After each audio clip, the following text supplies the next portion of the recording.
Good morning, good morning, good morning. Thank you guys for being here. I appreciate you guys for joining me this morning. And let's get started. I want to speak to everyone that's here. Hey, Burnley, Barry Carey, my mod, thank you for being here. TC, HBC Queen, HBCU Queen, very big set, peace and multiple blessings to you, the real K Fit. Brick Girl Haley, thank you guys for being here. Let me start from the top. Kiva, thank you for being here. And Renee, Love Chicken. Shy Girl Complex, I messed up. I messed up this early to catch Ronnie Q. Good morning to you as well. You're not messed up. You start the day right. Good morning, Queen Diva. Good to see you. Thank you for joining me. Miss LA, Brianna Busted Benz Shocks. Okay. Miss 313 Freedom Fighter. Good morning to you. Yes, go on and make that money and keep on listening. Okay. Let me see who else did I. Madison W. Good morning. Brown Sugar. Another one who's listening while at work. Okay. Marvelous Me. Thank you for being here, Brown Sugar and Marvelous Me. Jake Smith. Jake, you're not from State Farm, are you? Okay. Hey, Jake. What's going on? Good to see you.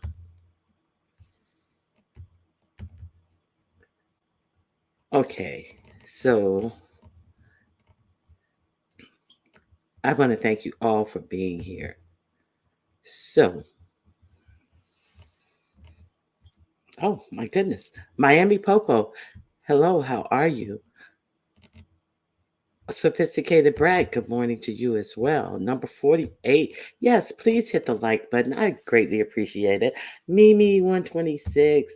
Good morning, Mimi. Aisha, pronounced Aisha. Good morning to you too. So I think that's James Winston. Good morning. Welcome to you. Um, Good. I don't welcome James. Thank you for being here. I don't recall seeing you before, James, but you are more than welcome and thank you for being here. Truth and reasons. I tell no lies. Truth and reasons. I tell no lies and I try not to be irrational. Okay. Okay. So there was something I was going to correct. Okay. Speaking of telling no lies, there was, I have to come back and make a correction in one of my stories.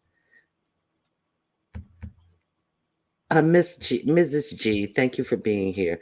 One of the corrections that I need to make. Where me? Thank you for being here, Linda B. Hey, Linda B. Linda B. Did you see a viewers of you? Where's the viewers of you? I didn't have anybody complaining about my poll this morning. My goodness, a viewers of you. I guess you over there get your coffee or something. Viewers of you, get yourself in here. We have a poll waiting on you. So get over here.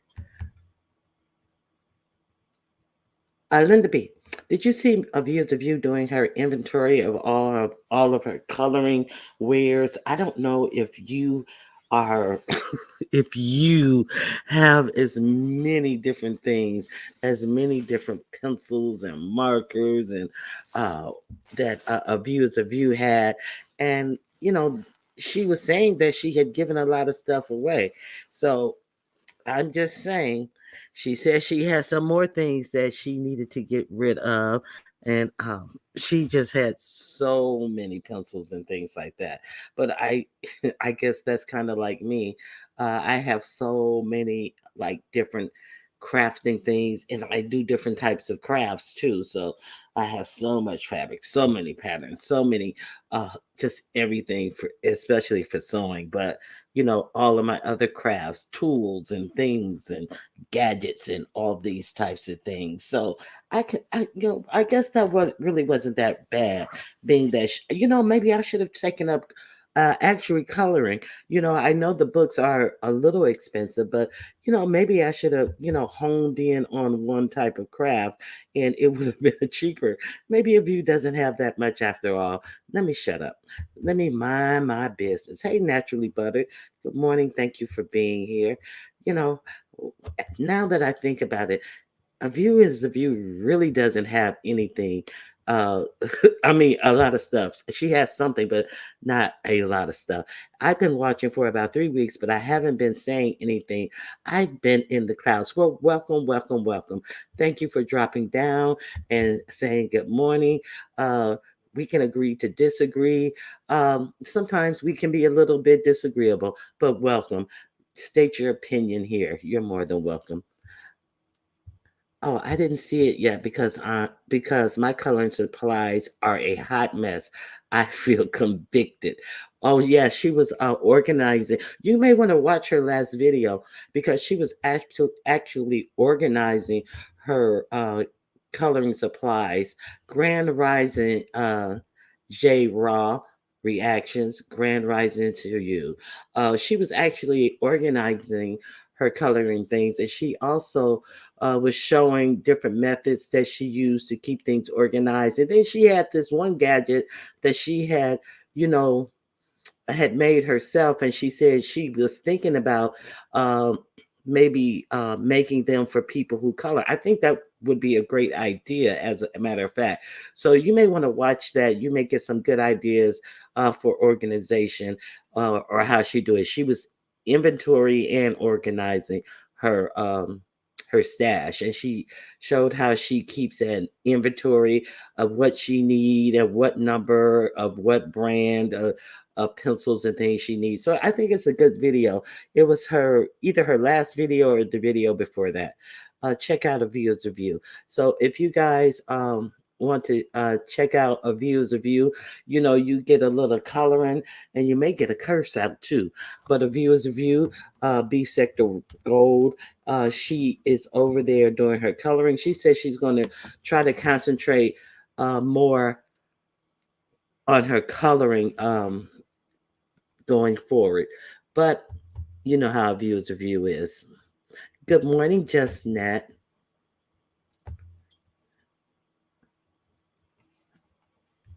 Okay, so let me see. Jin Jin wins. Good morning. Good morning to you.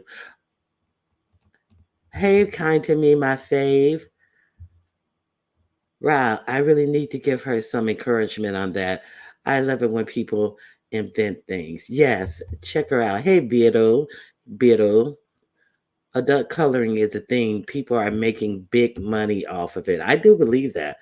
They have I see like different fairs and things and people selling them and all types of stuff. So I definitely believe that now.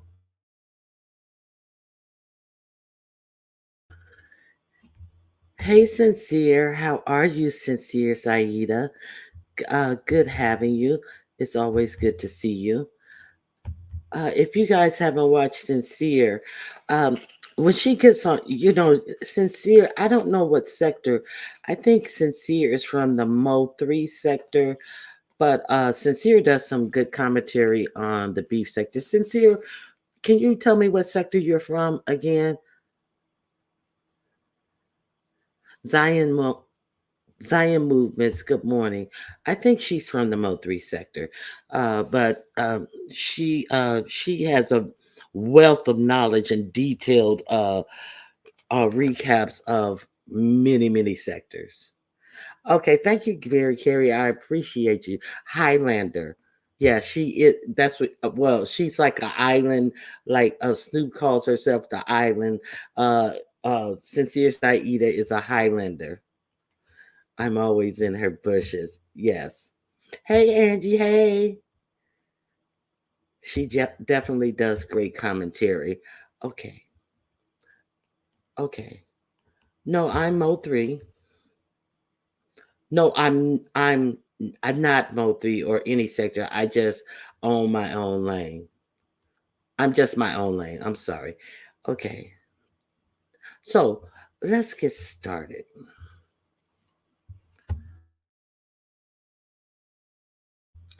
What is my title? I don't even remember what I said I was going to talk about today. I got to look at my title. Okay, breakups. Oh, yes. There was a breakup yesterday. Good morning, Hood Scriptures. I am not sure what and why it was, but the only one video I got to see was Octavia's response. Okay, so I found out that Kiki, the girl, yes, Carrie. Can you see my comments? Yes, Miss LA. I just saw your hello. Did I miss something else, Miss LA? I did speak. Let me see if I missed anything else, Miss LA. I don't see anything else. I saw your hello earlier, Miss LA. I do see you. Oh, hump day. Yes, I do see you, Miss LA. Yes, hump day. I'll just say this. This is nothing new. Let me say this. And let me say this. You sounded like Jay Wilson. Hey, Red Wings hockey. Good morning. Hope you had a good night's sleep. Let me say this. Okay. Good morning, this heat wave. Okay. So there was a breakup. Now, okay. Here's the gist of what I get. I get I think I heard it through Reed. Reed was the live that I heard it on. And, I do get notifications from Kiki, but unfortunately I didn't hit the button when she came on because I was busy. So good morning, detach myself. It's good to see you this morning. So I didn't hit the button when I saw that her notification had gone off because I was in the middle of something. But then I was listening to Reed, and I found out that Kiki, what was the first lady Prime and Octavius were no more. And then Reed also said that Kiki appeared to be kind of sloshed a little bit. So the Barbie and Mr. Prime seems to be no more. They were over on their channel. They were doing different videos. They were following the Atlanta Street interviews guy, and they had it seemed like they had a thing going there. Uh, I'm still unclear. It. d- I'm still unclear if Octavius had moved to Virginia. I'm still unclear if he is still. I think he was from Florida. Okay, so I do know that they used to spend a lot of times making videos together as well. But Reed said, it's real if there was a resurgence of the dreaded red bra. So some people were trying to make some people were trying to figure out if it was a play, if she was really drunk, and they said that you would know if you happened upon the red bra. So even though there was no red bra last night, hold on.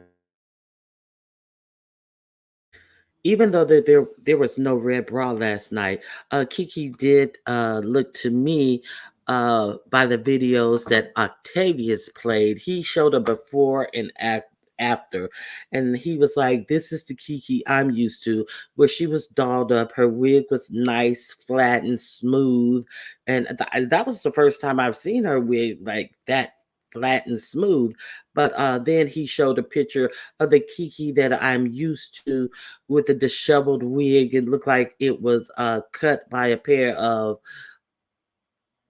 rat teeth or something, just all uneven, and the wig looked really synthetic and stuff. And then I was like, yeah, that's the Kiki. That's my Kiki. That's the Kiki I know. So hold on one second.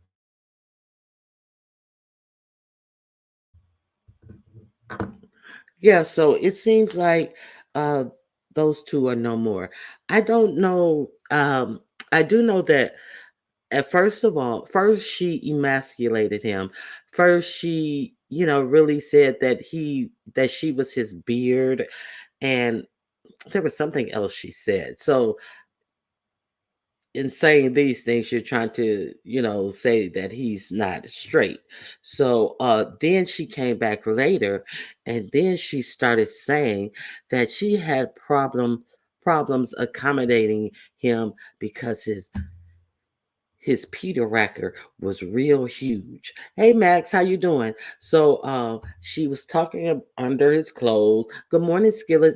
Skillet, let me know if you got anything. You and someone else should be getting something soon. So she started talking about his Peter Racker being uh huge. She said it was so huge that it was pain. It was pain before pleasure.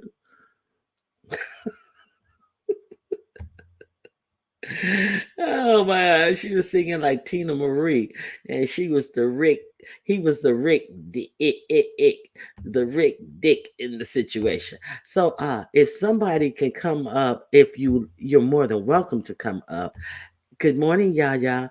To tell me what all did Kiki say about this breakup? Because, oh brother, that's my jam. Good morning, you mad, huh? Yes, that's my jam. So Kiki said that dude was, just like a real big boy downstairs. So that was one of the things. And then okay, so I'm going to tell you what I saw of Octavius. So Octavius came on, and he was like really upset. He said, he can't really go with this dual mindedness, and he had to get away. And he said that when you are going, I didn't realize that he really was taking his religion really seriously. So he was kind of talking like he was the pastor of he was a pastor, and he was quoting scriptures and things like that. He may have been the pastor of a church that had dirty mouths, but it was a lot of MFs and BS and UMFs. But uh I peeped I peeped in I peeped in, but she was a bit intoxicated, and I hate a train wreck. Okay, so some people were wondering if that was real or if that was Memorex. Okay, so I didn't see her. I've never heard such nonsense. If we can push out 10-pound baby, we can take some D. I think she wasn't attracted to him and wasn't getting wet. That's why it hurt. Ooh, ooh, oh. You mad, huh? Oh my goodness. I don't know. I'm surprised it lasted that long. Kiki was always a clout chase. First it was MU, then Tracy, then the Kiki clout chase. Okay, so oh my God. Okay, so he definitely said that he had to get out of the situation for himself. And he quoted a few scriptures, and he's the doxing of his family. So he also mentioned that she was doxing his family. So there was also that little caveat that came out. And then he went on to, explain a few things about himself and his family for himself. So yeah, it seems like the couple is no more. It seems like Barbie is now broken, and there will be no more Kiki and Octavius. Okay,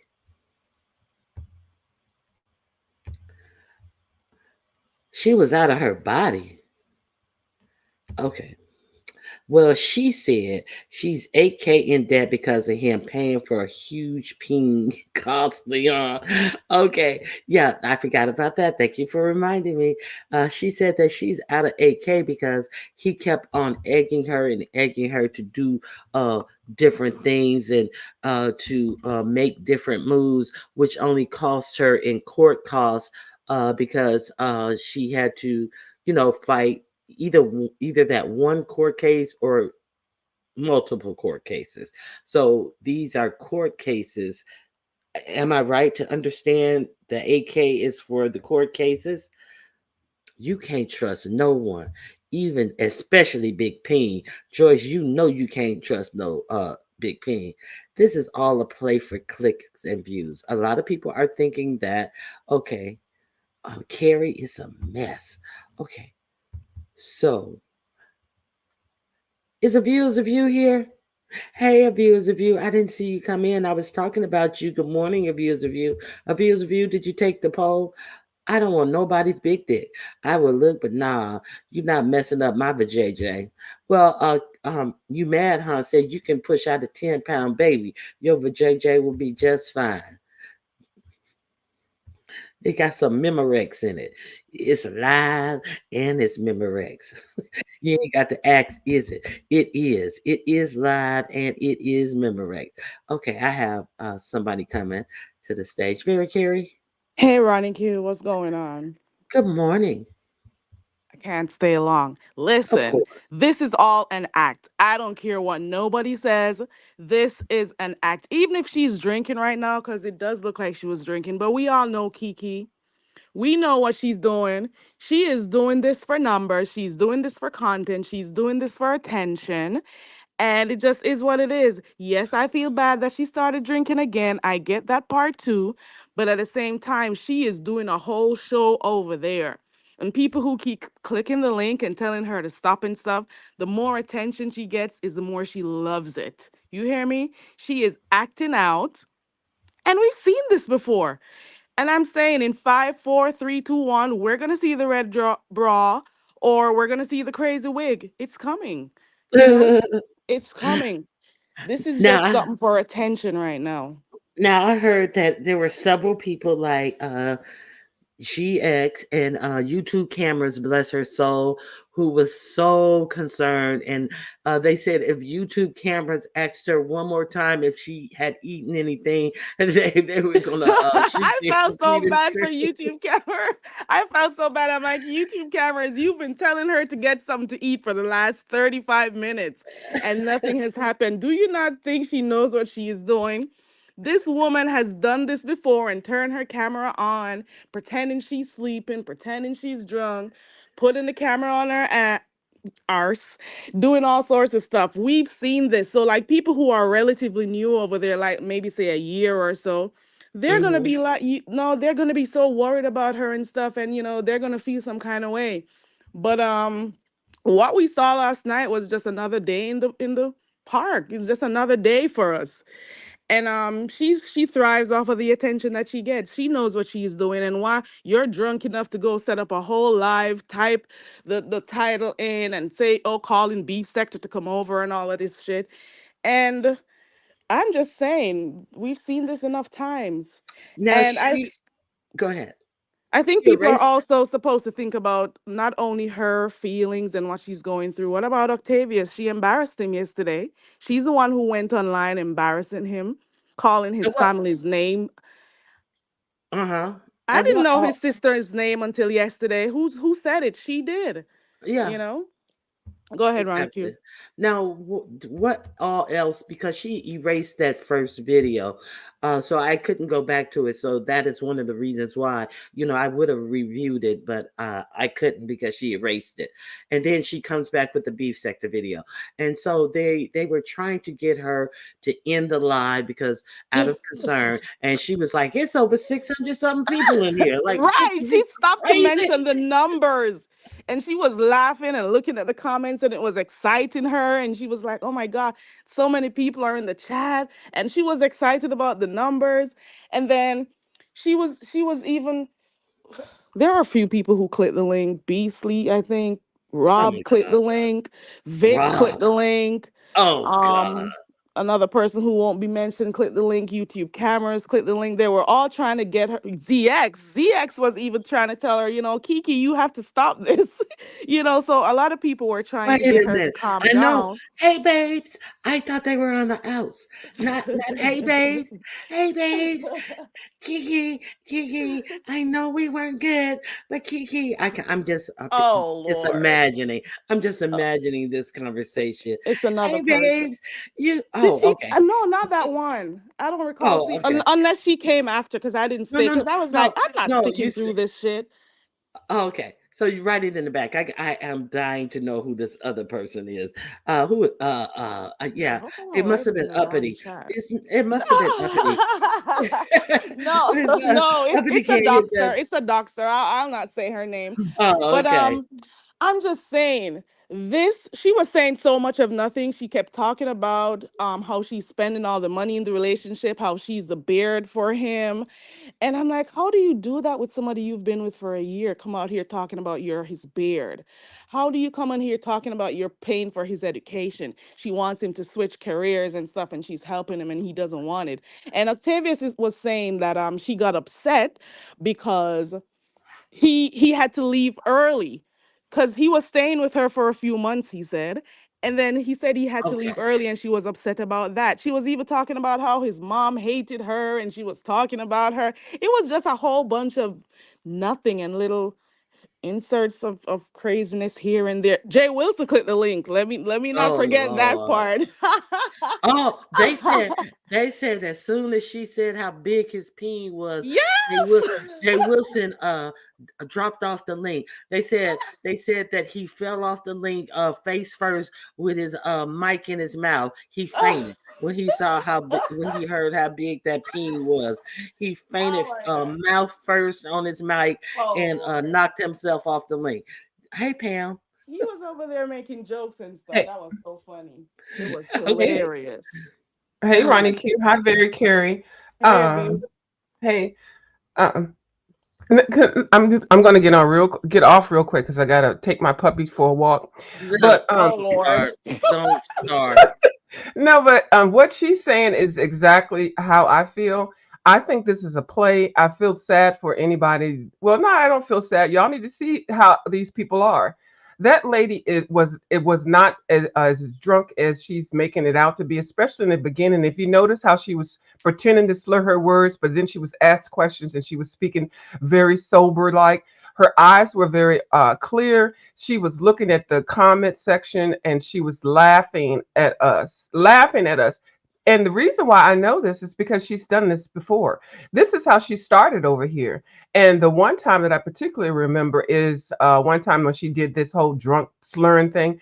She called all of us that were concerned about her a bunch of wiggers, and that we are losers, and that we're ugly, and that she's so pretty. This is what her need was. The thing that really made me understand that she's acting, because if you watch the video, there were certain keywords that she really lit up on.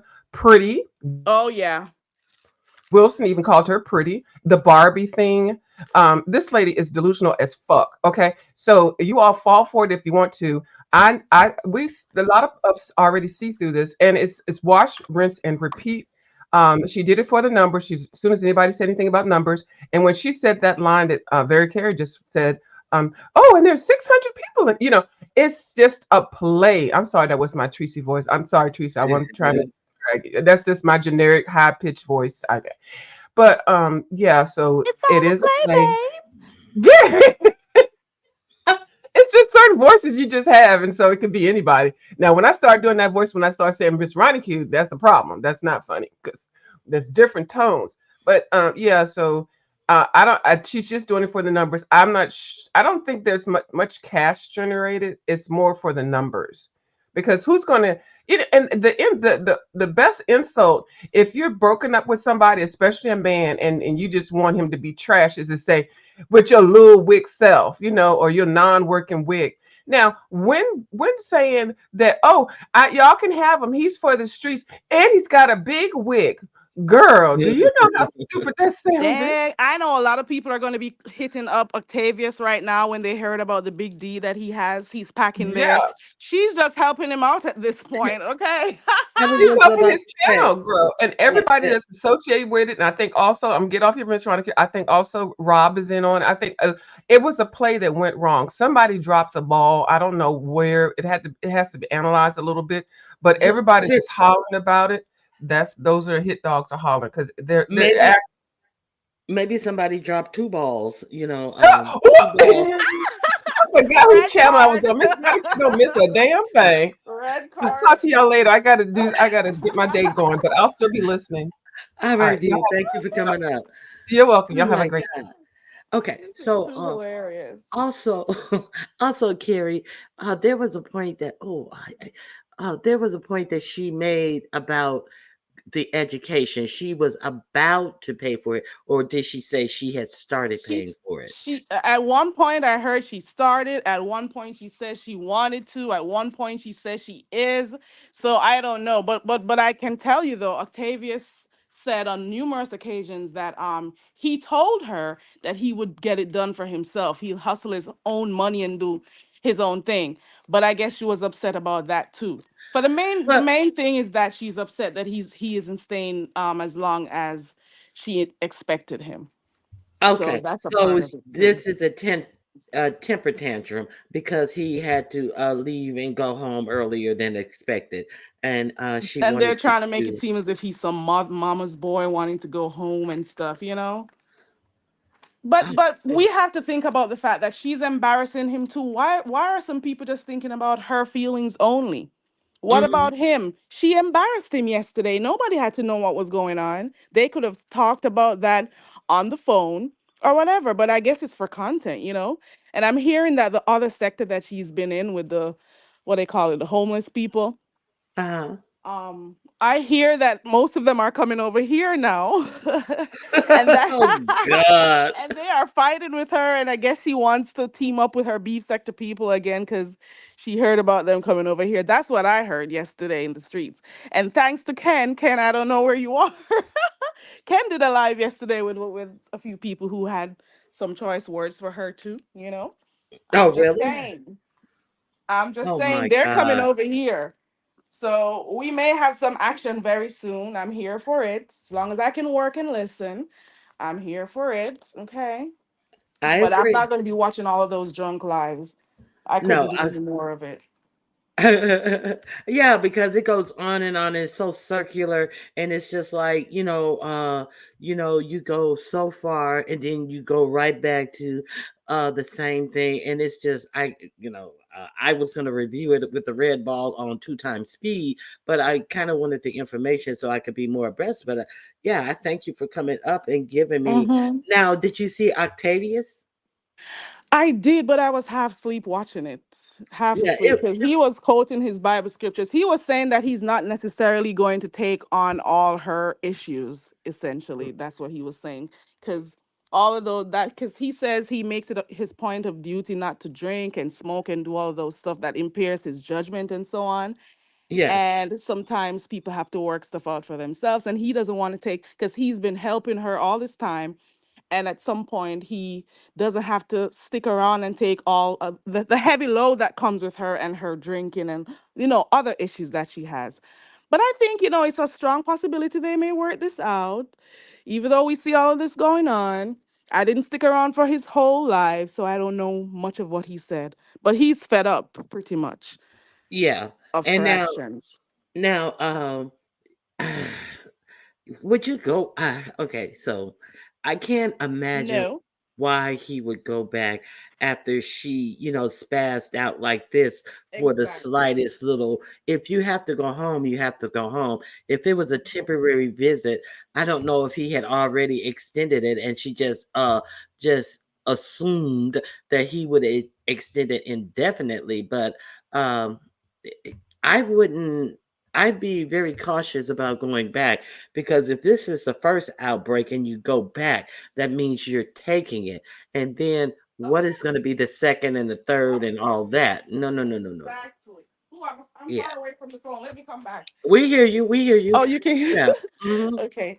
Yeah, I feel the same way too. Because if she does this right now over a little thing, and the whole all of YouTube has to hear what's going on with you two, it means something else is gonna come up somewhere down the road, and she's gonna do the same thing again. And then she Now, wants to be cool after making a mess, and supposedly being drunk and doing all of that. She wants people to just forgive her for doing that and move on like nothing happened. It I doesn't was work. You drunk, embarrass you know. him. I wasn't in my right mind. I was Right. drunk. So how many more times? Now, Right. you mad, huh? Saying she's financing him. Why wouldn't he go back? Because he has some pride and dignity. Well, if he had some pride and dignity, They say she he's wouldn't a have been bum. financing him. Why are people She wouldn't saying have he's been a bum? financing him. Is there a reason why people are saying Octavius is a bum? I don't get bum vibes from him. Let me not say anything, but I don't know. I don't know I guess much it's about because she's always Octavius. talking about how much money she spends and so on. And well, I've seen, because she's deleted some of those lives and pictures on her community wall and stuff, um, of some of the guys she dates. And we've heard her talk about some of the things she likes. And apparently, Octavius is not the type of guy she used to date before. She likes the flashy things in life. She likes to show off about stuff she has or owns and stuff they do or places they go. She likes that. And I don't see Octavius as that type of person. But we'll Wait a see what minute. happens. Now, see, Dominique is messy. She said, I bet Nicole Reloaded hopped in his DMs last night to get her man back. I didn't know Nicole Reloaded was trying to get with him. Child, I the can't see the chat chat is because where I'm it's moving at. around. Is The the chat chat is where festive it's down at. there? Oh Yes, my God. child. I gotta go look Oh at the my chat. God. Now, Put my oh, life okay, so beside me. they probably saying he's a bum because he had the leisure to go to where she is and spend months on end. So I don't know what type of job he has that would allow that, or maybe if he's unemployed. So He maybe may that's have a why. little business. Who knows if he has a small business or something? I don't know. But until I get like actual facts or evidence that he is, I'm not gonna say he's one. Because we can't just use what she says. But I can understand people saying that. Look The at fact that he's able to leave for months, look at from you, his Mad job. Hans. You, Mad Hans said he looks like a bum. Have you seen how he dresses? Oh, I'm not gonna lie. I was in Noble's bushes this morning. Well, in his live this morning, he was even mentioning that too, and talking about how many pants he has and why didn't he press his iron his pants and stuff. And I'm like, no, but what are you saying over here? It was hilarious, but I don't know. We'll just watch and see. At one point, Rob was saying, "Why are you over here?" No, not Rob. What's his? Octavius was saying, like, "What are you having conversations with Rob for?" There's something to do with. She had a Rob up there, and he doesn't waste any time to cloud chase. You And hear me? and Octavius also spoke on Rob. He said that's why Oh yeah, he had to get away from Rob because Rob had that dual mind, that evil mind, always clouded by alcohol. Now Beans and Cornbread has a different perspective. He's not a bum. He's too strong for her. He won't allow her to control him, and it right, makes her crazy. Po right. Kiki. Yeah. So Oh yeah, he did mention that. Because he mhm. said, why is it that people who are always trying to help you guys or be cool with you and, help you, why is it that these people always turn against the ones who try to help him? And he said he had to stay away from Rob and his whole situation. So he did mention that. I'm on mute, Ronnie. I'll listen. Okay, yeah. So very Carrie, ask some of the trolls or even Henny Wise. There are many outside of myself that can tell you the history. Well, sincere, do tell. You're more than welcome. The link is pinned. I want to know that. I want you Come to up, tell the Come history. up. Come up, sincere. Come on.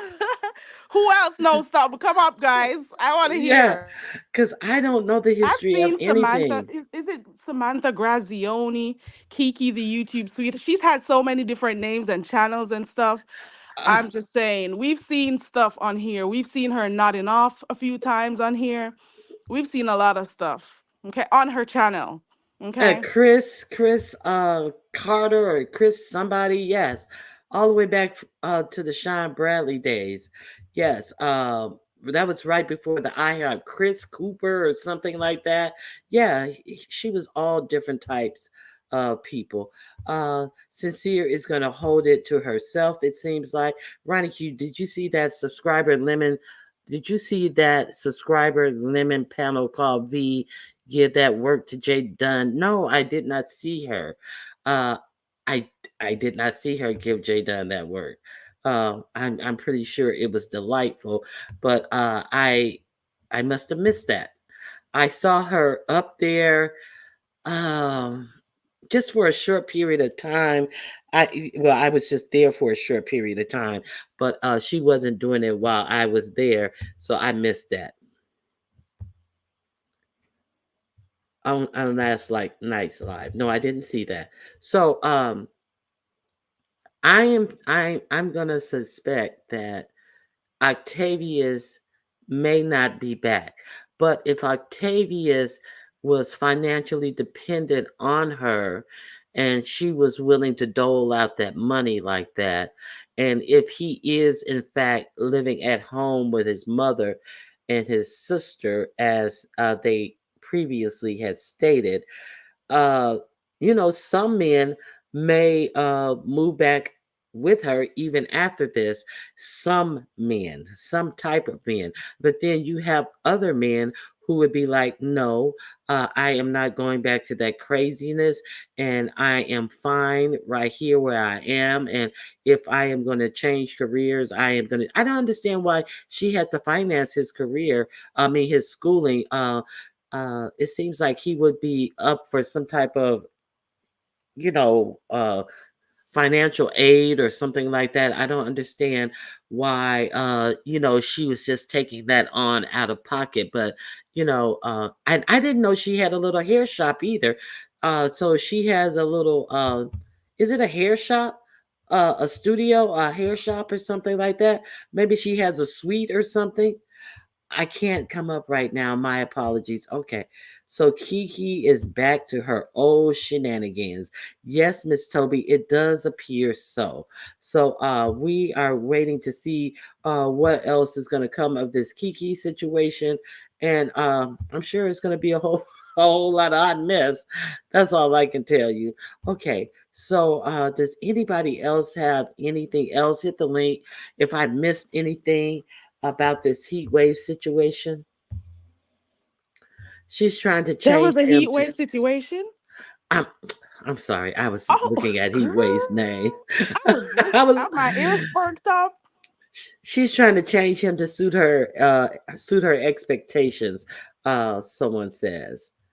Didn't Okay. we have someone just try to force another man to come live with them recently and it didn't work? Don't force people. Let people do stuff on their own free will. And if it works out, it works out. Don't try to use your money. Don't try to force people to uproot their lives to suit yours. You both have to be on the same page. Communication is key. You guys have to really work stuff out before you come on here, you know. Octavia says she had a shop, and I saw a video where she looked like she was working in some type of shop, I saw and that with her daughter. I was like, a hair shop. I was like, that kind of like really boggled my mind. But that one time that he did show an old video of her, he said, I think this is when she was in her shop. And I was like, oh, that's I don't see her being the beautician, but her wig did look decent on that old video that he showed. And she was made up. She looked nice and everything. So I'm thinking she has a hair shop. Somebody tell me. She's trying to buy his love by spoiling him, and he's not that type of person. She's willingly paying. Oh, wait a minute, it moved. She's willingly paying for him. He's not asking. Okay, so you're saying that he's not asking her to do it, but these are things she's doing, trying to get him or keep him. I get Thankful I get what you're saying. Thankfully, he didn't accept her to pay for his school and his education and stuff, because then she'd come out here throwing that out. So maybe that's a good thing too. She's bald and wears bad wigs. I'll pass on that theory. I don't know. I know that it did appear to be a hair salon or at least a hair suite. Okay. Yeah, I saw that it was a hair salon. I'm gonna be jumping down. I'm Oh, listening because I'll be driving, okay. so I'll be Thank you, listening. Carrie. Thank you for Okay. coming up. I appreciate you. All right. Okay. Bye. Now, I thought it was her daughter. Her supporters bought things for the shop. Thank you. I knew I saw her in the shop. Okay, no, ma'am. Those raccoons she wears scares me. Yes, they are so rough looking. Even the texture of the hair is just extremely rough looking. So, yeah, that was one of the things he also said, Dominique, that he got sick of telling her and reassuring her. He got sick of that, am I pretty? You're so pretty, and Barbie thing. He definitely mentioned that. He already got her 8K in debt, according to her. But it's my understanding that 8K in debt she was speaking of was for court fees and court costs because uh, he was telling her to move a certain way and do certain things in response to people on YouTube who she later had to go to court and spend money on to defend herself. So that's how I got the 8K. I didn't get the 8K as in, going on their little jaunts and trips or excursions and whining and dining him. It seemed like it was specific to court costs. So it seems like she was trying to put off the repercussions of her own behavior and having to defend herself in court against them on him, that he was the one who told her to do these things. Did she say every 5 minutes, do you think I'm pretty? I didn't watch it because it had been removed by the time I got there, Miss Toby. So I don't know if I'm pretty sure she may have been saying that. Miss Toby, nope. That's why I don't believe she was drunk. Okay, let me put a banner up. Okay. Hello? Testing 1, 2, 3. Hey, how you doing? Hi, Running Q. I'm not sure what y'all got going on, but I just want to make a quick statement if that's okay. I just Mm-hmm. want to say that here in Woodbridge, Virginia, where I physically live, is not a rich area. This is not a rich neighborhood. Before 2000, well, 2019, 2020, I was living in Mount Clair. That was $1 million neighborhood I was living in, which my landlord sold his townhome. I had to downgrade into what we call Dumfries. So when people keep saying, it's rich out here, I am in the neighborhood right here in Dumfries, literally. I can stand right here and do a circle and see every complex, every house area. It is poor. It's right there in the middle of a place called Georgetown, which is one of the scariest, allegedly, places around here. I'm comfortable over there. I've been over there before. There's no problem. So when you keep hearing people use the word rich, I can go live and do a tour of this so-called rich neighborhood, which I won't, you know. But I just want to say that the rich talk is not real. But Virginia is just an expensive place anyway. Even the cheapest places, even people that's on low income, you're gonna pay at least 14 to $1,800. That's just in the basic areas. So where I Uh-huh. stay at now, I pay about right at 1,700. That's considered poor. It's considered poor. So when people say rich, no, these places got roaches, rats. All you gotta do is find these complexes, look up in the Google places, shootings going on, recent shootings going on, people being kidnapped, baby kids everywhere. So don't let people fool you when they keep using the word rich, and I'm just saying for in general, for people who live in Virginia. I'm just speaking for in general. I have been here I'm a Virginian at this point. I've been here over 15 years. So it ain't nobody rich out here. Everybody's living day to day, even couples. I'm a single woman. I've been able to maintain, but I hear my neighbors who are couples having trouble maintaining, and it's two of them, and it's one of me, and I don't work. I'm retired, although I do my entrepreneurship stuff. So I just want to just, I'm hearing some rumblings of some things. No, don't believe everything you hear, and that's all Well, I want to say. you know, well, thanks for adding that. I didn't watch the video because she had already I taken it didn't down. watch it So, either. I didn't watch it uh, either. I've only chimed in because I heard you say something about my area that I physically live in. It ain't rich, okay? I didn't say any, Not. no, no, I. no, no, no, no. I didn't say anything about your area because I was just talking about the money she was saying she spent, but I don't even know anything about the area, so no.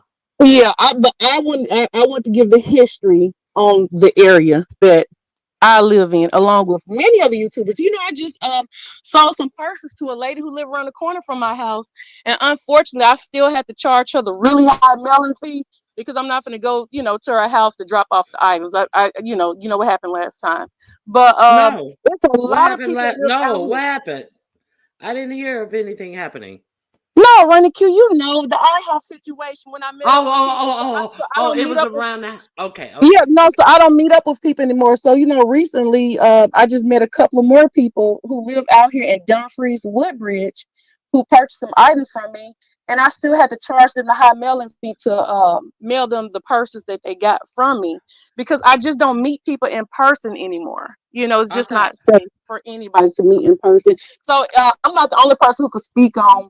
There are some rich parts of Woodbridge, Dumfries. If you're in an apartment or in a townhome, pretty much in Dumfries. No, not if you could walk to Georgetown, which I can.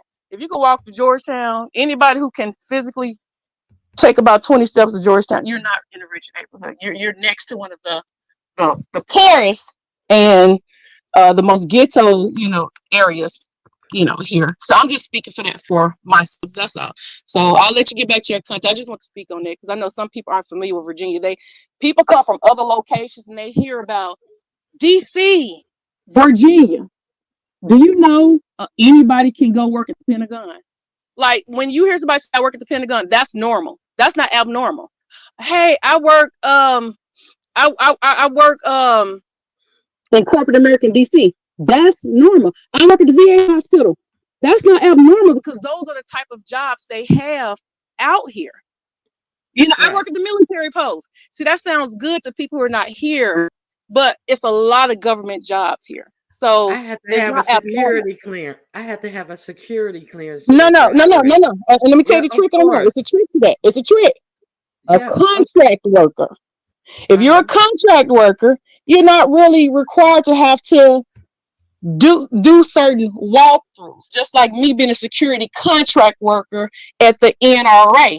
I didn't have to have a security clearance because I wasn't doing certain things. However, I still had the keys, I still had access, I could still walk through. So they didn't have to pay me the top dollars. We had some security officers making like $50 an hour.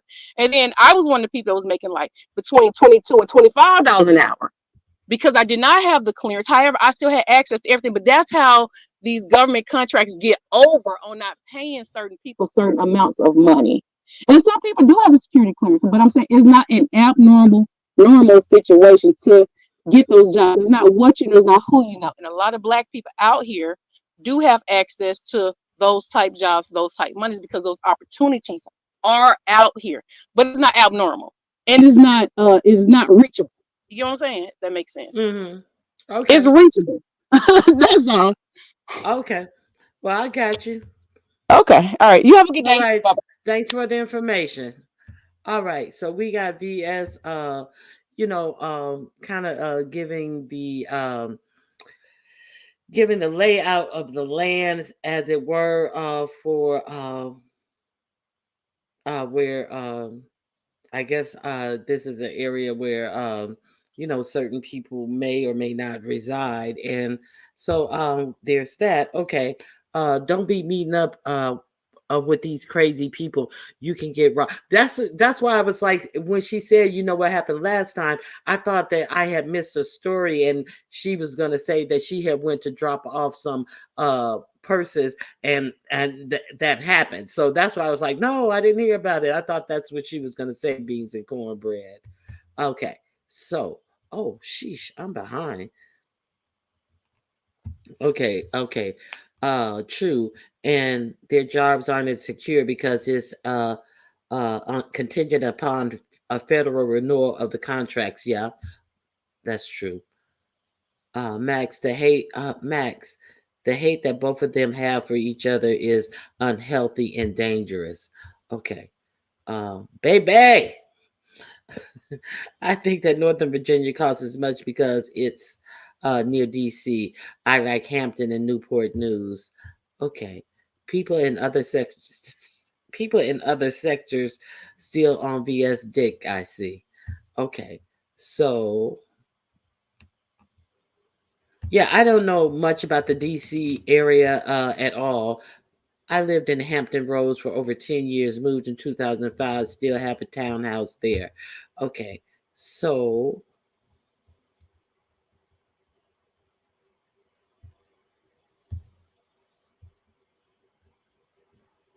good morning, Pussycat. Okay, so yeah, so that's all that I have on the Kiki story. If anybody else want to come up and add to the story, you're more than welcome.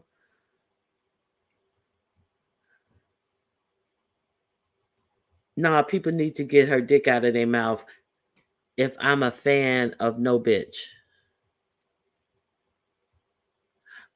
Oh, I'm a fan of No Bitch. I get what you're saying.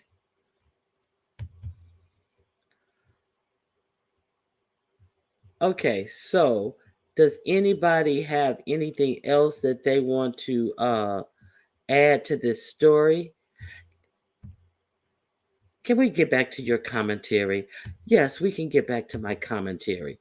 So, okay, so uh the uh the Barbie couple, it seems to be no more.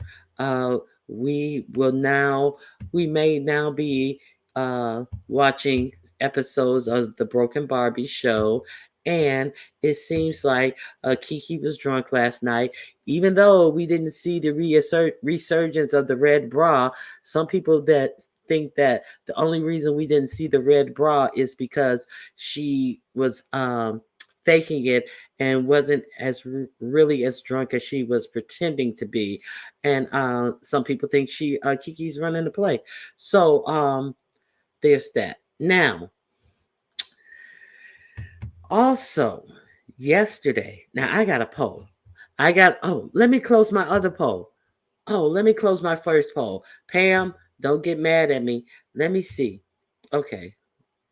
Oh, that was just a easy poll for you guys. So I'm gonna make you guys stretch out on this poll. Okay, so hello, Chip of the Air. Okay, did you hit the like button? 55% says yes, of course. 22% says no, I'm just hate watching. And an equal number of you said that, oops, I forgot, but I'm about to do it now. Chip of the Air is in there. Chip of the Air. Hey, Naturally Lux Diva. Damn polls. Okay, so I'm gonna do a second poll for you guys. Okay, start a poll. Okay,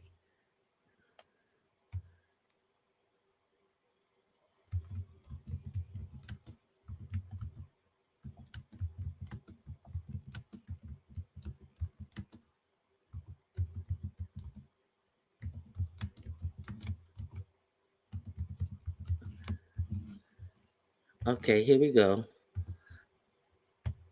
It's a number poll.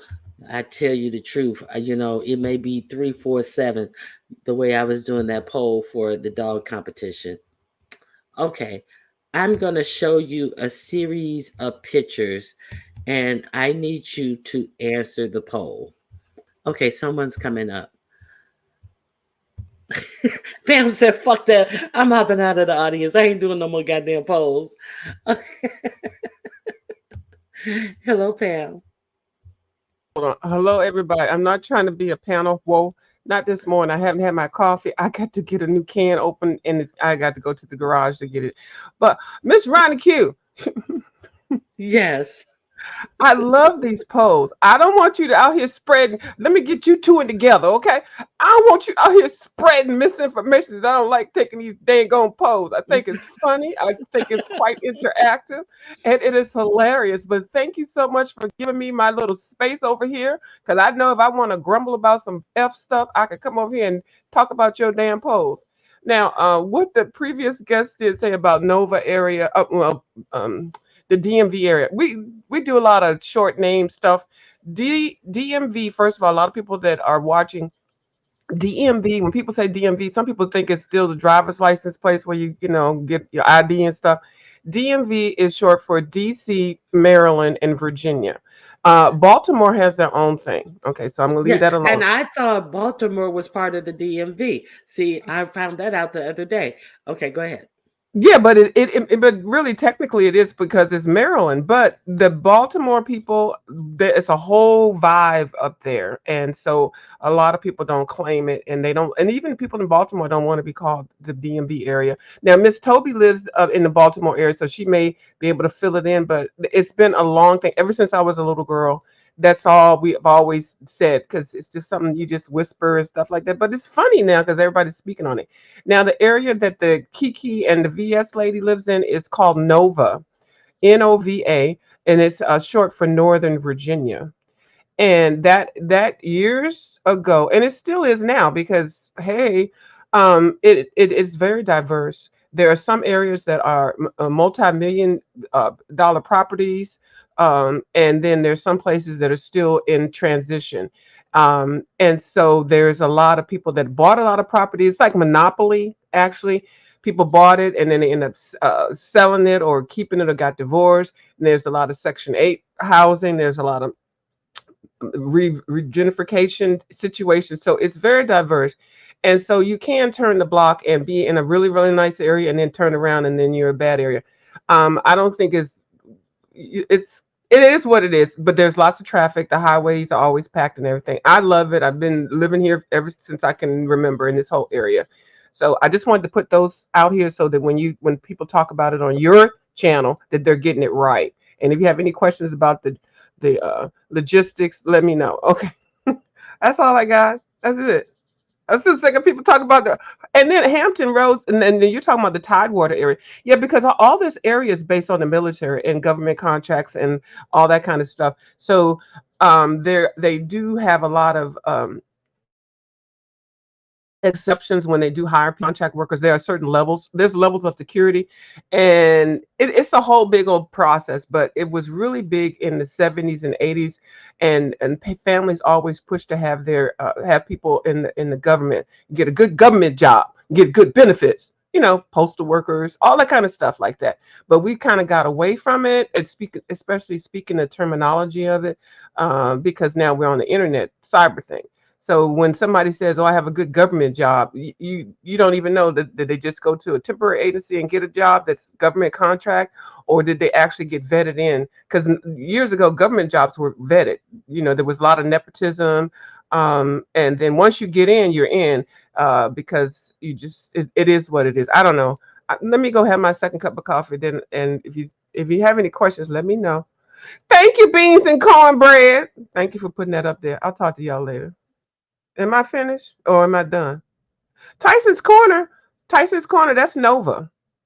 Tyson's Corner is Nova. And Tyson's Corner, oh my God. Don't drive around Tyson's Corner if you're in a hurry. It's very, very stressful. That whole little area to navigate around.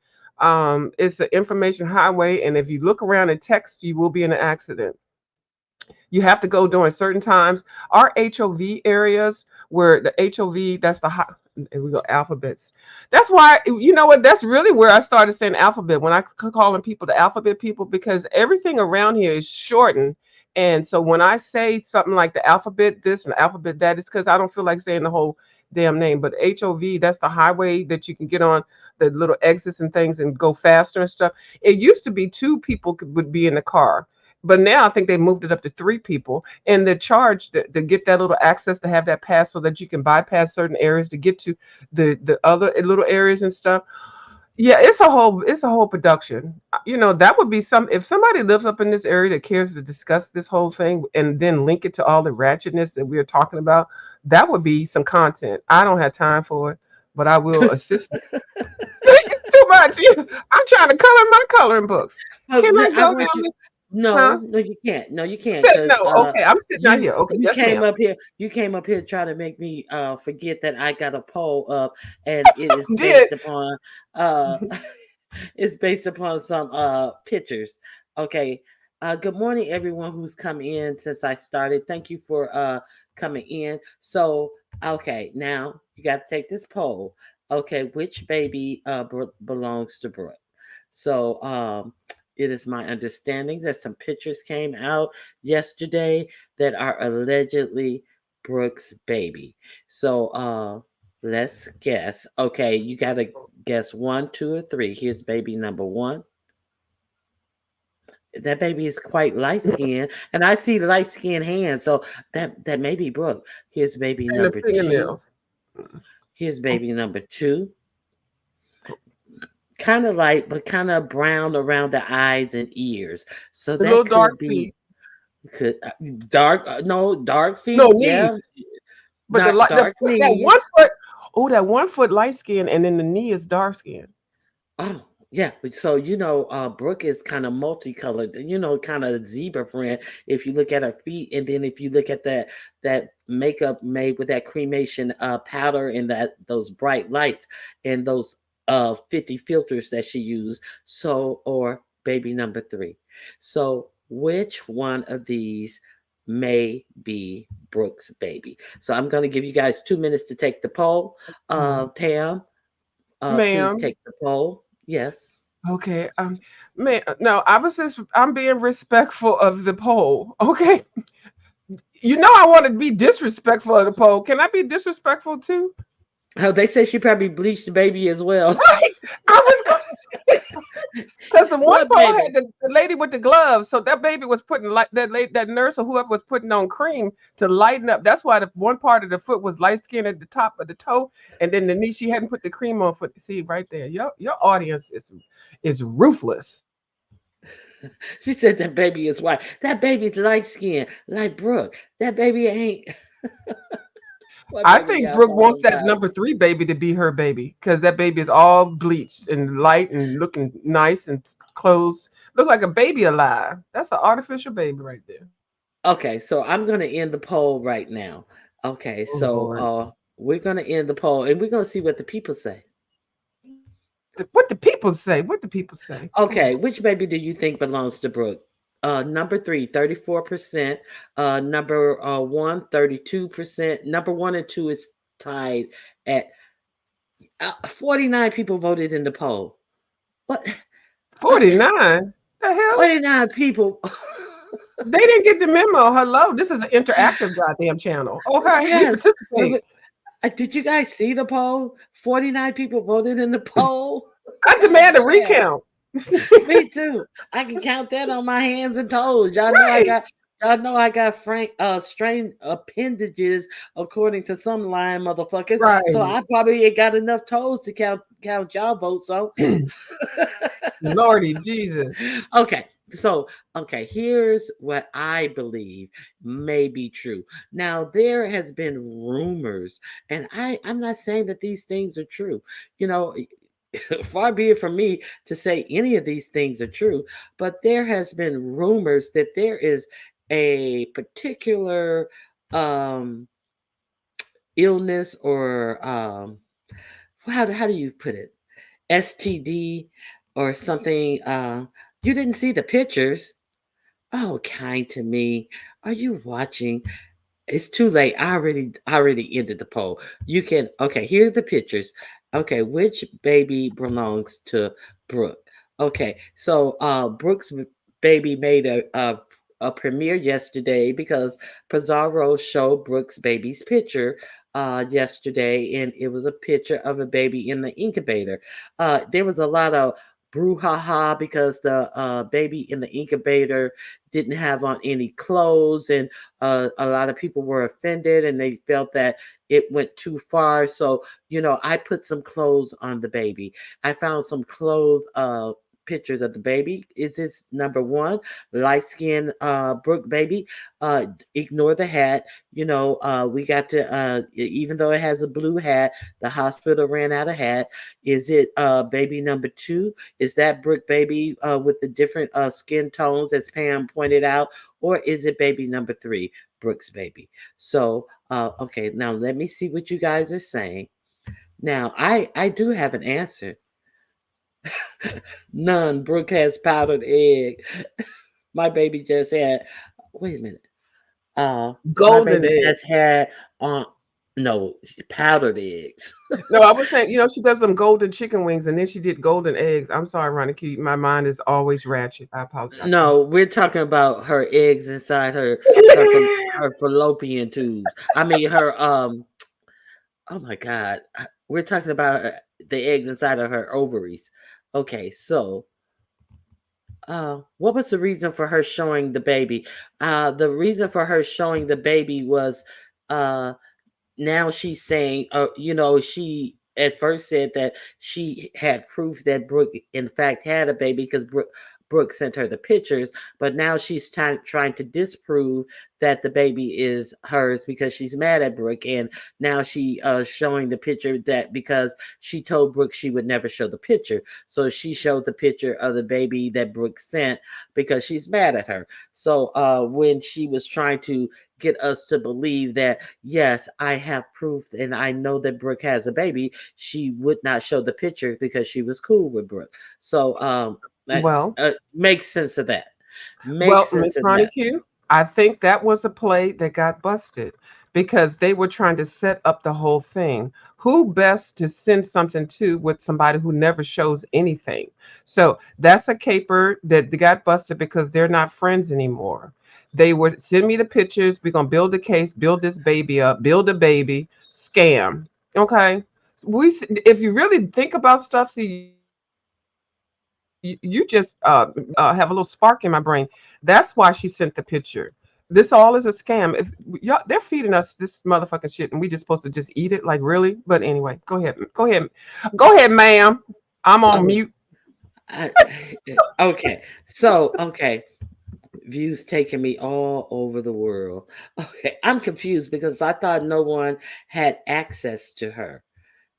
She allegedly sent some pictures around, saying that this is a picture of the baby, even though she was not in the picture with the baby or touching the said baby. So I heard a lot of people saying that, you know, uh, that you could find that picture on Google search, and it was kind of like the seven stars sonogram, and age Right. advance, how they do on those detective movies, how if they find if a child go missing, and then they'll tell you how the baby look at a certain age, because so it's my suspicion that she took that sonogram picture that Seven Stars had put out, and she age advanced that picture, and that's the baby that she's presenting to be. But hey, that's just me.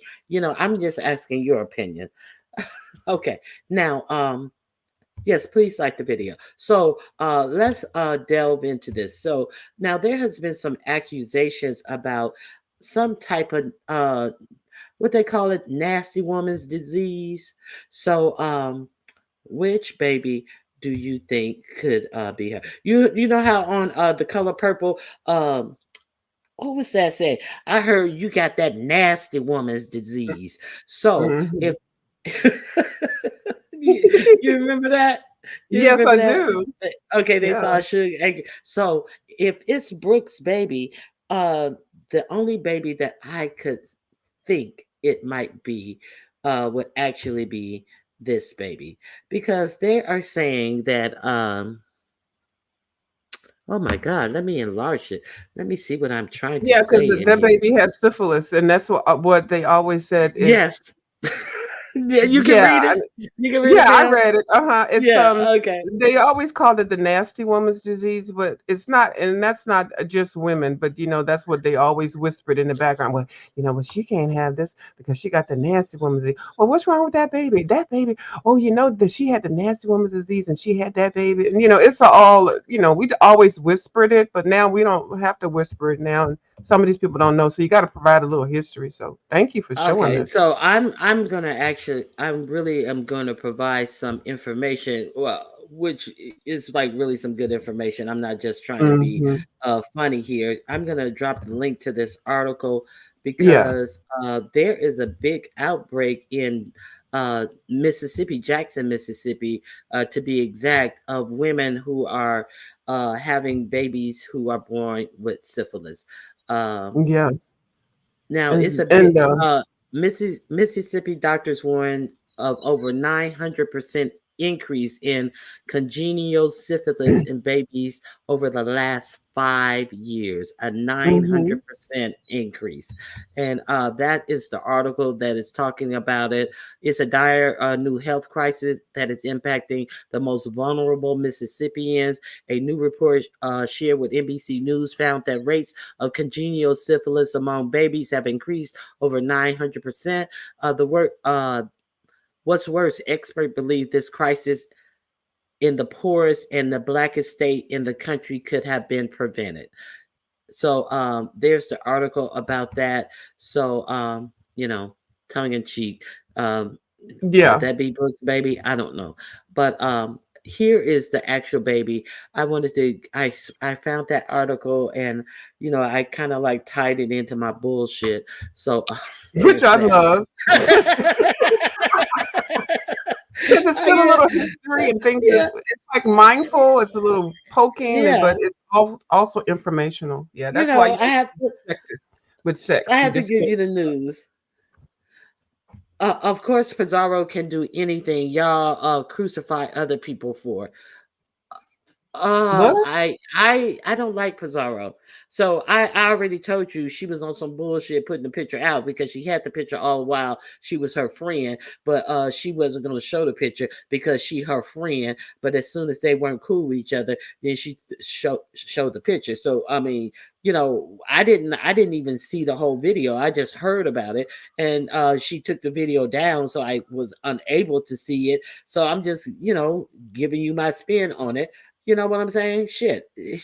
Right. It It's is what it is. content. Fuck you want from me. Shit. Hello. Let me be She quiet. took the goddamn video down.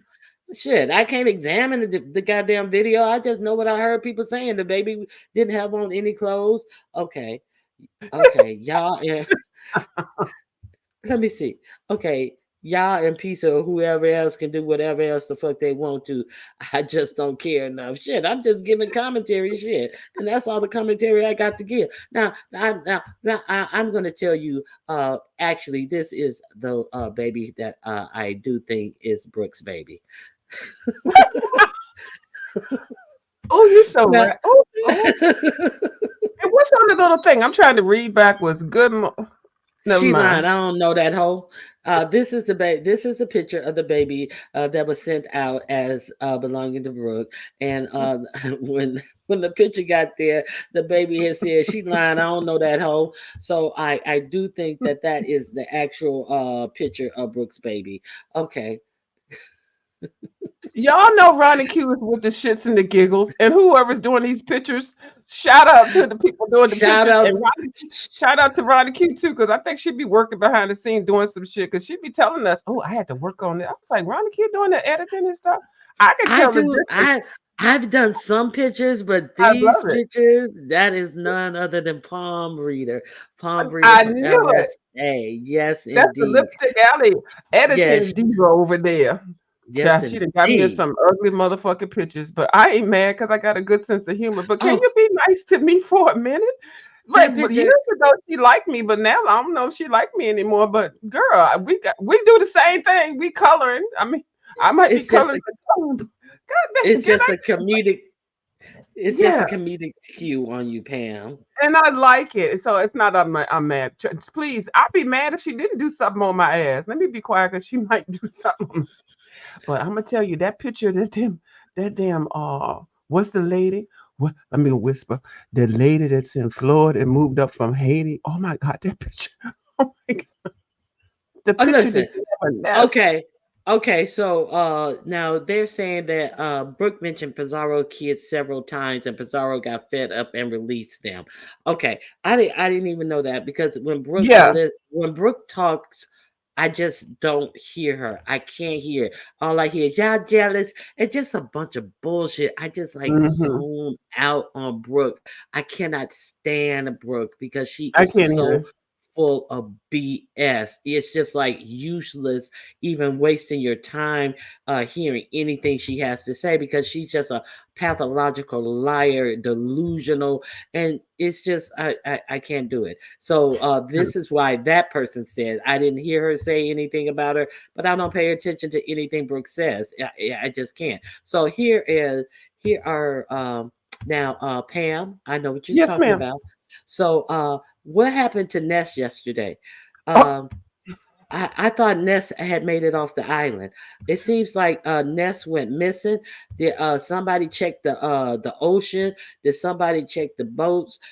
Is Ness back in Haiti? What happened to Ness? Did y'all see Ness? Did you know she was nowhere to be seen? Where is Ness? I heard that she wasn't even born in Haiti. But shit, you think she's a refugee. We can't find her. Has she washed up in Florida yet? Where is Ness? Have you? Where is Ness? I I'm laughing. Okay, hold on. Hold. Um, whoever does those pictures. Oh my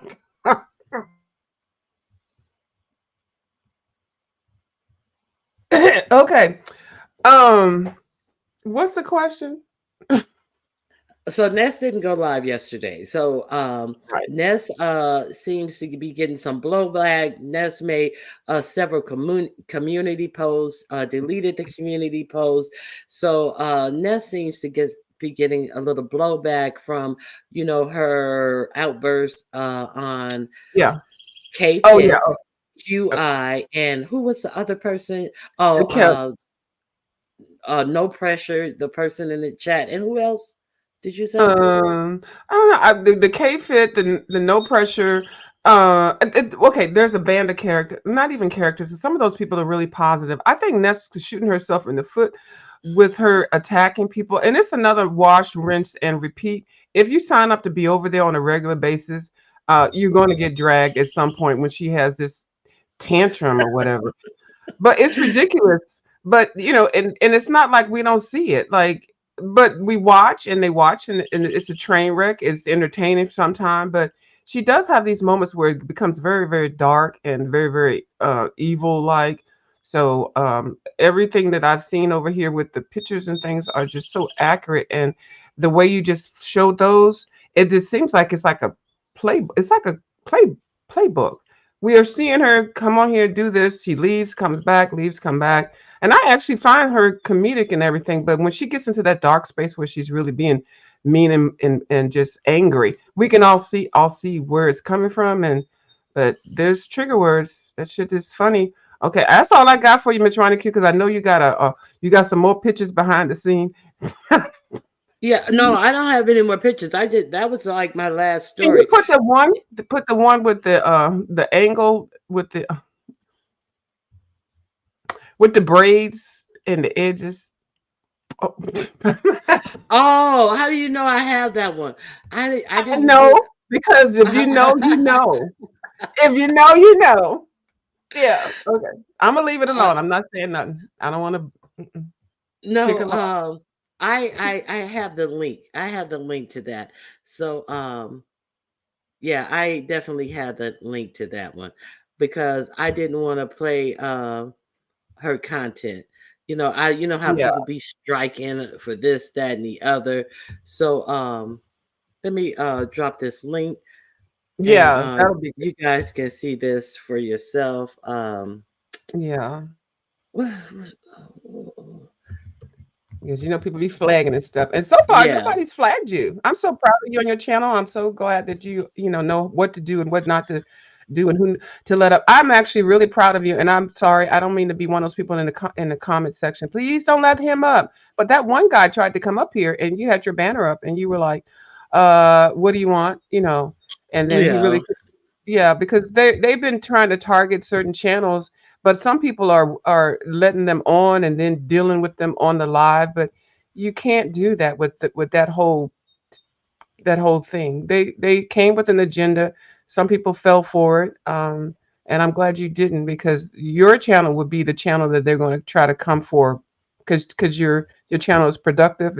It's funny. It's comedic. There's a lot of good topics that you discuss, and you're like the number one person out here. They trying to take you down, Miss Oprah. The place to be is 4 o'clock in the morning, West Coast time. So now I'm gonna drop this link in here, and this is the link that Messy Pam want you guys to see. I'm gonna drop the link in here, and you guys can check out this picture. It's a compare and contrast picture. Diva Tomboyish kind of put this together, and she is trying to maybe give you an idea of maybe this is why Ness thwarted any thoughts or possibilities of the real K Fit going on that Vegas vacation.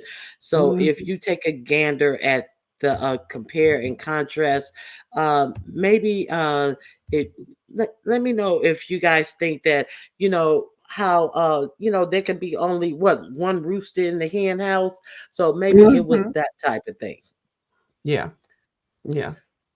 Sadly, Yeah. Ness continues to talk to her sublease like they're nothing because they keep letting her do it. A person will kick you as many times as you let them. Ronnie gives us a balance of ratchet and intelligence. Oh my goodness. Exactly, Well, Mrs. I Brooks. try. I do try. Hey Nova, how are you doing? Good to see you. Hey Jennifer, how you doing? Uh,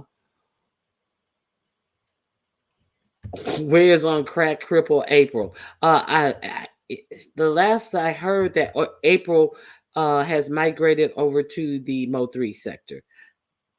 Okay. Did you hear? Let me see.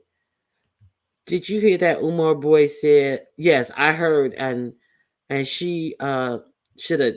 Oh, wait a minute.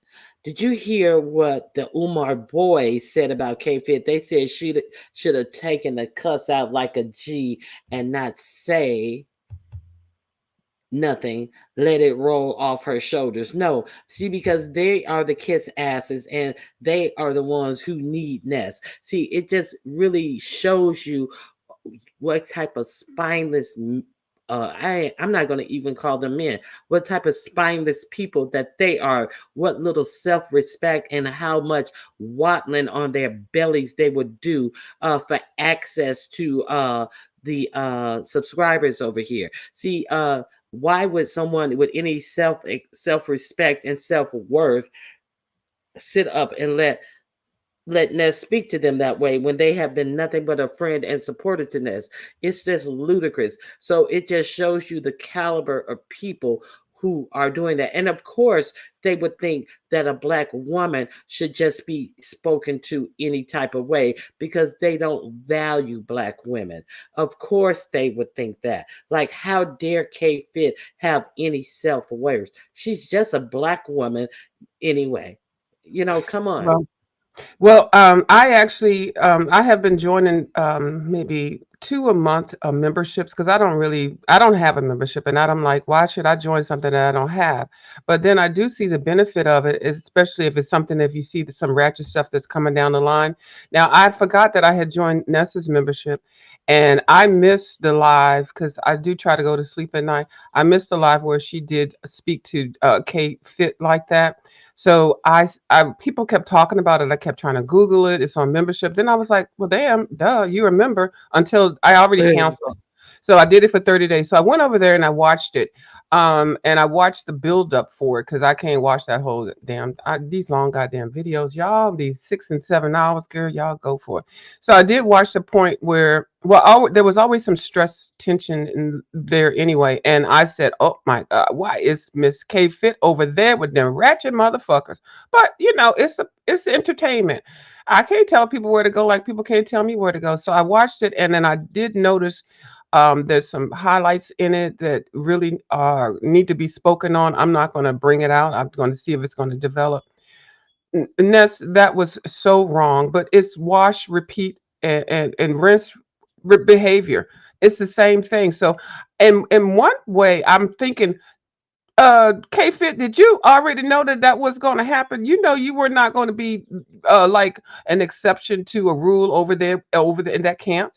Because I love me some K Fit, but Miss K Fit, you know that lady's ratchet as fuck, and at some point your ass was going to get dragged too.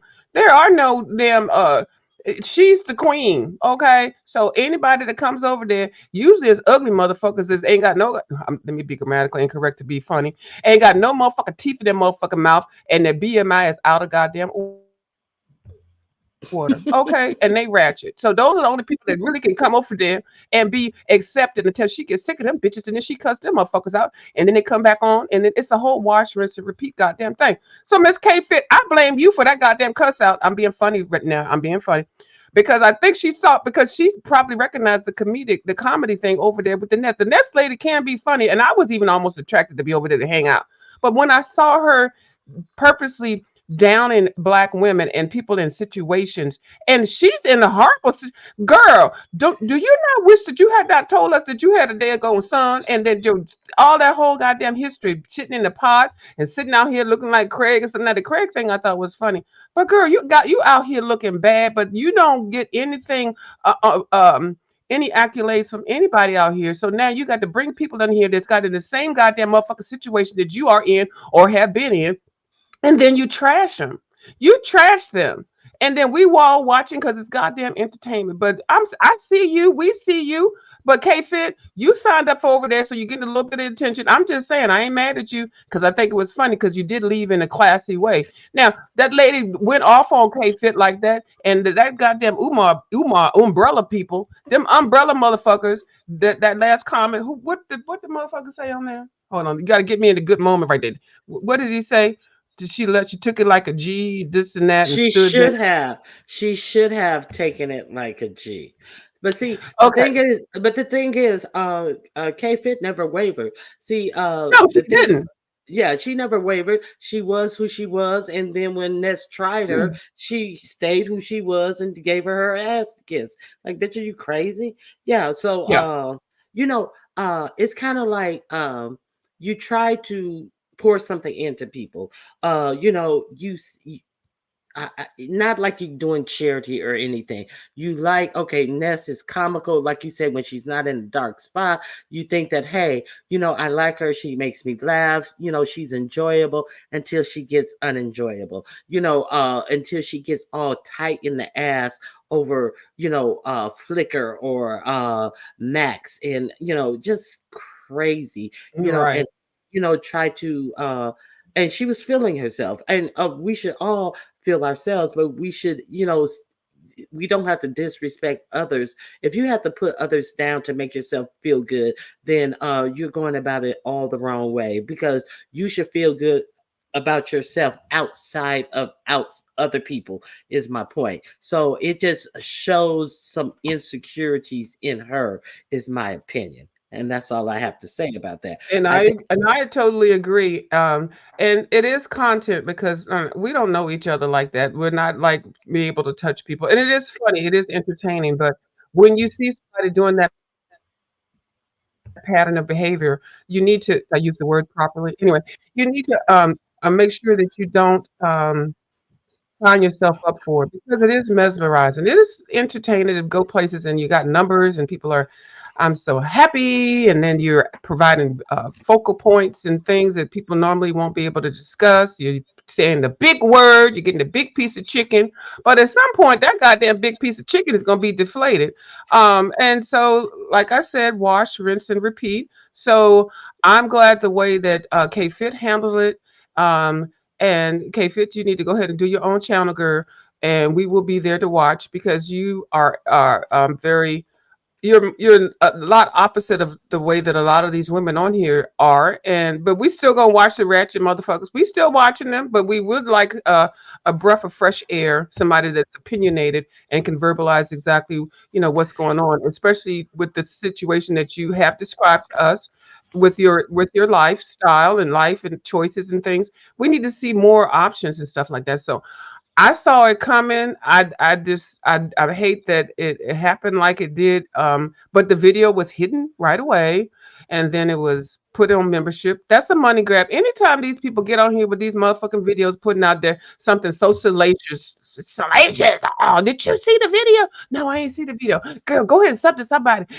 No, oh, I can't see it because no membership. Then they dropped that little 299, 399, 499, whatever, and then they got them at least for 30-day lockdown. You can see whatever motherfucking content anybody put out with if you sign up for the memberships for 30 days. Okay, unless you be like Shaquem and try whatever. But K Fit, you came out of it nicely. Um but I know you know better. So it is what it is. She ain't nothing was bad. Did you if anything you got some clicks and views and some people that's gonna watch your ass by being over there. So hey, maybe K Fit did a play. How about that? To get some with her channel pops. I'm just saying.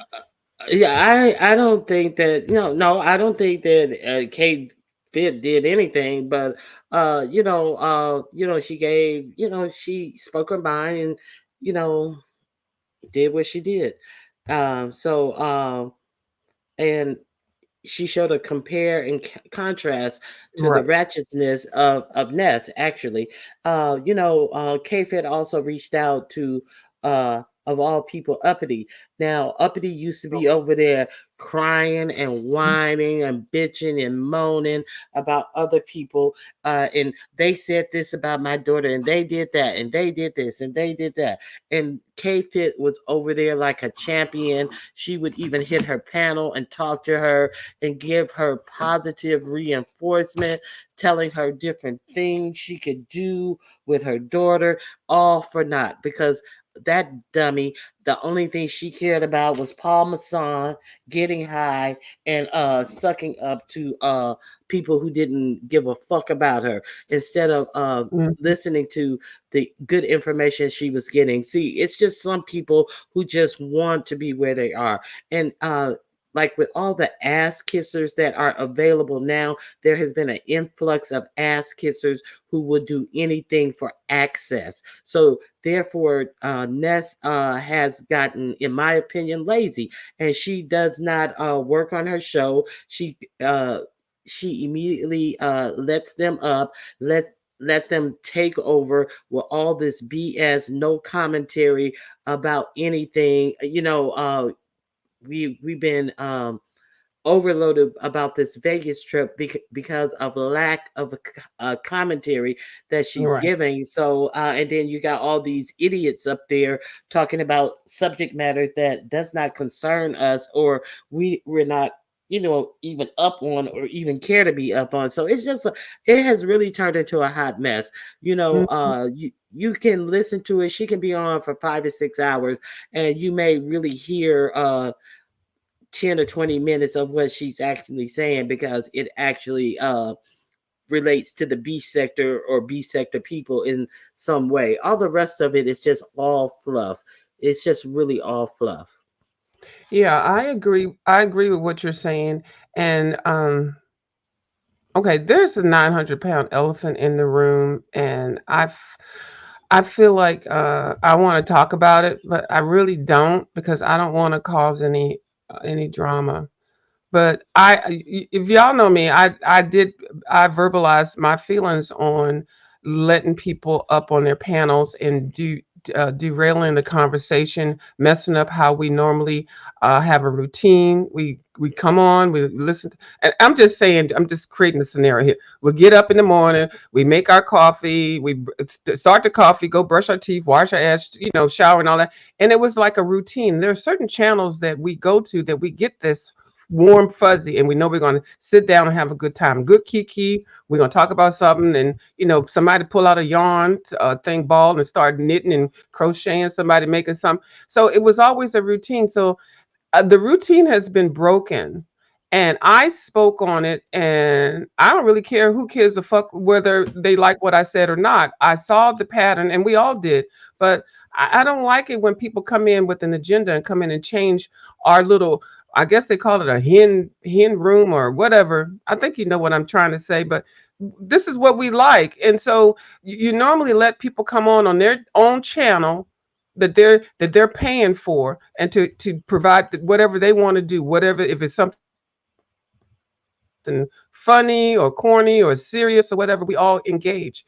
They come on, they say whatever they got to say, they put their commentary out, they let their regular folks up, and then they let guests up. But now they came in and just came in with the monkey wrench and just came in and just destroyed a lot of the content, because when they let these people up, they cuss out the people that's already there established, and then they cuss out anybody else that wants to come up. But it just feels like to me that people are just feeling comfortable just because they see those numbers going up. People are watching.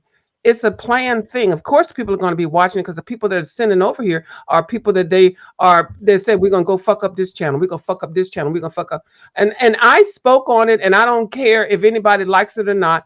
I will take a break from the channels that I feel that are doing this and supporting that. And the thing I'm always about, where's the goddamn money? All the money that was supposed to be thrown around with them coming over here, are y'all getting any of that money now? No, they're just coming in here dropping cash apps and telling y'all what they're gonna talk about and what they're not gonna talk about, and who they gonna let on the panel and who they gonna address. It's your goddamn channel, your motherfucking platform. Y'all built that. Y'all gonna let these bitches and niggas come over here and destroy that? For what? And then you're gonna expect people like me to just fall in and accept it? No, I did not accept it, and I'm not accepting it. I will not go over to watch that fool la la until I feel like it, until that shit calms down. So I said it, and I know that y'all don't want to speak about it, but you can speak about it. Don't be afraid. I'm just a regular person like anybody else. And some of y'all, the people that's in the chat, already said this. We don't want to go over there anymore because they cussing people out and people that we like. We don't have fun anymore. When you hear somebody and you have a channel and you hear some people say, I don't want to go over there because they're going to come over, they're going to let them on, and it's going to change the whole damn thing. I'm not Yeah, the first and one that said that. yeah, and then you got the ones that are, so desperate for money that they are just taking money to have these people up, taking money for this, taking money for that, taking money, and just to have these idiots sit on their panel, just to have uh people dropped. You're bringing them up so you can get money for them to get dropped. It is just like so grubby and low class, so that Right. it is what it is, grubby and low class. I know, and I'm gonna calm down because I don't want to make it a big thing, because some of the content creators that are allowing this, whether they think it, oh, I'm a neutral. No, you're not neutral. If you're letting the enemy in and being all whatever, terrorize and wreck your stuff because of the numbers, you're not. And I don't even think you're getting any more money. They're not bringing no money in. Somebody said somebody gave somebody $2 or $7 or something. They even cutting the money back from the. Then you want to They get even mad. cutting the money back from the. Yeah, they're Go not ahead, even baby. getting Go money. ahead. You getting $7 and you're mad because you didn't get 10. Well, what the fuck is the difference between $7 and $10? They have this motherfucking fat funky motherfucker up there talking about some bullshit that the beef sector don't give a fuck about. Then this big greasy bitch come up there trying to act like she's so enthralled and child, Hoodie did this. Who the fuck is Hoodie? Why the fuck do we give a fuck about what a nigga named Hoodie said? Don't nobody know this nigga. Who the fuck gives a fuck? Like this shit is all so enthralling, important. All this old pop in the mouth about these motherfuckers. And now it's all the popping of the mouth about this Negro Shaquem. Child, let me tell you, you can have your wrist back. No, I'm taking your wrist. Oh, you can have your wrist back. Nothing. a whole lot of nothingness. Nobody gives a fuck about these motherfuckers. All this commentary about these nothing ass motherfuckers. But hey, obviously somebody likes it, but I don't like it. So, I don't indulge. That's Yeah, all I got to and I say. don't indulge either. Pardon me. And the reason why I became verbal is because I've seen this and I've waited, but I see the people that I like, they're falling into it and they're not even getting paid. Y'all not even getting the K lube, the Vaseline, the lotion, or even the spit. Y'all are letting these people on, and we already seen what they came in because they came in, kicked the door, threw the money down, and everybody got had a good time. Ooh ooh ooh ah ah ah. So then people realized what was going on and they backed away. But now they're sliding in a different way, but they're still going good in. I guess back door, the attic or whatever, the basement. But at some point, somebody has to stand up and say, no, I'm not going to be a regular and entertain and enjoy your channel and your commentary and have fun. And then when somebody comes on, I can't feel comfortable because I got to feel like I got to get my damn battle gloves on to even say good morning or hello, chat or whatever. A And prime example. Go ahead. go I'm ahead, sorry. baby. No, A no, go. prime example is this the Miss Oogly, the Miss obnoxious. They were, oh, hey bestie, hey, that's my friend, that's my friend. And then this lying bitch, oh, any more letters come? Where is this big drop that she's supposed to have about all these names, and she had to put a production together? Okay, is this a Steven Spielberg production she's putting together? So that's the last thing she left with, running away from the bullshit and the lies that she told. But then she runs over there, and then, oh, I'm the first lady over here. And then what happens? Yaya hits the panel one day, and all of a sudden, this dumb bitch is in the chat pouting about take my wrench, and then talking about she don't like it when she's treated like she's not important for other people, and so just go on and take my wrench. And then I saw it coming anyway. Now it's a whole big to do because she asked for her wrench to be taken, and he took it quickly. And it wasn't like when he took Bree's wrench, and oh, I'm not gonna take your wrench. Of course you're not, because you're an ass kisser and you want access to her subscribers, so you're not gonna take her wrench. But the Miss Oogly, you quickly took her wrench because you realized you had purchased a spoiled product. You realized the product that you thought you were getting wasn't nothing but a bunch of motherfucking headaches and mess and bullshit, like everyone already knew. So they sold you that ware of no goods as if it was some goods. And now she's over at Lemons, babysitting his panel, sitting up on his panel so she can read everything from everybody that she has blocked, sitting up there like a dumb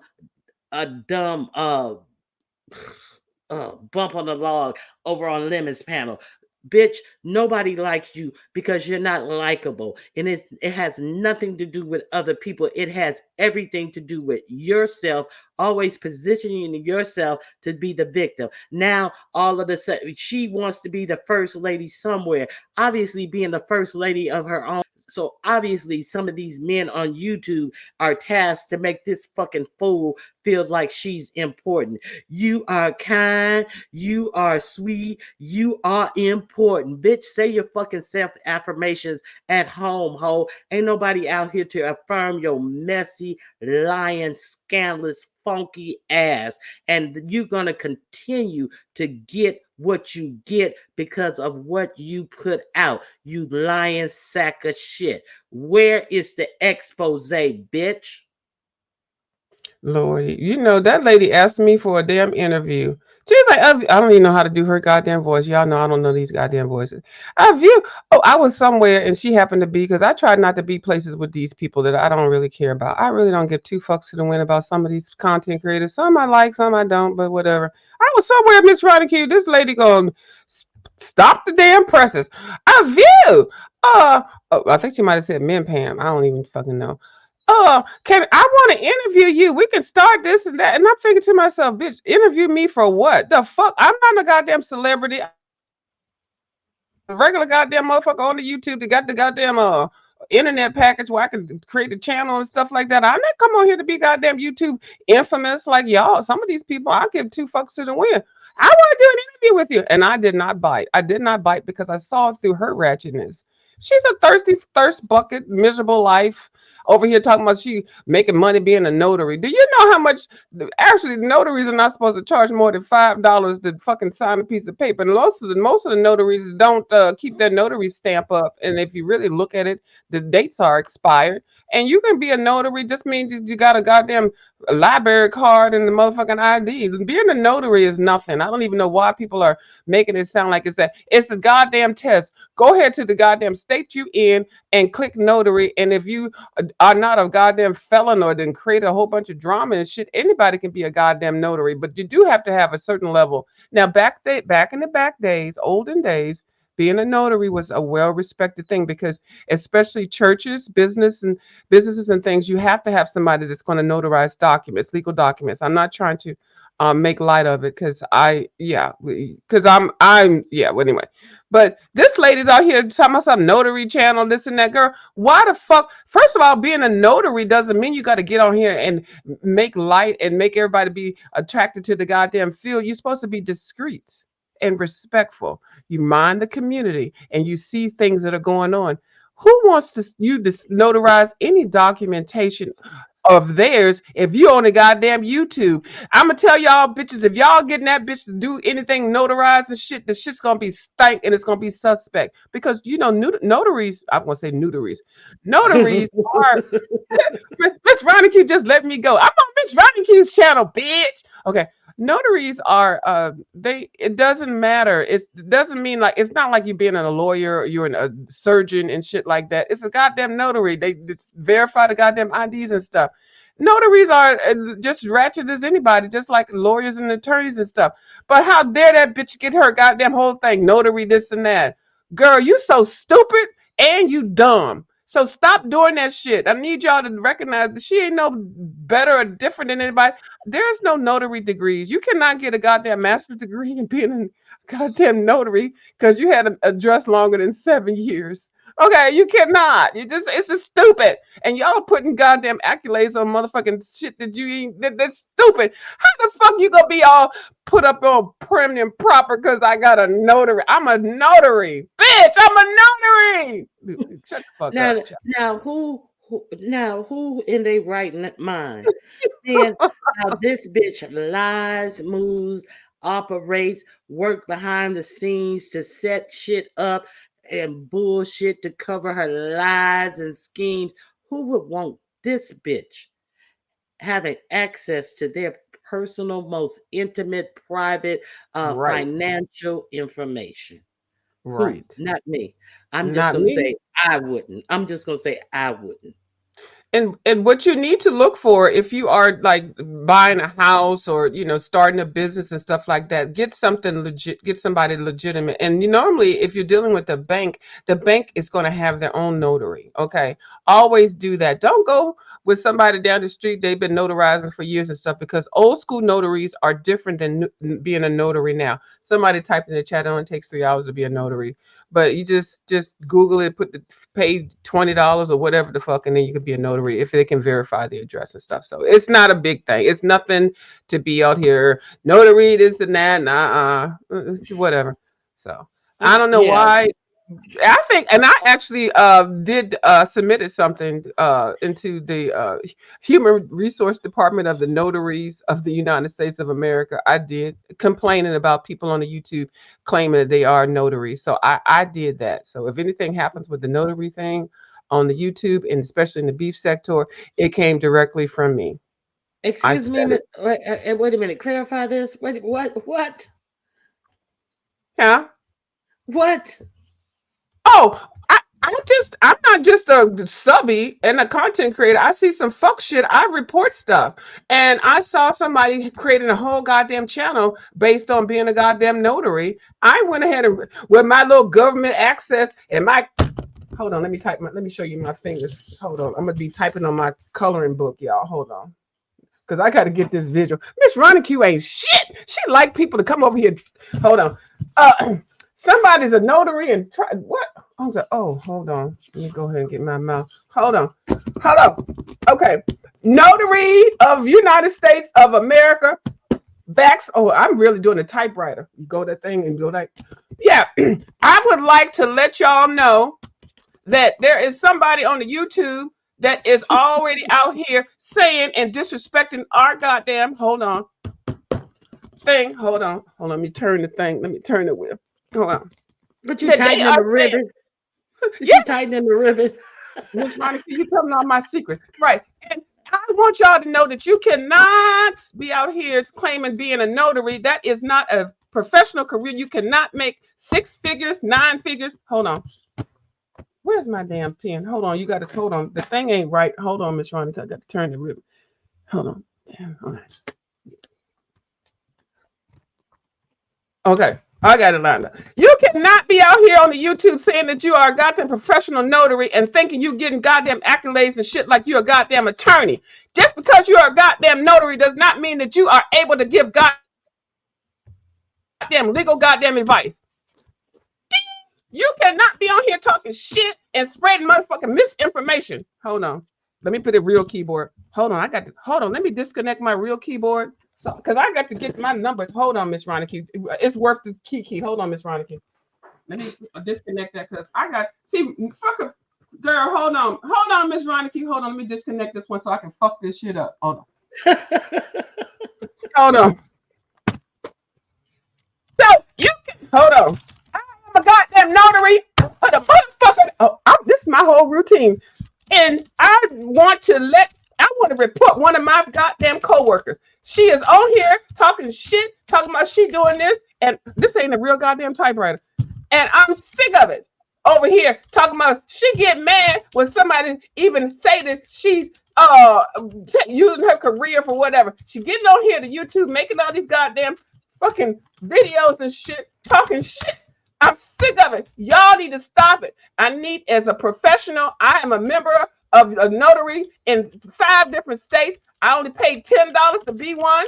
And I got the little thing, the little button you push to sign a piece of paper. We all know being a notary ain't shit, really. And back in the days, the church notary was the only one you really trusted, or the bank one. This bitch on the goddamn, hold on. YouTube. Oh Lord. I don't like it. I don't. It's ridiculous. And you're taking our goddamn profession down. Now I don't know anybody that fed 2, 3 babies and got a house and a mortgage and a goddamn Mercedes car and shit being a goddamn notary. Legally, if you look at the goddamn paperwork, the only thing you can charge is $5 for your services. $5. Okay, that's not even the McDonald's meal. You cannot make a goddamn living being a goddamn notary. Notary is something, it's an accolade that you add when you get a professional job that you add on there. It's a certification and you keep it. Okay, that means you ain't out for the streets, you ain't doing nothing illegal. So being a notary is a respectable thing, but it ain't no goddamn career. The fuck? And these motherfuckers, she saw a scam. She gonna get on here saying she's a goddamn notary. Like we supposed to be like, oh, the bitch is the notary, dog. Don't talk about her. She a notary. Hold on. This key stuff. Anyway, we cannot entertain this fuckery and foolishness forever. Okay? I'm just saying. Now I'm over here with my ugly hands and ugly fingers and shit, but don't worry about it. But I want how that's going on down in the YouTube, the beef sector. Thank you for the notary of the United States of America. And can you please reply back to my email? That's what I sent. I said it. Who gonna check my ass? Right. Is there a notary? Is there a notary institution of the International Society of Universities? Yes. Hold on. Let me add that to my damn email. Hold on. Let me add that to my. I'm a BCC them. Okay. I mean blind copy. Okay, y'all might not know what that means. I know what that means. Thank you. No, I did send that. I did report it. I did it because I'm like, y'all are just y'all done already destroyed my goddamn sorority out here, but like, letting people up in here coming here with pink and green. Everybody's wearing pink and green is job, whatever. We call them t-shirt whores and fuck it, whatever. It is what it is. But anyway, okay. Am I done? Miss Ronnie is holding me hostage up here. She know I'm I ain't ratchet. holding you hostage, but I yeah. tried to leave Uh, an hour ago, but you wouldn't let me go. well, yeah, I wanted to show you the babies. You didn't even vote on the. Oh, well, you voted on the Okay, syphilis let me baby. vote on the babies. You Can I said vote on the you babies? no. Let me It's do too mine late to online. vote on the. And Okay, well, I would. even the chat, you guys didn't vote on the babies. So I think They you did ratchet choose too. the baby that had the syphilis, so I could do my story on the syphilis. Now, okay, so My it's services are not look, needed. it's free at the at the credit union. She's a volunteer. It is. But see, you know what, Miss Running Q, when people don't know, they fall into it. But being a notary, it's not it's like having a library card. If you got a mailing address, if you don't have any, they do run a background check, and then you can be a notary. But it's no big deal. But people getting out here like, yeah, bitch, I'm a notary, bitch. Well, I'm a CPA. I am a CFO. I'm a doctor. I'm an attorney. I'm a judge. I'm on a United. I'm a Supreme Court justice. Like people could just throw these accolades out, but really, who would put notary in all of that whole mix? Like like even you could say I'm a chiropractor because at one point chiropractors really did not have that respect, but now they do. But But yeah, yeah. So she a notary. Who gives a fuck? I'm a notary girl. I'm a notary bitch. Like, fuck you. And that goddamn notary stamp. I'm so sick of carrying my goddamn stamps around. That motherfucker shit is so dumb. I don't even charge yeah. people. I need to see the, but see what the interesting thing is, Miss Ronnie Q, and this is why have been one for years. It's because you get to know everybody's business. Okay, And I'm a and and nosy. I'm pretty sure that's the reason why she's one herself. Right, because you got to know the background before you, well, technically before you sign it. You're not just supposed to pick up a document and just say, "Oh, this is this and this and that." Well, on the paper, that's what you're supposed to do. But we all know we got questions, and you get access to people's goddamn business and shit. So that's what the old school notaries at the church and stuff. After the church service is over and shit, and everybody having a meeting and stuff in the back room counting the money and shit. Child. I'm so y'all falling for it, but I ain't falling for it. And I'm sorry that I'm speaking up and y'all don't like it. I don't give a fuck. The fuck? Okay, now view. Yeah. Um, yeah, so that's just she gets thrown out of every place that she goes to be important. And you notice that they Oh, all okay. always, let her go out here and make all these lies, claims, and accusations. You look at all the people who called themselves taken aback and, oh, I can't believe that happened, and how could they do this, based on the notary's word that she Yeah. had absolutely no proof of. And then when they finally pressed her, and no, they didn't even press her. She kept coming out here like she had more. I have more, and it's gonna shock everybody and I probably go live tonight and do it. And then when they asked her about it at 2 or 3 days later, well, I had to put all the stuff together, but I'm doing it. And then now she running from somewhere else. Now another man had who thought she was worthy of having around, who was only using her to be around because he thought that she had some YouTube value, has thrown her to the side. And she was the one who initiated it, but he has thrown her to the side and like, fuck you, bitch, I'm glad you're gone. Shit, I was trying to figure out how to get rid of your ass in the first place, you worthless bitch. Shit, thank you for making it easy for me. So Mhm. it is just like real comical to see this bitch, be a dumb bitch, and want to talk about all her accolades, all of her intelligence. And where is Karen? Where's the Amish chick? Where is the blue Kentucky blood bitch who want to pass for black? But it's just blue from the inbreeding that her Kentucky hillbilly family has been doing. Where is this bitch? Well, I'm gonna tell y'all when that lady first came out. I'm gonna just be nice and say that lady when she first came out and she came and got herself introduced into the beef sector and the whatever sector over here. The first and see, I'm a starter or spotter. I when I see bullshit, I see it and then I call it out and then I move on. That lady came on here because that's when I was hanging over at the Pizza Ladies channel and stuff. I was over there, of course, because I really had supported Pizza Lady. I appreciate the fact that you can get on here and do whatever and stuff like that. So, but right now I don't anymore. But I'm not gonna like purposely make videos and stuff about how I hate pizza and stuff like that. Pizza and I have an understanding, so it's all good. I say she I don't she don't really say too much about me. She gives me some level of respect, but anyway, the motherfuckers that's over there hanging out with her, they don't give a fuck about me anyway. So when that Nina lady came out and she made her damn debut, I said, what? First of all, she came out here. We didn't even know what the fuck was going on. It took me about 15 minutes to figure out that bitch is motherfucking batshit crazy. Nina, the Nina lady, because she was trying to be all over coming over here telling us about us and giving us history. Like we don't even know where we came from and how this whole race debate situation came up. She came out here being very verbal and but she was leading a bunch of dumb motherfucking sheep that don't have any damn fucking sense for them goddamn self. So to hear anybody that sounds like they can put 7 words together, then oh, they're our leader. Okay, so the bitch came out here talking about something.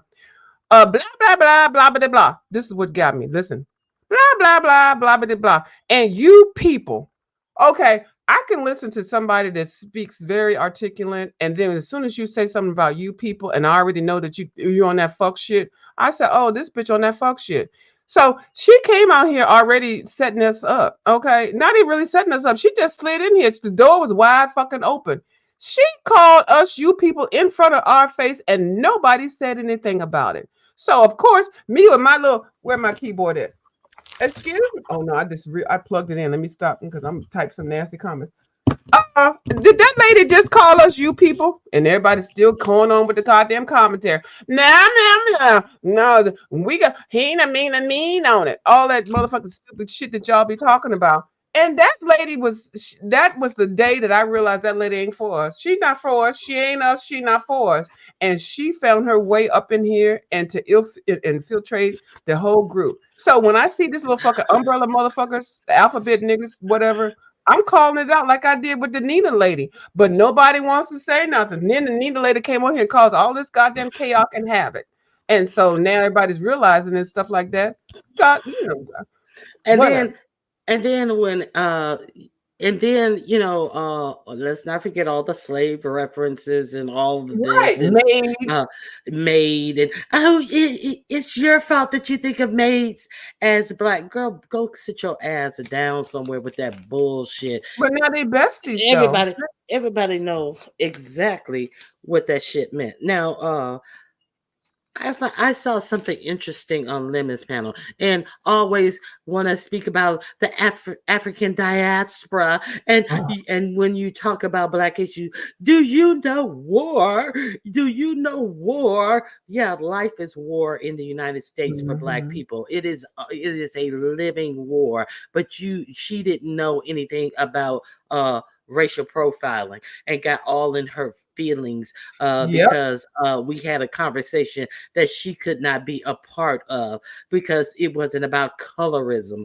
Okay, so now I heard something interesting on Lemon's channel yesterday. The non-binary idiot was on there, and Lemon asked him a very simple question. He said, being that you're mostly black and you have only a small percent of Asian, you're only a small percentage of Asian. I don't understand how it is that you said it was in the last 5 years that you uh found out about you decided to find out about your blackness. Now he did say it in the context of since he had a son that he wanted his son uh wanted to know for his son. That was the context that he said it in. So Lemon wanted to know how is that living in Arizona? And then I heard the dumbest shit. Okay, what's that dude's name? Stefan. He said, "Well, I lived in Arizona too, and I can tell you there is no distinct place that you can go in Arizona. There's so few blacks, and there's no distinct place that you can go to that is called a black area. It's hard to find a black barber and all of this." And I'm like, and that better tells you that you should know your ass is black when you in Arizona. He tried to make it seem like he understood how if he was living in Arizona that he could ignore his blackness. No, if you are one of the few black people in Arizona, Republican state Arizona, you know your black ass is black. Yeah, I like, and then he said, "Well, I never said I lived in Arizona, all my life. I never said I grew up here." So let's be clear. If Well, you go to a predominantly white place, you are going to know that you're black, and in the way that the United States is built up, the way that the United States work, the way that policing works, you're going to know that you're black. Cops going to pull you over on the okey doke on, every, and then the Karen tried to say, "Well, we didn't get in trouble. We just kept our heads down." And you don't have to get in trouble to be pulled over, questioned, stopped by the police officer. Just because you are stopped by the police officers, it doesn't always mean you're in trouble. Look at all the people who are getting out of prison from being innocent because they were pulled over by the police. So Lemon asked him that question. I digress. Lemon asked him that question, and he could not answer that question. You know what he went into? He answered a question with a question. He asked Lemon, "Well, tell me, what do you know about the African diaspora?" I was like, "Oh my God, not another Nina answer." And then he goes into, "Well, when I say I'm learning our history, it's not that whitewashed Dr. Martin Luther King history." Okay, so is Dr. Martin Luther King history so whitewashed, not our actual history? Just because it's about Dr. King, it has to be whitewashed. Okay, some history taught in school. Can you learn about Dr. King and it not be whitewashed? So, what is it about Dr. King? Okay, so learning Black American history is not what you are learning. So, therefore, it is whitewashed. So, you're talking about the whole African diaspora, but you never answered Lemon's question, which is how can you live in America and not know about? And see, that's the blackness that I'm learning. For what? For what? How is that going to help you live in the America that you live in? How is that going to help you, the African diaspora? How is that going to help you raise your black son in America, which is ever reversing course on all of the successes that we have had. So he just him haw and questioned Lemon, and do you know about this and do you know about that? He couldn't answer the question. The bottom line is he couldn't answer the question. Now how was that? well, I don't. I know people always say, "Well, I don't watch them. I don't know all that." But I'm going to touch on what you did speak on because that person, the binary code, and that's part of the Umbrella Boys. But when he spoke about the Arizona thing, being in Arizona and the connection or whatever, being black or whatever, light skin privileges and stuff. Now, I lived in Arizona. I lived in Phoenix. I lived in Mesa. I traveled to Flagstaff. I went to Vegas, and I've spent years, 4 or 5 years. Scottsdale. I have lots of friends that live there, so that whole experience I know about because I did that. Well, if you ain't you DMV and this and that, bitch. Because when after I graduated goddamn college, bitch, I ran and I traveled the world. Not the world. Let me not lie. I traveled to the United States. I got in my little ragged little Pinto and drove around, and I went places and I experienced things. I don't talk about that over here like that because y'all be too nosy. But so I do know that when you are in that area, the Nevada, Scottsdale, Phoenix, Mesa, uh, Arizona, whatever, there are, if especially if you're black. First of all, there's not a lot of cocoa butter over there. There's a lot of products that you cannot get. You can't just walk into black hair salon. I couldn't find any place that I can get my hair braided and stuff. Uh-huh.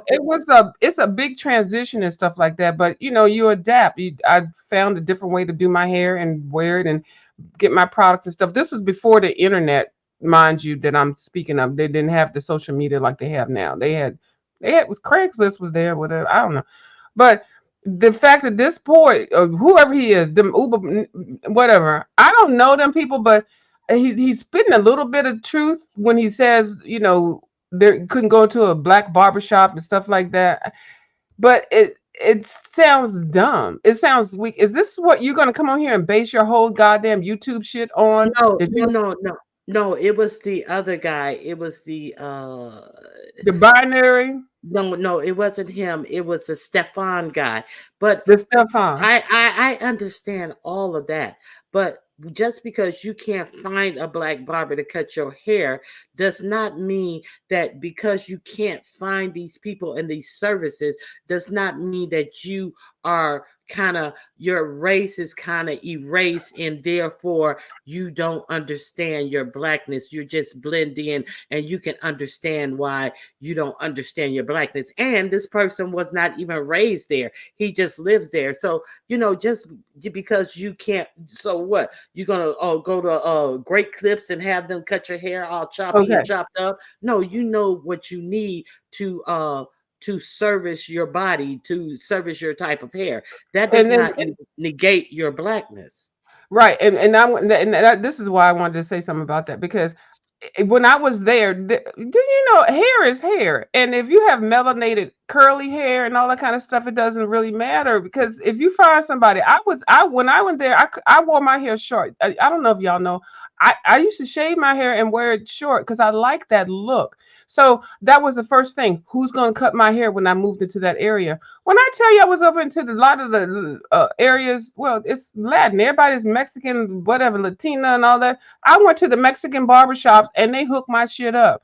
They understood my curl pattern because they have the Hmm. same thing too. They hooked my hair. I had the best goddamn haircuts down there. So for him to say that as a male that he couldn't find a place to get his hair cut, that's a goddamn lie because most Latin people did. We're all really basically the same if you really want to think about it historically, but we're not going to do that. But we want to focus on how ignorant he sounded saying that motherfucker shit. It sounded stupid. So I had some great haircuts when I was down there, and there are lots of places to do it. It's goddamn clippers and fucking oil. The fuck, just cut it. You gotta have skill set. Like you probably went to a bad place to go to get your hair cut. The fuck, Well, they got well, blunts no, up in there. The fuck, yeah, I'm yeah, mad. yeah. Well, just like you couldn't find somebody to braid your hair, Pam, I Right, feel that they have difficulty in finding some place to cut their hair. Okay, I get that, but that does not explain why you didn't have an identity as a black person. right. That is more Because he of was an trying to assimilate. He was trying to identifier. assimilate because of the skin tone, probably trying to assimilate into a culture that is not his culture. So he Uh, had to fight for something. Mentally, people do that all the time. But And, he, but no, this was someone else trying to answer, saying, "Well, I can understand why he probably see you're. This is a third person trying to answer the question for him, saying, growing up in Arizona, I can understand why, he probably, because you can't find this and you can't find that. That wasn't even him answering his own question, and then when he finally decided to answer his question, he said, "Well, no, I didn't grow up here." He said, "Oh, you just moved there recently, or since you've been married." So I don't know if this the 20 years ago when he was a swinger and cheating on his wife. Well, he and his wife were screwing other people married, or is this most recent marriage? I don't know how long he's lived there. So the Arizona is not a quotient in his whole story. So since we can take all of that out because he said he didn't grow up there. So he is an implant there. So How come he was not in touch with his blackness prior to that? He could not answer the question. And I believe that because I don't really know. And I'm reading the comments, and when I said just that hair is not just hair. There's a difference. I already know that, but there's so much to this conversation. Like there's so many ways to go. So I understand that, but I don't even really understand that person, and he sounds ignorant, and I don't even know why we even entertaining those fucking fuckers. I don't know. Yeah, so I feel stupid even trying to even make a commentary on it. But Miss Monica told me, I mean, it just she asked seems like about, such an easy question to answer. yeah. Yeah, like it's easy. You want to act as if you separate yourself, and you is it true? How could that be true? Everybody, we're living in the same America. So you want to come on YouTube and present yourself as if I really don't have the nigger experience. That's what you're saying. I really don't. This niggerism that you guys speak of, I am foreign to. It is not my experience. I live Mhm. in a lily colored uh America. Well, I have not experienced this black experience. So I'm going to indulge myself, and I'm going to study this, because life is not going to teach me. I never had my Negro awakening. I I never know, Miss. had my girl bye the fuck out of here. It's my opinion that he is trying to be the unicorn Negro. That's all that shit is. You can't even explain it yourself. It's a bunch of bullshit. That's why. And it's 2024. Why even? This is what pisses me off about that goddamn light skinned, dark skinned motherfucking Brooke bitch with her motherfucking ragged ass motherfucking teeth, bitch. It's goddamn 2024. We need to be working on more positive topics and things instead of you sitting on here making a goddamn fake ass goddamn baby doll, fucking niggas and all this. Y'all need to understand this ratchetness. I know this is an entertainment apparatus, but some of y'all just taking this shit way too far. So this motherfucker gonna be over here complaining that y'all don't understand that he is new to his blackness and stuff. It's just dumb. Like we still talking about hair texture and stuff like that. We And, need to be talking more positivity about. and why Go ahead, baby, because y'all gonna get and on the rant. I got a why chance. are why are these dumb bitches over here in the beef sector so enthralled with people who don't even know their own blackness? Are why are we inundated with these motherfuckers, representatives Oh, by dumb bitches with these motherfuckers? These self-hating black hello. Negroes, these motherfucking hood boogers who want to try to act as if they're some type of fucking elitist. And are you serious? You know who does Um, this? Who does this? Miss Ronicky, you're gonna be very surprised what I'm saying. Do you know who does this? That y'all would who when they have nothing else to say and people are talking about their looks, they always come to this. They are the most fucking ratchet motherfucker up on this bitch. Lovely love. She always gets onto this thing with her Asian chinky eyes and her hair. She is. I got these Asian eyes, and because I got this curly hair, okay. And then everybody, the whole thing. Let me go ahead and throw it out here. I got Indian in my blood, girl. Please, why are we talking about these type of topics in 2024? Pizarro had a live scheduled good and bad hair. I saw It, that. girl, good and bad hair. And bitch, do you even have any hair? We would Like, never know. what in the hell is good hair? Good hair is the hair that God put on your head. That's good hair.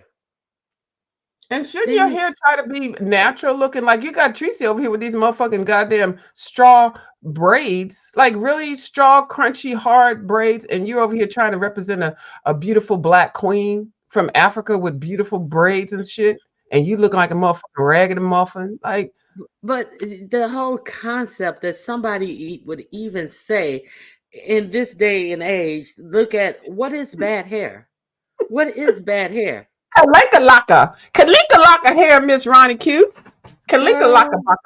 I was just like, oh my God, haven't learned to love their own hair. Nobody could tell me I have bad hair. Now, they people like when I was growing up, people used to say, "Oh, your mom them they got good hair." My mom them hated their hair. Their hair would always get thin. Their hair couldn't hold no curls. I have a combination of my mother's and my father's hair, and it's just like my sister's hair is like her each hair shaft is thick like a German Shepherd hair, is what I always say. She has real Hmm. thick hair. We have different hair. We never had no fucking hair issues in our house. Never. You know what I'm saying? It's just crazy to me that people still think of good and bad hair in 2024. So, They're reaching, and they're desperate, and they're trying. See, this is what when she put that title out there, I saw that. I said, "Oh, I'm not going." Well, I don't really go over there. I'm not going over there. Hi, Miss Toby. hey, Miss I'm not going Toby. over there. Yeah, I'm not going over there for the hair commentary because we all, well, people around here are older, and we already know everybody had to get the grease, get the goddamn comb and the brush, and some water, and you sit down on the goddamn floor between whose ever legs and get ready to braid your Mm-hmm. hair and brush it down and then do whatever. Or you was sitting at the goddamn stove with the goddamn hot iron there, and then you was getting your hair pressed and curled. So And I holding don't. them I'm not ears. going with that bitch over here that we don't even see her motherfucking face and even know what the fuck's going on. Her fake goddamn 4 or 5 kids and whatever fake husband gonna do have no goddamn conversation about no goddamn hair. Hi, Miss Toby. Let me be quiet. I'm gonna get my coffee. All right. Hey, what's up, Miss Toby?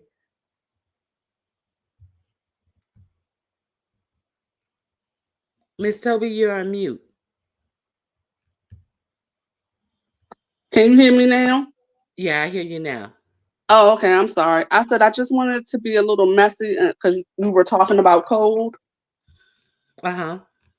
Okay, so this is what I'm saying. They don't even know the beef sector. So his title for today is "Drunken Love: A Beef Sector Power Couple."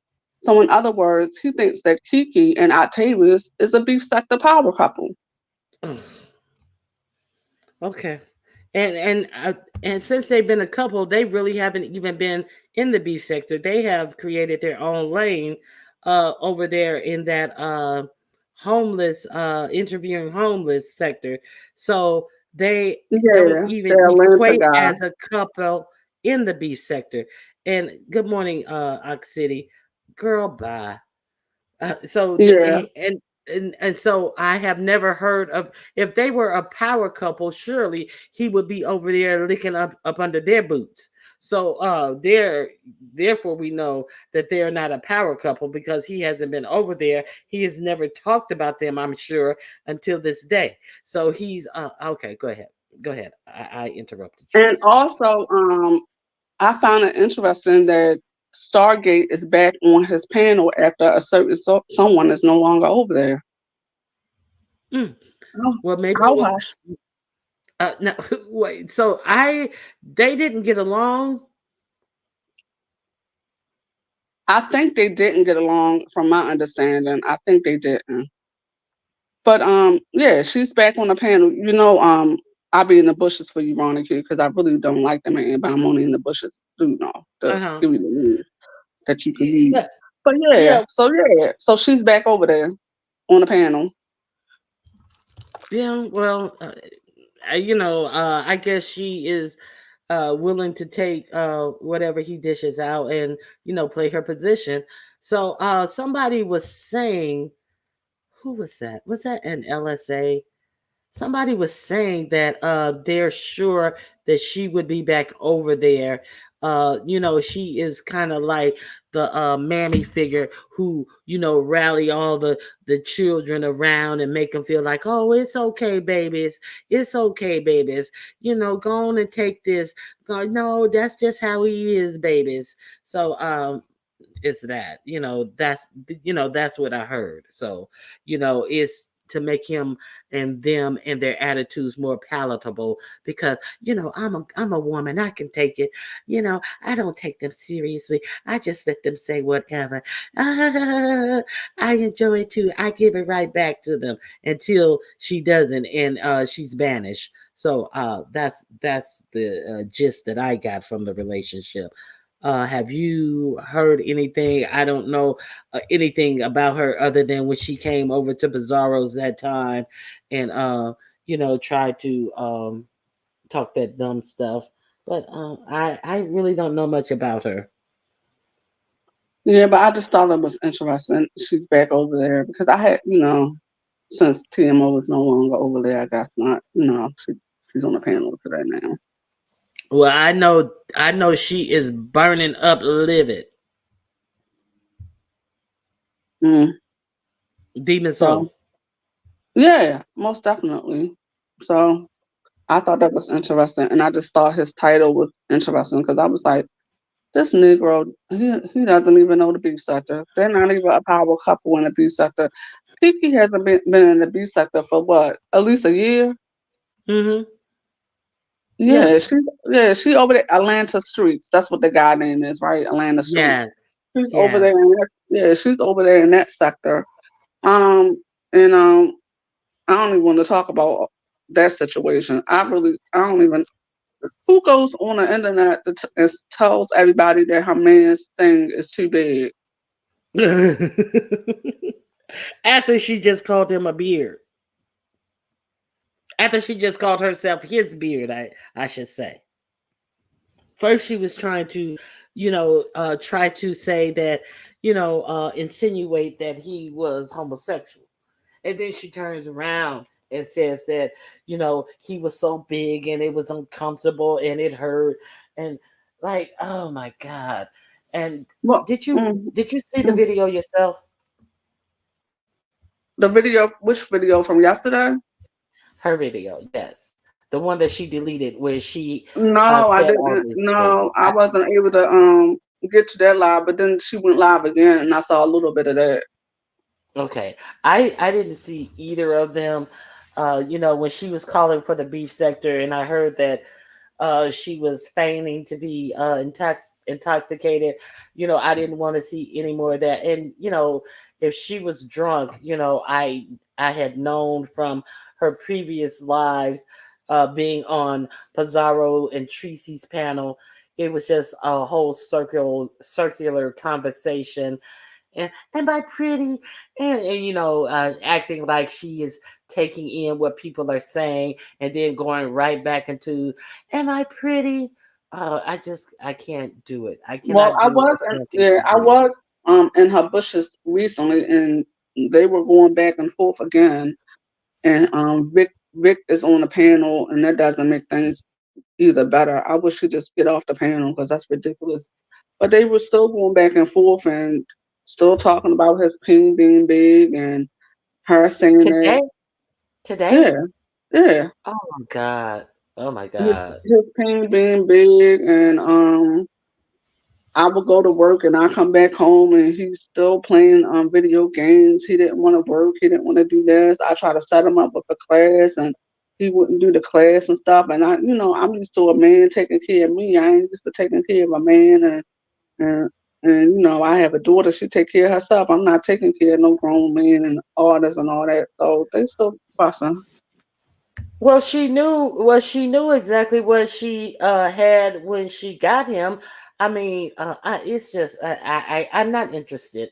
I'm just reporting on it because it was the news. I'm really not interested because if uh, you know, if you know the predicament of the person that you got and you bring him into your home, and he is who he is. So to expect change is just like, that's on you. You know, you got what your hand called for. And then they were fussing because I think he was basically saying he didn't like the fact that she was somewhat alluding to the fact that he was trying to have sex with her forcefully and stuff, and she was, because by her saying, I said it was too big and he was just trying, and he was like, that wasn't even the case. What are you talking about? Don't try to put that narrative out there. Okay. So, are you trying to say that she is putting out here that she they tried and it was unsuccessful, and he kept bugging her for more, bugging her to I think that, I mean, to some extent, she may have been trying to allude to that, but he was basically saying, "No, put it out there." And then he was saying, at that particular time when they was having an argument, they was going back and forth. They was like jumping from subject to subject, but he was mostly saying, "Don't try to put it out there. It wasn't even like that. You were on a couch, and I told you to get up and get off the couch." And then he said something about they start fussing or whatever. I just think maybe it's just best for them to just leave each other alone. Especially, she said, "I'm not used to a man like you. I'm used to a man that wines and dines me." well, then what's she doing with him then? Because she was been paying for everything since they were dating. Mm. No, UNC girl, if you put it in the back chat, I can hit it. I didn't see a link on my no. You keep asking me that, UNC girl. I don't even think you can drop links there. Oh no, that was someone else who asked me that yesterday. Yeah, but she's been paying for everything since they've been dating. So Well, that was a sign right there. right. I mean, So yeah, that that was a sign right there. If yeah. you've been paying ever since y'all started dating. Yeah, this is really No. nothing new. I don't Mm. know. I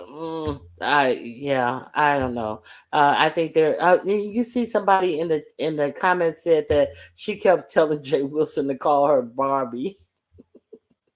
What? Yeah, that's what somebody in the chat said. Did you hear? She did. Did you? Yeah, she Yeah, kept she telling. did, Mm. and she was and well, and her. I want to imitate her, but I don't even really know. Jay Wilson, what you call me? What did you just say? Well, Barbie, we need you to calm down, daughter. We need you to go ahead. Well, Jay Wilson, I need you to call me what you call me. Did you just call me Barbie? I like when you call me Barbie. Now daughter Barbie. Now I need you to stop this. And how big was the peen? How you couldn't get it What? in? Well, no, he didn't say that. I'm ad libbing. Okay. Oh, Can I ad lib this goddamn Ronnie Q's channel? I'm gonna ad lib into it. I'm a live, go live ahead, roast. please. Okay, Okay. okay, yeah. So don't take whatever I'm saying. Well, with a grain of salt. Uh, but I can now. I done got off the thing. Anyway, she did say that. She did say several times, "Can you call me Barbie? What did you call me?" The first time she said, "What did you call me?" And Wilson was like, "What, daughter? What? We know you like pink. Barbie. Can you call me Barbie?" And she kept insisting that he called her Barbie. And then at one time he called her Barbie Kiki or Barbie something. And then she like she's surfing for a new channel name.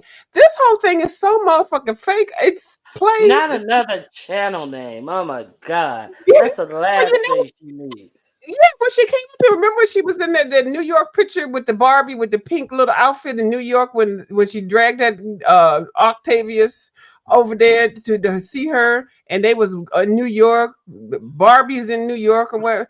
It's delusionment. She's doing this. And the Go renting ahead. the what kind of car they rented some high end vehicle.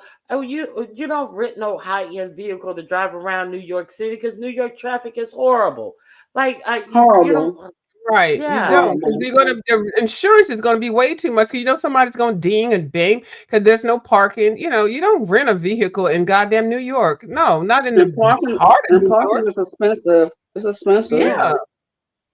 Look, somebody said great voiceover. I'm sorry, I'm gonna have to practice that since that's gonna be in my damn repertoire. Miss Q got her goddamn voiceovers. I'm gonna have mine too. How about that? But I can't. Once I get out of character, I can't get back into it. But go ahead. Now, so did she rent? Was it an Ashton Martin? That's what Kind to Me said. I think it was something like that. Yeah, I think it was. Okay. Lord Jesus. So what else? Miss Toby, is there anything else you wanted to add about this whole situation? Because this is maybe my one and done. I can't see it getting more No, exciting than no, this. this my one and done either because I have to watch her and I can't watch her all the time. Hmm. Mm-mm. Now Mm-mm. I I just went now over there to it be nosy. now it kind of makes me want to go back and see her Atlanta Street interviews because they said that they were very enthralled, and somebody said that she seems to lock in on people, and then she gets stuck and goes at them with a vengeance. Now it did her and the guy who was doing the street interviews, it's my understanding that they had some type of conflict, and she was kind of like going for him and coming at him and stuff, because there has been some troublesome things that have come out about him and how he do things. Yeah, but from my understanding, I heard at one point in time they said that she was doing very well over there in that sector. Yeah, me too. And they said Like every the time he would support. make a video. Go ahead. They said every time he would make a video, she would make a video, and that she was doing good. Yeah, from my understanding, she was doing very well over there. Like she was getting a lot of supporters over there. And I could tell in her chat now because when I was over there, I was in the bushes. I've never seen any of those people, so I'm suspecting that those people are from that sector, because some of them were like, babying her and telling her, "Okay, it's going to be okay, Kiki." So basically, they don't know the Kiki that we know.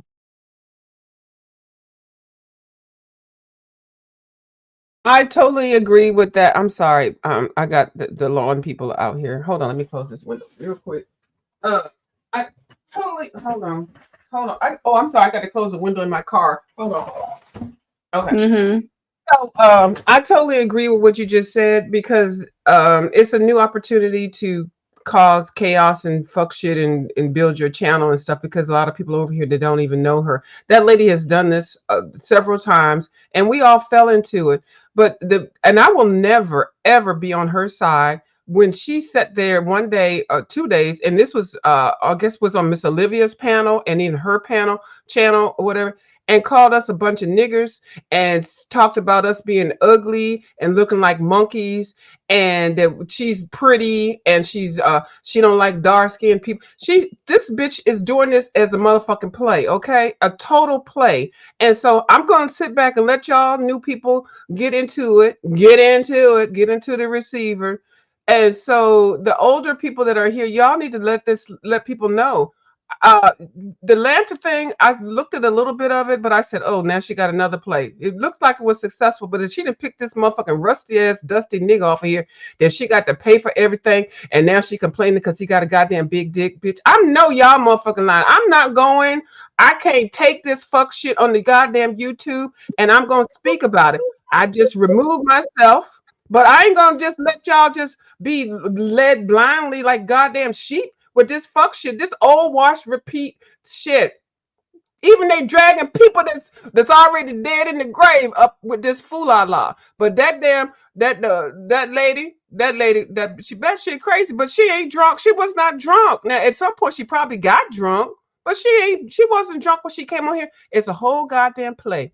Let me be quiet and sip my Miss coffee. Toby, When you're ready to talk about some other Huh? stuff, not trying to was cut your conversation, but I got to was deal with the man outside with the lawn. Hold on. okay. Was she acting drunk this morning? Was she still on that No. same? Mm-mm. Okay, She good. wasn't acting Okay, drunk this morning. Nope, okay. not at Well, that's all. good. Well, that's good. Now, Miss Toby, I wanted Oh, look to. what Very Curry said. Look what Very Curry said. Okay, Octavia says since we're telling everything, you're not even divorced. You're still. Ooh, oh, Oh, so they oh, they being messy. They being oh. messy. She opened the floodgates, so she finna get some water poured on her now. Oh, now I thought that was long over. Mm. So, Miss Toby, did you hear about that congressman? Where is he from? I forget. That black dude who said that black people were They were better black off family. in Jim Crow years.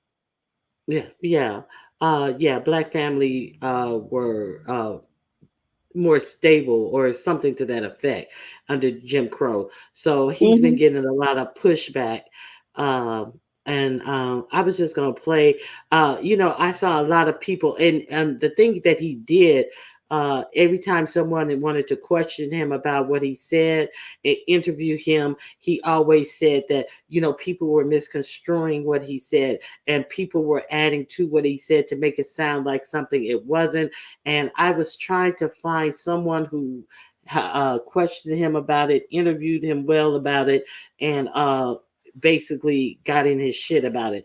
So you want to I sit up know here for Joey this? did. I know Joey Reed Joy, that's got into him a exactly little who. bit.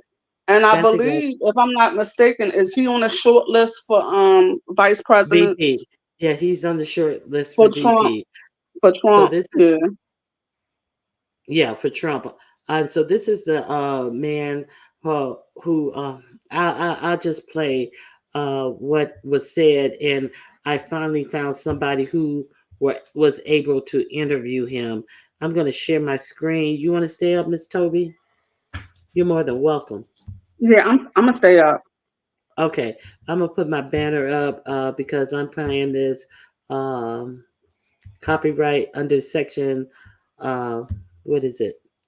Section 107 of the Copyright Act of 1976, allowance is made for fair use for purposes criticism, commentating, news reporting, and teaching. So I'm going to play a little portion of this. Uh, you'll be able to hear exactly what he said and what context he said it in, and hear Joy Reid question him. Here we go.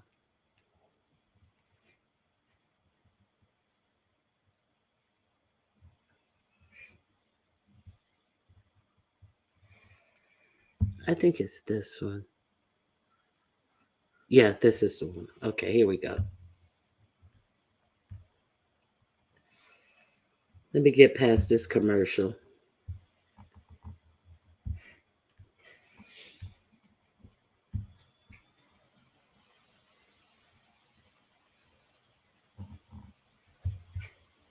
I I can't hear Ronnie Q. Yeah, I'm getting past the commercial. Okay, just making sure. Okay, okay, here we go. Byron Donalds have been condemned by House Minority Leader Kareem Jeffrey. Hold on, I got it going too fast. Let me slow it down. Okay, here we go. Just in case you guys haven't heard about this, I know most of you may have. Some recent comments by Florida Congressman Byron Donalds have been condemned by House Minority Leader Hakeem Jeffries, the Congressional Black Caucus, the chairman of the Democratic National Committee, Jamie Harrison, and the president of the NAACP, Derek Johnson, just to name a few. In those comments at an event designed to help Republican outreach to Black voters in Philadelphia earlier this week, Congressman Donalds made what certainly seemed like positive comments about the Jim Crow era. And he claims his critics are missing the context of what he said. So here's the context. I grew up with my mom. My dad and my mom, things didn't work out. As an adult, I look at my father and I say, bro, I don't know what happened, but you my father and I love you. Wow. I don't know what happened. I wasn't there. Wow. But I'm going to tell you. Okay, I find it awful strange that he's hearkening on the stability of the Black family when he himself did not have a two-parent household, and look at where he has found himself in life. So he is the antithesis. He is, you know, totally against what he's speaking on, because even though his father was not in his life, he is slated to be, because he's such a bootlicker, to be one of the front runners for VP. So understand that part of it when you hear him. It is. Coming growing up, the one thing I knew I wanted to do, and this is not about my father, this is about what I wanted to do, is I wanted to be a father to myself. Wow. And so one of the things that's actually happening in our culture, which you're now starting to see in our politics, is the reinvigoration of Black families with younger Black men and Black women. And that is also helping to breed the revival of a black middle class in America. You see, during Jim Crow, during Jim Crow, the black family was together. During Jim Crow, more black people were not just conservative, because black people always have been conservative minded, but more black people voted conservatively. And then HEW, Lyndon Johnson, and then you go down that road, and now we are where we are. What's happening? Okay, so in this, okay, more black people voted conservatively. Okay, so we understand that was before. What is that? The Dixiecrats. So we are supposed to just take this as, back then the Republicans represented what Republicans represent today, conservative, and the Democrats were liberal. But back in the day, it was opposite. So you have to take the context of what happened along history. See, because there's that. You understand what I'm saying, Miss Toby? I'm sorry, I was on mute. Oh yeah, definitely. He's speaking. Yeah, as far as the when it was the Dixie Republicans. Yeah, so that's what he's Yeah. speaking of. But I'm See, see, whew, child. he's trying to do a sleight of hands right here. Now, back in the day, all families were more together than they are back in the day. So it's just not black families. And okay, I'm gonna let me play this. In America the last 10 years, and I say it because it's my contemporaries as well as his contemporaries, you're starting to see more black people be married in homes, raising kids. It's when you home with your wife raising your kids, and then you look at the world, you're saying, "Oh, wait a minute, time out. This does not look right. How can I get something to my kids?" It goes back to the conversation of generational wealth. Not just having a job, generational wealth. I am joined now by Florida Republican Congressman Byron Donalds. Congressman, thank you for being here. We played that lengthy segment. That is what you posted on your social media. Okay. Now, somebody in the chat brought up a great point. See, he's talking all of this stuff about the black family. He's not married to a black woman. He does not represent a black district. Let's be clear that you guys know this about who this is. Bringing up Jim Crow and the togetherness of the black family during that era. So he was the one who brought it up as if it meant something about the black family being together. So I'm going to continue and I'm going to go uninterrupted. The part of what you said that people take issue with is Islam. So I'm going to read back to you again. You see, during Jim Crow. So somebody has feedback. Can you guys go on mute? Somebody got feedback. I hear double. Thank you. The black family was together. During Jim Crow, more black people were not just conservative. Black people have always been conservative minded, but black people voted conservatively. But it is that during Jim Crow, the black family was together. That's what people have taken issue with. What are they missing? Frankly, what's really happened is that you have, Democrats and you have the Biden campaign, and some of the media want to twist my words for political purposes. The overarching issue is talking just about Black families and why you're seeing a trend of Black people leaning towards Republicans in this election cycle and probably in election cycles to come.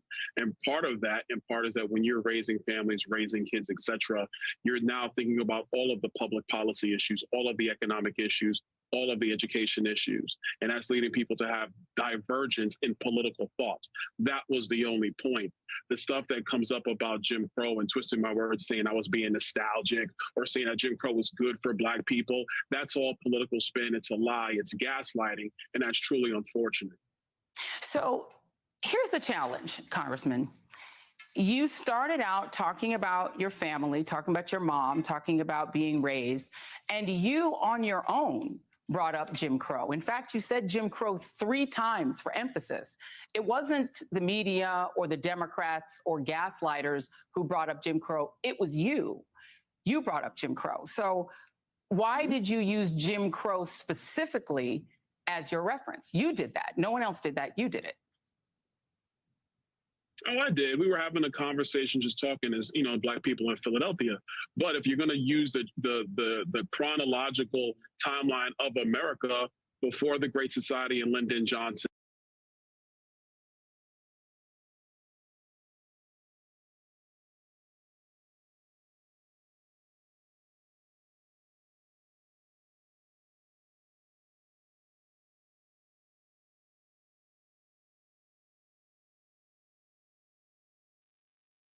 Ronnie Q, it stopped. Ronnie Q. Yeah, I think it's. Now, hold on. I was I was gonna fill in talking. I because was I on didn't know if mute. you knew. Okay, Yeah, all right, thank you. all right. I said, so he said that we were just black people having conversation in Philadelphia. Uh, Now you need to tell me that in Philadelphia, these are the conversations that black people are having about how black families they were more united under when Jim Crow was enacted. So he's like, we were just having a conversation in Philadelphia about black people. So that was just my only point. Did you hear how disingenuous this person is? Like, oh, it was just a bunch of. Okay, I'm gonna continue. I'm gonna roll that back a little bit to see if you catch it and keep. I'm not gonna interrupt anymore. Okay, I keep saying that, but I'm not. Okay.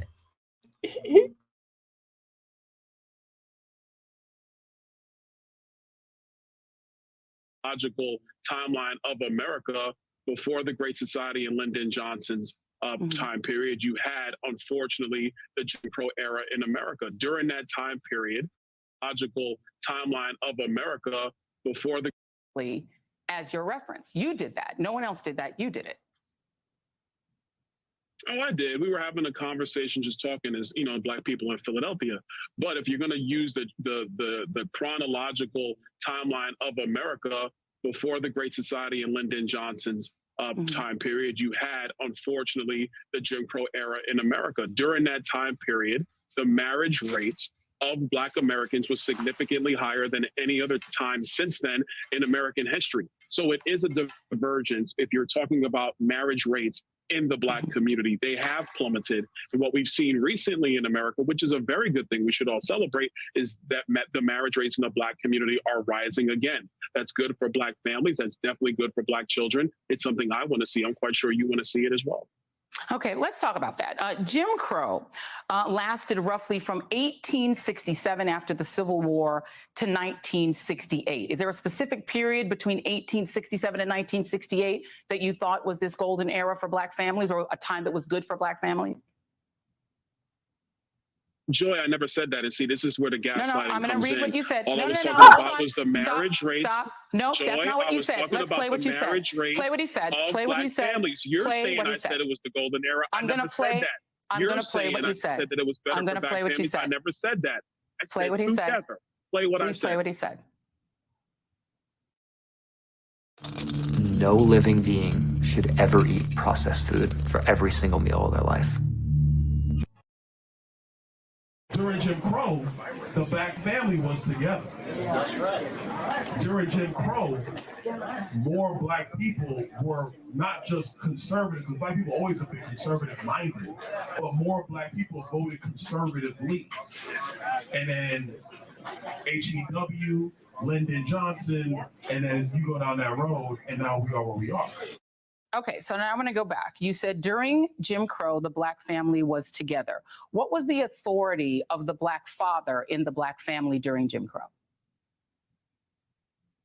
Well, listen, under Jim Crow, obviously, Black people were under great persecution, unfortunately, by Southern Democrats and the Democrat Party overall in the history of our country. That's the fact.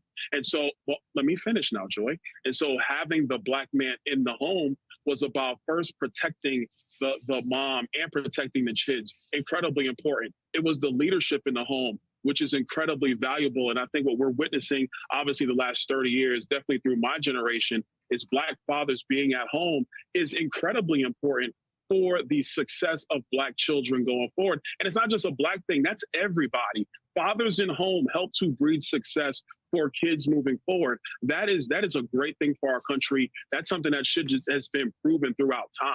So what I'm talking about is not the golden era of Jim Crow. That's ridiculous. I would never say that. And that is the gaslighting that I'm standing up to, because that's what Hakeem Jeffries, the Biden campaign, Jamie Harrison, and the like are trying to trying to bring up. And unfortunately, the media has followed suit with misleading headlines, and that's wrong. Now I'm going to talk. Do I have a chance? Good. Now, you talked about the black father being in the family, being able to protect the family. First, I want to read, just for our audience, the definition of Jim Crow, just so we all know what we're talking about. Jim Crow laws were a collection of state and local statutes that legalized racial segregation. They existed essentially from the post-Civil War era. They were meant to marginalize African Americans by denying them the right to vote, hold jobs, get an education, and other opportunities. Those who attempted to defy Jim Crow laws often faced arrest, fines, jail sentences, violence, and death.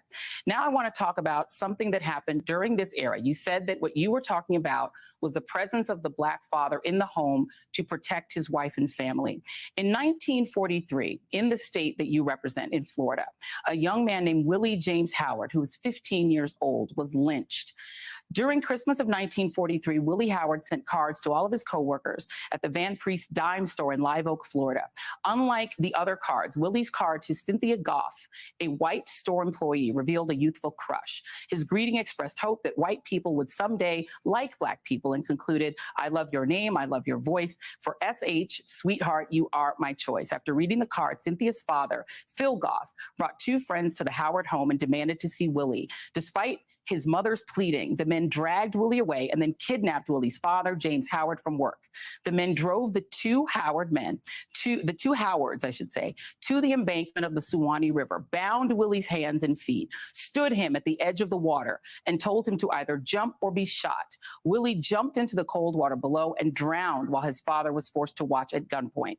Willie's dead body was pulled from the river the next day. You said that during the Jim Crow era, the importance of having a black man in the home was to protect his family and to protect his wife. I actually spoke with somebody who lived through Jim Crow. Her name is Myrlie Evers Williams. And Myrlie quoted to me a man named Charles Silverman, who wrote in Crisis in Black and White, that in 1890, the year that the Mississippi Constitution was written, the policy of crushing out the manhood of the Negro citizens was to be carried out with success.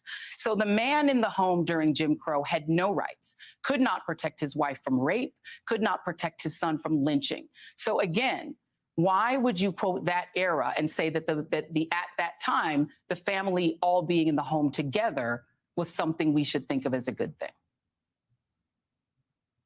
Well, first of all, Joy, the story you bring up and you're bringing up is a tragedy, one of the great tragedies of the Jim Crow era.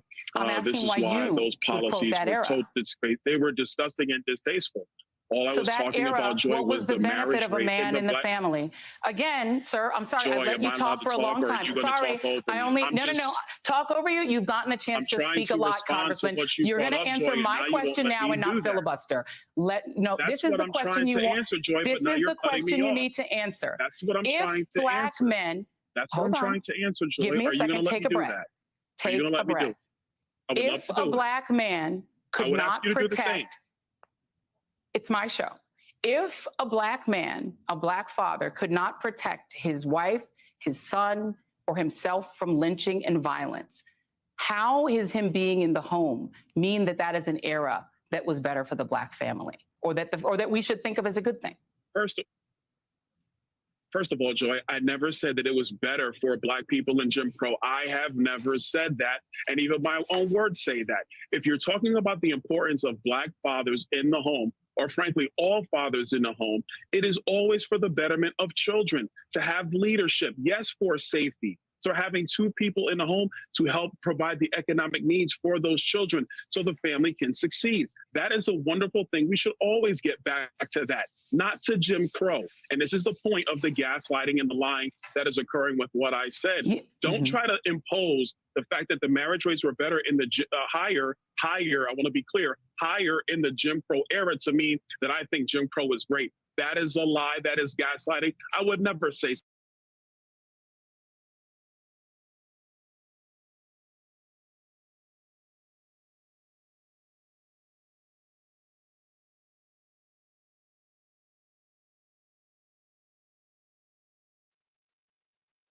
Um, Did it stop? uh, um, Hi QI, how are you?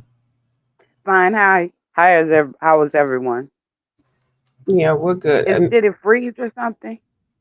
I think Yeah. it froze. I stopped it, and I forget sometimes it put me on mute when Oh, okay. when I stop it. Hold on. I'm gonna finish this up, but I just you heard what he just said, that Yeah. marriage rates were higher. And he keeps on trying to, make that a sticking point. But divorce wasn't normalized during the Jim Crow era. Even white women who were unhappy with their husbands usually had to stick out marriages, or divorce wasn't a big thing in the Jim Crow era for any race of people. So, marriage, of course, it was a big thing back then amongst all races. So, I'm going to finish it up. It's almost done. Okay. And then we can talk about it. Okay.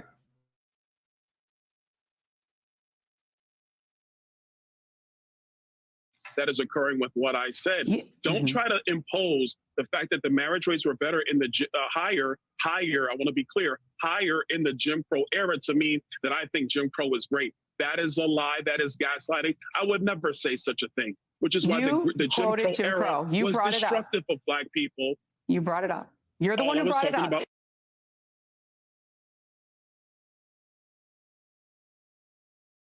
Wow. Okay. So, wait a minute. So, you see, wait a minute. Okay, so you see, he wanted to keep on saying, "You're gaslighting, you're gaslighting, you're gaslighting." He even he had to catch himself. I wanted to say that marriage was were better, or were higher. He caught himself from saying better. So that is exactly what he was trying to infer, and even making that comment, because he caught himself from saying better, and then he said higher. Okay, so, and he wants to keep saying everyone else is gaslighting, when his whole conversation, and even bringing this topic up and throwing Jim Crow in as much as he could, to try to make Black people think that we were better off when we were repressed under Jim Crow rule, because this is what they, in my opinion, really want to do with America. So go ahead, ladies. What do you guys think? I'm Okay. going to say no QI is here, so I'm going to say one thing. I thought he in the earlier part of the video that you were showing, he was trying to show his metrosexual kind of look. He would look like he was posing in the earlier video before this one. He was posing. He was voguing, or whatever the hell. I'm like, really? How are you going to be out here representing anything when you sitting here trying to get your freak on? He looked suspect, raised a damn eyebrow, he backpedal pussy pop and everything. All right, go No, ahead. you know I, what, what he was doing then? He was what? in he was in Philadelphia. He was sitting among Black people, talking to Oh, Black people. So therefore, there go the mannerism, and the trying right, to relate via his mannerism, not being the stuffy Trump nerd that he, right. really, and the person on the floor that he presents himself to be. He had to, try to take on some Black mannerism. That's what that was, and I'm The glad you Mhm. noticed coonery. it. I'm Yeah, glad. I'm you glad picked you it up. noticed it. Yeah, Hmm. I picked it. I did. Okay, okay. I'm gonna go on mute. Miss QI is here. Mr. Well, QI. Okay, go ahead. it doesn't matter. He's a plant. Definitely, he's a plant. And I noticed that he had no respect for her as well. And you can tell that he thinks that all Black people are stupid and ignorant, because I hate when these pro-Black male only, people come over from the conscious community and different communities, and they try to run the gaslighting by saying that, like you said, like back when it was reversed, it was opposite. What we now know today as Democrats was the Republican Party back in the day, or it was the Black Party. So, unfortunately, and he knows that a lot of people don't know. um I'm not going to say a lot of people, but he just knows that a lot of people may not know their history, and so like they run their game as well. It's like, okay, I can understand, like, if he were to say that during segregation, economically we should have kept that same system where we owned more businesses and we had more ownership only because we didn't have a choice. Now I can understand that point, but in terms of saying that black people were better doing Jim Crow, that's absolutely wrong. Jim Crow was, horrific. So I can't see where anybody can act like Jim Crow anything was good about Jim Crow. So we And gonna ignore, are we gonna ignore so yes, so he wanna refer to Jim Crow. So are we gonna talk about how many black husbands were taken away from their families and hung and you mhm. know actually unalive because of the Jim Crow era laws and rules? Are we going to talk about what was done to the black, what Jim Crow actually did to the black family? No, we just gonna try to say, and you see him catch himself to say it was better. It was not better. He is trying to, you know, you know, create some false BS narrative Mhm. about it being better because it was more families together. And this lie that he wants to say that, well, it is a statistic show that black men are the most in their children's lives. Now, you would not believe that based upon all the narratives and all the things that are being put out that they highlight about black men like they're never there for their children. But statistically, black men above all races spend more time and are more involved in their children's lives. So I agree. now that's okay. So okay, we're there. So now this dude don't want to account for all of the pain and suffering that Jim Crow has taken out of black people's lives, and this false narrative about this families getting together and building a stronger middle class. There's no such thing as a middle class in America, and there's nothing that is trying to or going to build the middle class up again the way America is headed. That's my opinion. That middle That's class facts shit because talking about no, the reason people have to work together. No single individual in most cities can afford to live a middle class lifestyle alone. See, that's the caveat that they're not telling you. And while he's trying to act like, oh well, it's going to be like it was in the 60s and the 70s when a black family can get together. No, they're still working poor. It's no middle class, it's working poor. Okay. Hey Peaches, how you right. doing? Because you Hey, want it's Ronnie, just can you like all hear me? yeah, go Yeah, I ahead. I'm hear sorry. you. Okay. Go ahead and I'll cue out and I'll Okay. come in after you're done. The other point that I wanted to make was like he's not pointing out the timeline of what was happening. Like when he was like there were more black men in the home or whatever. Because he's not looking at the fact that marriage wasn't really documented back then. Because this is like a lot of this is before like they really started to keep up with statistical records as well. Back then, women had no rights, therefore, Mm-hmm. like they didn't even have protection over their own husbands. And a lot of places, if you weren't married as a woman, you couldn't own land. You couldn't, you couldn't get your own paycheck. It's a lot of stories that I've heard. So like he's not pointing out the what was actually happened during that chronological timeline that made a lot of people maybe stick together or stay in the home. Some men were married and had two families, had two families. They'll leave one family and go to the next. So it was a lot of different things that was going on back then that, he's also not highlighting or dictating. Of course. Peaches M Yeah, chime in. yeah. QR, you was touching on some of the things that I want to speak of because I can just think about during that time because most of us are at least one generation um from Jim Crow era laws. Mm-hmm. Okay, I was born in 78. My mother was born in 58.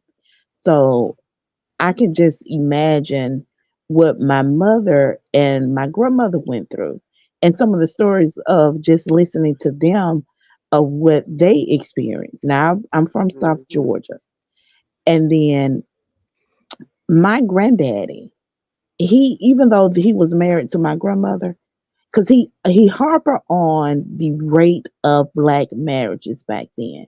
The rate of black marriages doesn't mean that the household was together. Okay, just because we had a higher rate of marriages, it doesn't mean that the husband was in the home. Because back then my granddaddy could not find a job in the South Georgia area. He was a brick mason, very good at his craft. But you had racist whites who would not hire black people. So what they had to do, they had to go out of town, or in my Mm-hmm. area, most of them went to Florida, and they would build homes and work on homes for the millionaires down there in Florida. They would do that for a few months at a time, and then they would come home with the money, and they would try to take care of the home. But of course, that is only going to last but so long, because you're going to put a strain on a family, because the mother is like, the mother is getting tired, because my grandmama, she is cooking for white people in the north side of town, not having any help. So that's going to put a strain on, until eventually, the men are just gonna stay where they are, where they're making money, and build their own family. So just because he's said that the marriage rates are higher, that doesn't mean that the family was together. They just never got a divorce. See, I Yeah, never known that my granddad, still to this day, I don't think my granddaddy ever divorced my grandmother on paper. They just died out Mm-hmm. in Right. marriage, and that's it. So that Right. doesn't make it the family unit stronger. And yeah, so it's it's a lot of nuance, and it's just a lot of variables. Two things can be true at the same time. There is exactly. not That's what a he's doing. one there is not a one fix all for everything that we have gone through in this lifetime. So Now, I just the wanted whole to say that. the whole point of him making this talking point is, to tenderize people, to be like, hey, maybe Donald Trump does have it right. Make America great again. See, because let's be clear, there was a report. Now they're talking about putting guidelines on the Supreme Court, because I've done stories about all of the things, all of the gifts that the Supreme Court has taken, and all of the money. Clarence Thomas, Mm-hmm. uh, some big donor bought his mother's house, and his mother has been able to live there rent free, and he even uh, refurbished the whole house and the whole 9 yards, and he sent his nephew to a elite private school, paid for it, and all of this. Clarence Thomas never reported, and even after it came out, when they found out he never put it on, they do have reporting sheets, and he had not put it on it. Samuel Alito came out and said that Congress cannot do anything to them about the gifts that they're taking. This is the same Samuel Alito who wife was flying that rebel flag. Well, they say it's his wife. They said he acted as if he didn't know during the January 6th uprising, and there was another Mm-hmm. flag that they came and found. I forget Right. what the other flag was. No, yeah, it's a flag. Now she flew by flying the flag, from my They said understanding. she did it. I She don't flew know. the It says flag her. upside down. It was the Right. American Oh, flag, the American but the flag American upside down. flag was flown upside down. I cannot I cannot remember what does that stand for these new races, but it has a meaning behind it. And it was Mm-hmm. so she flew that flag upside down. Well, Now, they saying let me she get did back. it, and he's acting like he did not know it. I'm not gonna. I'm Yeah, not because gonna. she's fussing with him every day. She's fussing with him every day. So you know how husband and wife are. And I so know. Well, he knows Yeah, she knows the meaning. Well, he knows exactly what that means, but He The meaning technically, listen, The listen. meaning of I'm it not. is it's a single it's a it's disrespect definitely to the Disrespect. United Yeah. States. But it's a sign of disrespect. It's a signal to let people know this is where we need to go. Like waving your hand up in the air. If you take a picture or put a flag upside down, that means this shit's getting ready to pop off over here. It's supposed Yeah, to be something in distress about some extreme danger and all that kind of stuff. But they're taking that as like a 911. They're taking it into the extreme. So yeah, it is a coded type of thing, and it is actually written down that it's illegal to do that. yeah, and that is it is. that's like Hmm. desecration of the flag to Yes, fly it upside yeah. down as well. Being So now non-patriarchal. now this is what they're trying to do in the Senate.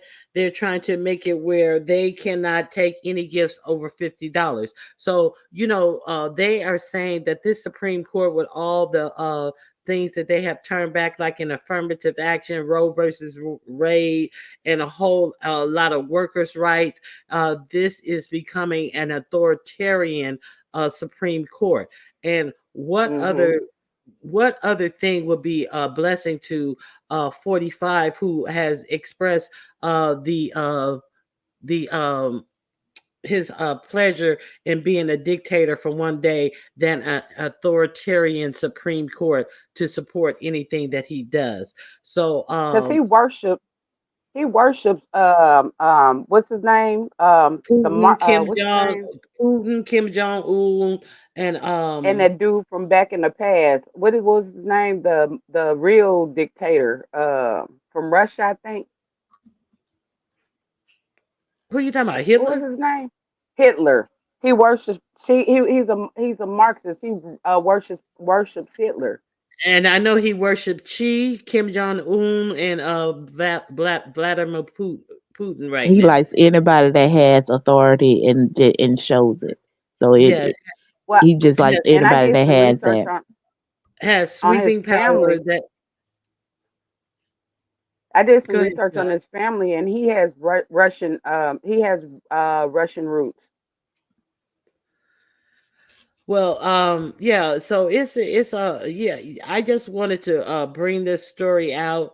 And a lot of people not talking about elections. A lot of people are thinking like, oh, I'm gonna sit it out, I'm not gonna vote, I'm gonna vote third Yeah, party candidate, and all this type of stuff. yeah, So I just want to bring this out, and how people are really trying to um soothe you into a false sense of reality about where this Hmm. country is going, and it's going yeah, backwards, in my opinion. yeah, Veronica. They have a also lot. want to touch on the thing Go that ahead. you said about Clarence Thomas. Have you did you see the Frontline documentary about Clarence Thomas? No, I didn't. I would implore anybody that is in the sound of my voice to see that, because you would get a understanding of Clarence Thomas. And they talk about the Harlan Crow is the guy's name, is his Yeah, Harlan benefactor. Crow. Harlan Crow is his Hmm. benefactor, and they talk about how he buys the family home. Well, there's a backstory. Now, everybody know that Clarence. Well, I'm not gonna say everybody, but most of us know that Clarence Thomas is from Savannah, Georgia area. The exact place is called Pinpoint, Georgia. Now that is in the island parts of Georgia. Now, if you all know, the island parts is where Geechee Gully is, Hmm. and that is where most of the African Americans um, were for most of the African Americans for I want to say probably the Landowners. South, no, probably the South from slavery. That's where they came through, and it just dispersed out from there to different parts of the new colonies. Now, Hmm. in there, in that area, that is valuable land now, because when we got it, it wasn't valuable. They didn't see fit. But now that land is valuable to the millionaires and everybody because Yeah, everybody because they're wants to buying get that land ranches. now. And They're making so resorts and Harlan everything. Crow, yeah. So Harlan Crow bought that land because I'm. This is just let me put that quote. Let me back it up. This is just my assumption. Now they own that land. They the Thomas family owned that land. Somehow the upkeep they could not keep up with it, and then tax laws are changing about that land because at first it was you could only do so much taxes or you couldn't tax that land. But now, since you have the millionaires who see value in that land, the states are now changing the tax laws for that land to now you're in a point that they are trying to tax out the land so the people who are on that land cannot afford the taxes and so eventually they have to sell it. So my thing Yeah, because it was is, considered my air suspicion property. is that was one of the reasons why Thomas them sold that land because face it, he Thomas was a poor guy. They didn't have anything but that land, and so during the Supreme Court justice, they only make but so much a year. Okay, Yeah, so he cannot 300, afford to like pay. 300. They make like 300, and I believe it's 380 some thousand a year. Yeah, so he doesn't have the money if you're going to be real in him not doing everything and not trying to do the upkeep. He really doesn't have the money to pay for whatever it costs him in DC to live and then try to keep up with the land down there down here in Georgia. He doesn't have that. So my theory is that he had a benefactor and he asked, hey, Harlan Crow to pay for that land because, he just can't afford it. So his benefactor has that land now and the family is on that land. But eventually, when Thomas die out, Harlan Crow gonna get everybody off that land. And that's his land Hmm. now. And It that is his land is land. worth Especially, mhm. millions. Yeah, Huh? that's his land. He bought it. Yeah, yeah, of course it's Yeah. his land. And And I don't even think everybody gonna have to die out. I believe when Clarence Thomas' mama die out, if there's anybody else on there, everybody gonna have to vacate. I don't think it's no it's a holdout for possibility. everybody. I think it's the mama. Yeah, well, yeah, it's a possibility he could be the mother, but I'm just thinking he probably wait to Clarence Thomas just die on out. So, but it's a possibility if when the mama is gone, yeah, everybody's gonna get off that land, and he's gonna build him a extravagant land. But you also got to think about there are other black families that are surrounded by that land. And if you all remember the Hmm. case in South Carolina where the 90-year-old grandmother that Tyler Perry Yeah, helped, I talked about that. okay, Yeah. yeah, her land been in their family since since Reconstruction, if I'm not mistaken. They've been in that land Right. for a long time. And you Right. got corporate businesses that are down there trying to buy up that land Oh, what from they our won that. from the people. The lady has since passed away, and they have won their case. The developers have lost their case against that woman, but it's unfortunately that she lived her last days trying to fight to. Where is that in? Hmm. Where is that in? Not Myrtle Beach. It's in Hilton Head. Yes. So Yeah. that was very lucrative land that they were trying to steal away from that old lady, and Hmm. she passed away. So it will be still held in her family. Yes. Yeah.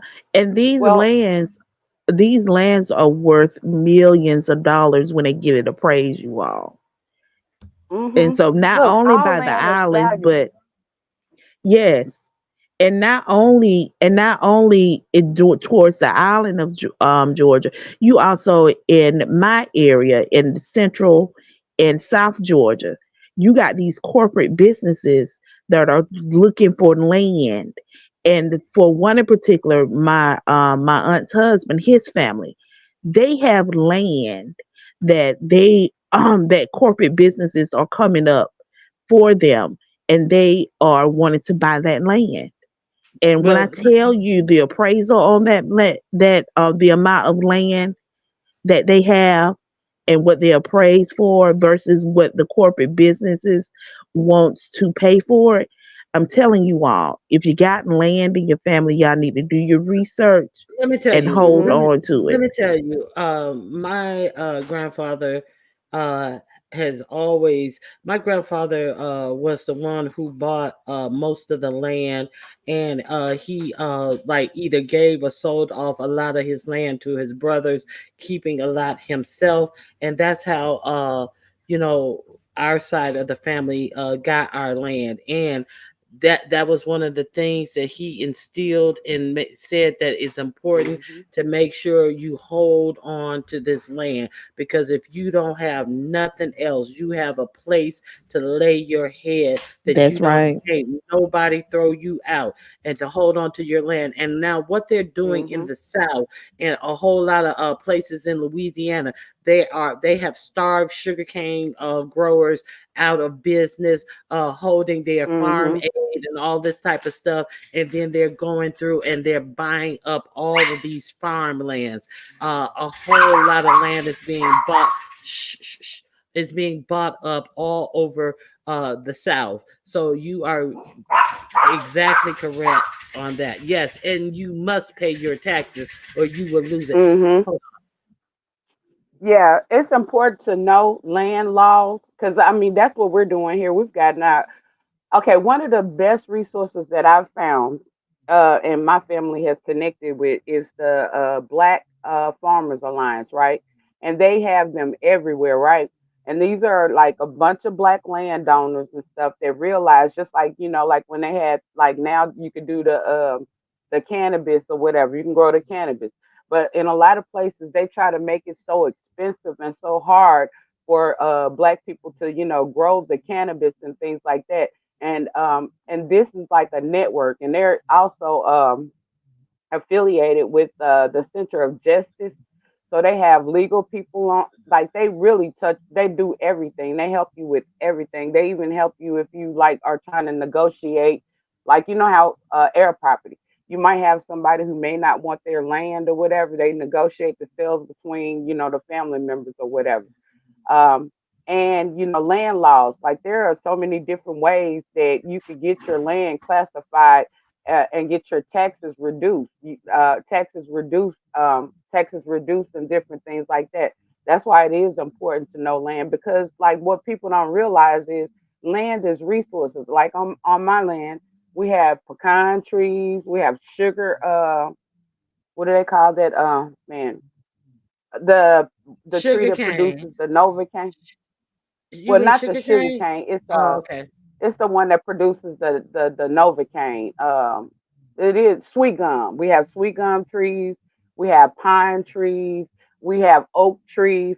All of these, you can sell. Dirt is worth money. Rocks are worth money. A lot of these weeds and stuff that you might see around, those Uh-huh. are the herbs that you're going to Whole Foods and stuff like that and buying. Yeah. So like Yeah, you have to. buying for good money. Like in our land, is sassafras growing everywhere, and they pay Hmm. so much money. And Ginseng. I remember ever since we were kids, that sassafras was growing up, and that was one of the things that my grandfather used to use back in the day and make teas with to Hmm. give my my mother and her siblings well. And then she was talking about it one day, and I was like, I saw this documentary, and they are paying tons of money for that. And she was like, oh, that's Hmm. growing up all over the place around that crib down there. The crib is like the place where they feed the cows or whatever. But yeah, salt the cows and things like that. So it's just like growing everywhere. So yeah, it's definitely a lot of And resources, like you yeah. say, the land, the rocks. Even if you don't want to live on the land, you can. I'm not gonna. I ain't giving up all my little information, but well, we need to share information, even if you don't Right, want to. especially when it comes down to stuff like this. But the Black Farmers Even Alliance. if you don't want to live on the land, you what you can do is you can go down there and you can grow landscaping trees. Yeah, you know, you got wild trees growing out there. You can build you a crate and grow you landscaping trees, landscaping bushes. Get that on an Mhm. automated drip by one of those. You can buy you one of those containers that collect the rainwater. Put that on an automated drip. Mhm. You only have to go down there Build and the visit your land. irrigation. Yeah, irrigation system, and you can only visit your land periodically, and you can make plenty of money.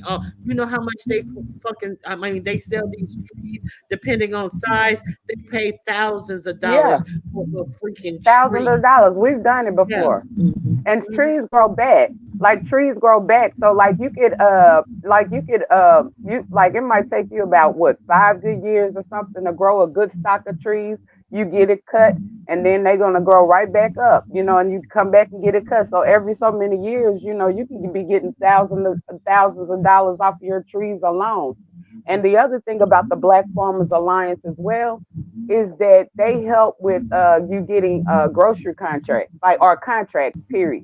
They help people get families and stuff, farmers and stuff get contracts and different things of that nature, even to your local grocery stores and stuff like that, because sometimes your local grocery stores they buy organic stuff as well. Like we also have like the garlic, we have the organic onion and all of that kind of stuff that grows. You But just have to learn how to identify those plants or those weeds. QI, you got somebody got feedback. Is that you, QI? It might be. Let me see. Yeah. Okay. Also, we really need to get in touch with growing our own food, our own fruits and vegetables. I think that's you, Peaches. Peaches, you got something on in the background? I have my little fan going. You can hear that? Oh, I'll yeah, mute. yeah, It's probably a I'll little mute. humble. yeah. That was Well, that's what Peaches. we're working.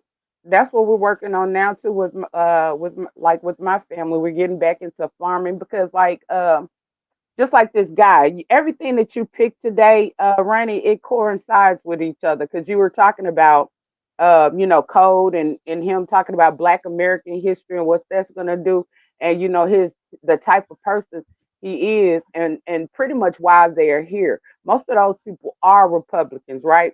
Most of those Black men are Republicans, and it's getting closer to the election time, and just like this guy's gaslighting, they intend to come in and gaslight as well because last election they I think young Pharaoh had a handler and he was pushing Trump so hard and different things like that.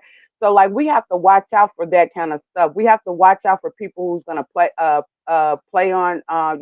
or gaslight information, and we have to do our research. You just can't believe everything that people say out here. I don't care what race, color, or whatever they are. You can't just believe anything that people say out here because a lot of them they don't even know that they're voting against their own selves because they're going to be the first ones, like because if they hadn't paid attention, they're trying to lock a lot of them up.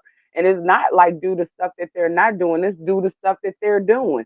So like it's Okay. just a lot of different things that we have to look out for, and then they're distracting us. It's like they're just Hold on like one second.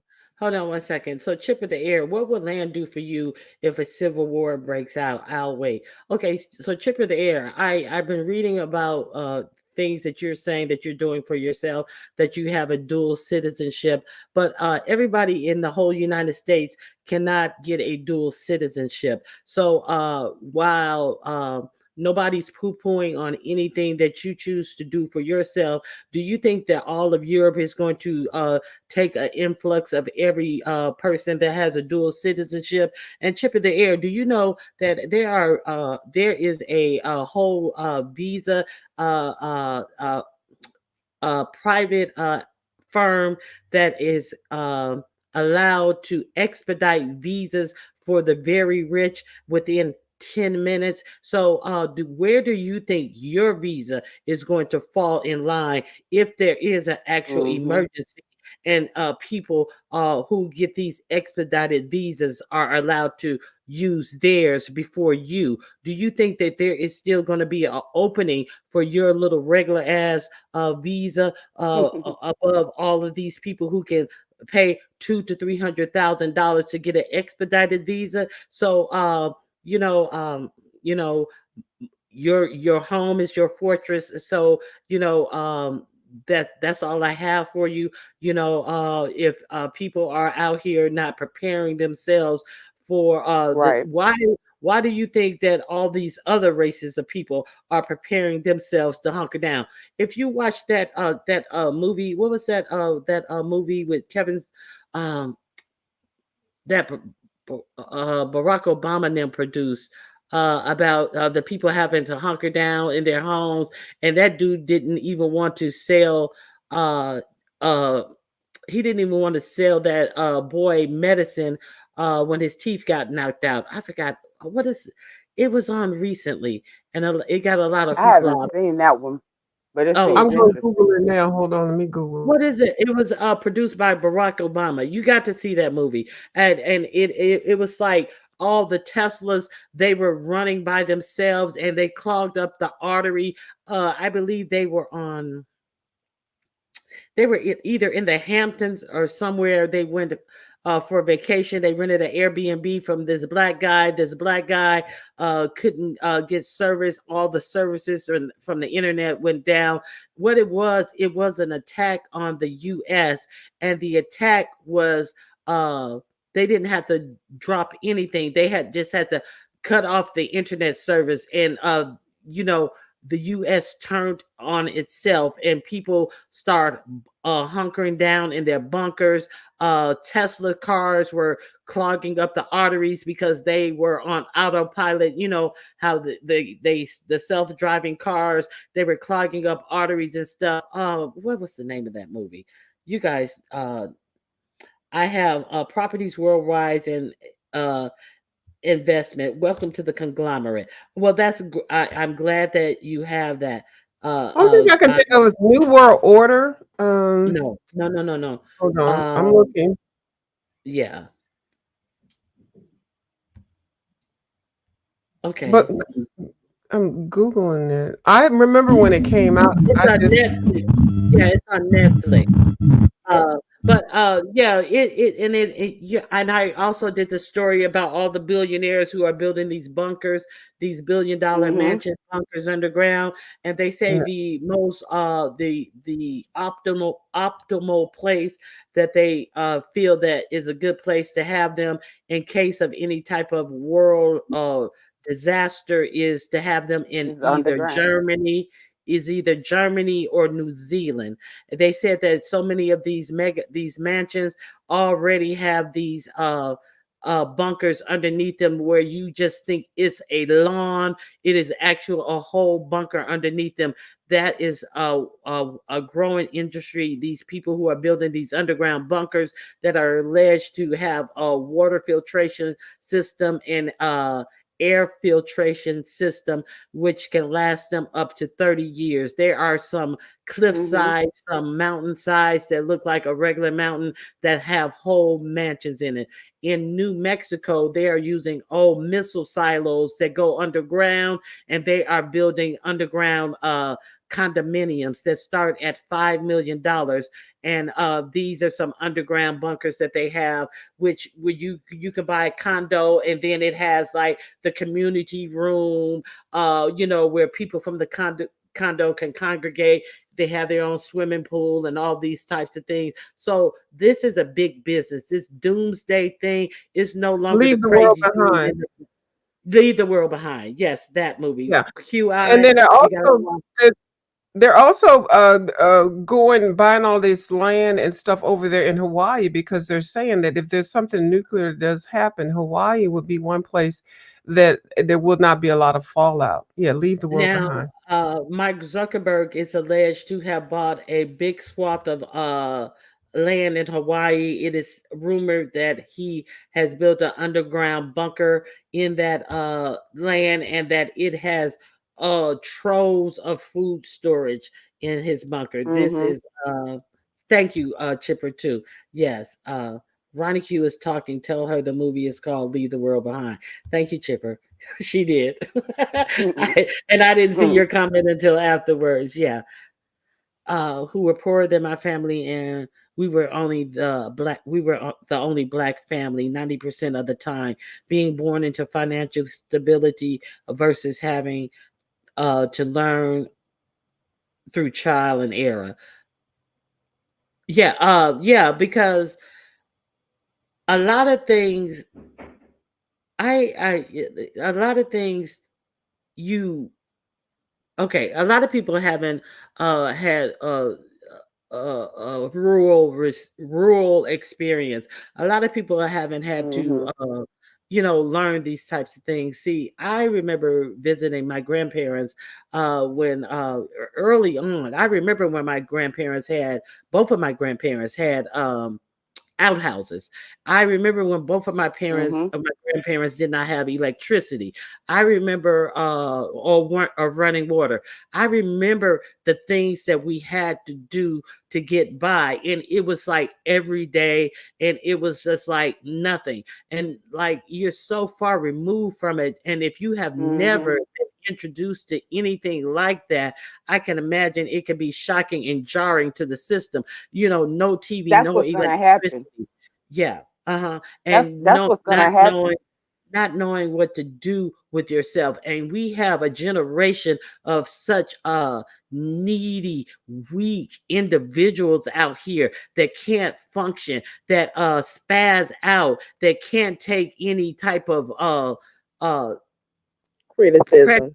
Long can't suffering. take any type of pressure, any type of adversity, any type of anything without needing a safe space. We have really grown up a generation that don't even know how to all this. I'm being bullied. I'm bullied.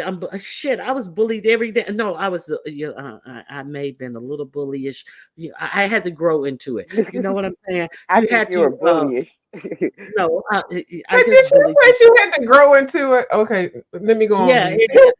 I didn't grow into my full bullyishness until around the sixth grade.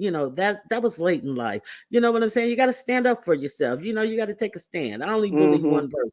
So, yeah, I mean, people are gonna be in for a world of hurt. I don't know. Everybody's not And planning. horses. And also in this movie there was a syndicate of, I think it was 6 people who met every year, and they met to figure out what was going on in the world. And see, these were very rich, influential people in this movie who met. You need to watch that movie, QI, Leave the World Behind, and then we can come I back and am. talk about Because that. it sounds, I Because believe they're doing case studies on us on the internet. I don't know. I don't know about all that, but Peaches, you want to add something? I see you keep coming back in. Yeah, I just wanted to I want to veer off just a little bit, but um have you all been watching the YSL or keeping up with the YSL trial up in Atlanta? A Yeah, little bit, yeah. I heard about them putting the attorney in jail, the judge. I'm gonna come back, Ronnie, because I Peaches, can't take this noise. I'll be Peaches, back. can you mute? Okay. Okay. I heard about them putting his attorney in jail. The prosecution meeting with the what a dude who was supposed to testify. The prosecution and the Woody. judge meeting with this one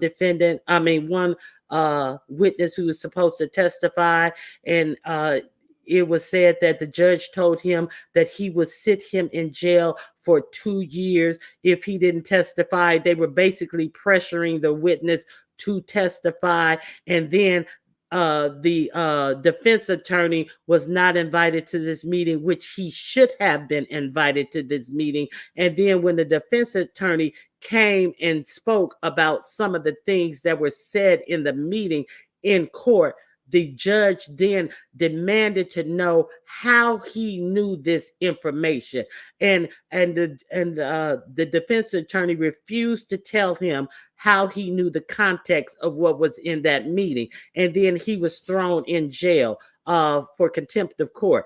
In the meantime, the attorney made a motion for the trial to be dismissed. The attorney also said that it was a attorney client privilege, and then the judge said, well, no, it's not attorney client privilege because you weren't even in the meeting. And then he said, it's our privilege due it's our privilege discovery. And so the judge was in on it, trying to pressure a witness, told the guy he will put him in jail and sit him in jail for, if it took up to 2 years.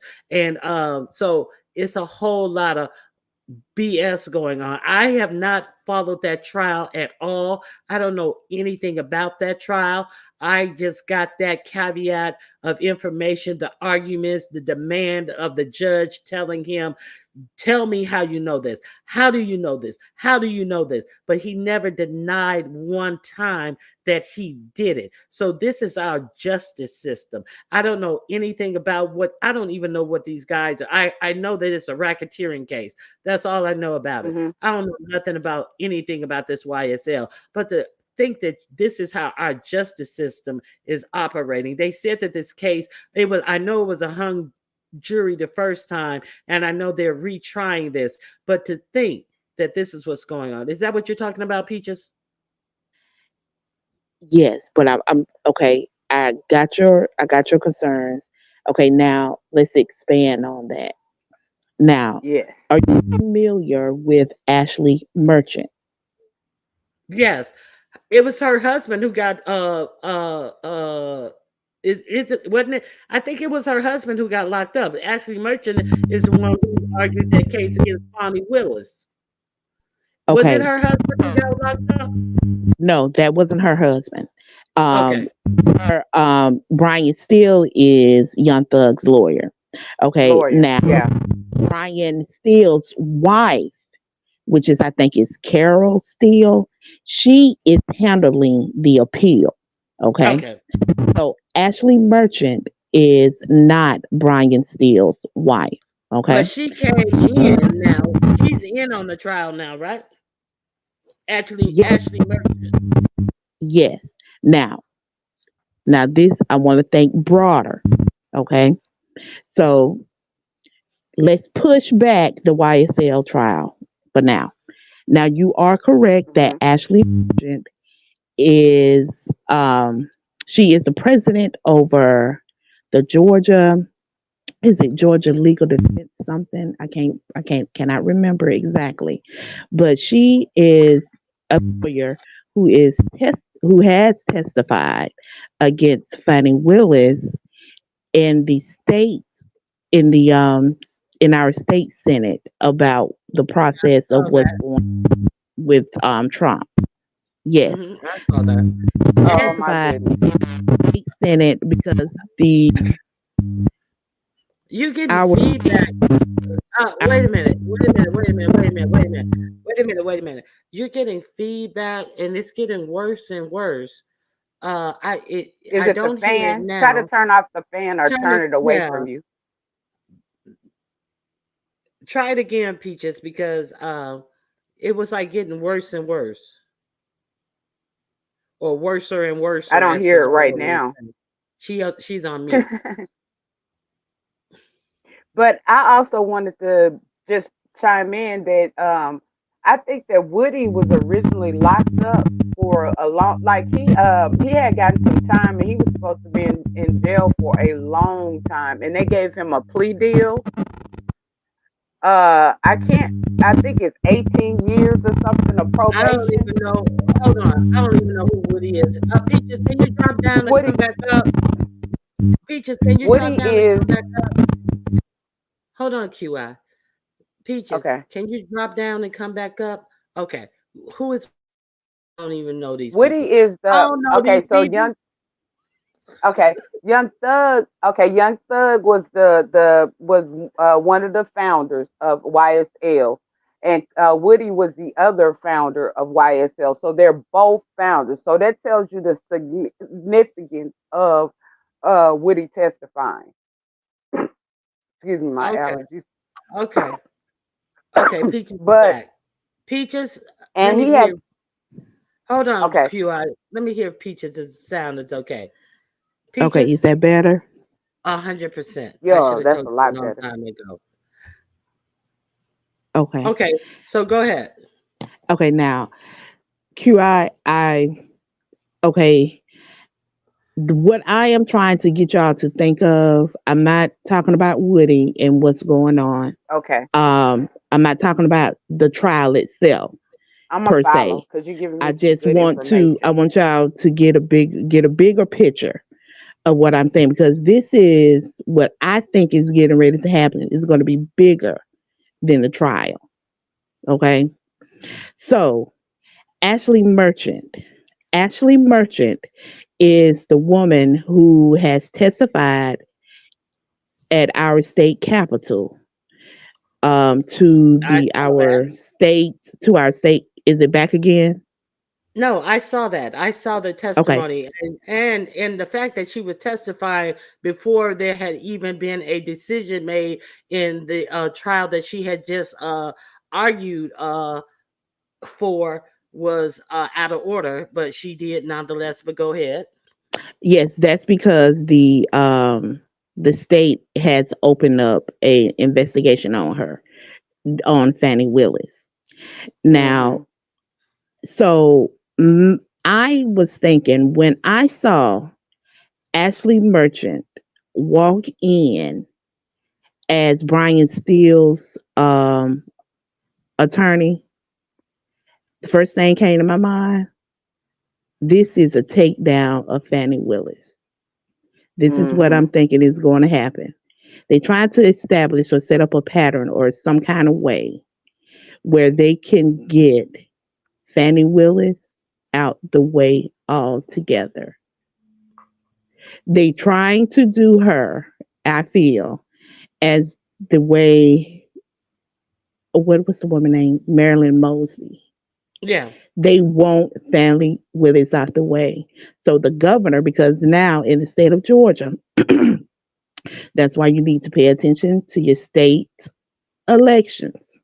The state of Georgia passed the law within the last couple of years, well, probably within the last year, if I'm not mistaken, that now that anybody can file a complaint on a DA and set up an investigation, and they can be investigated.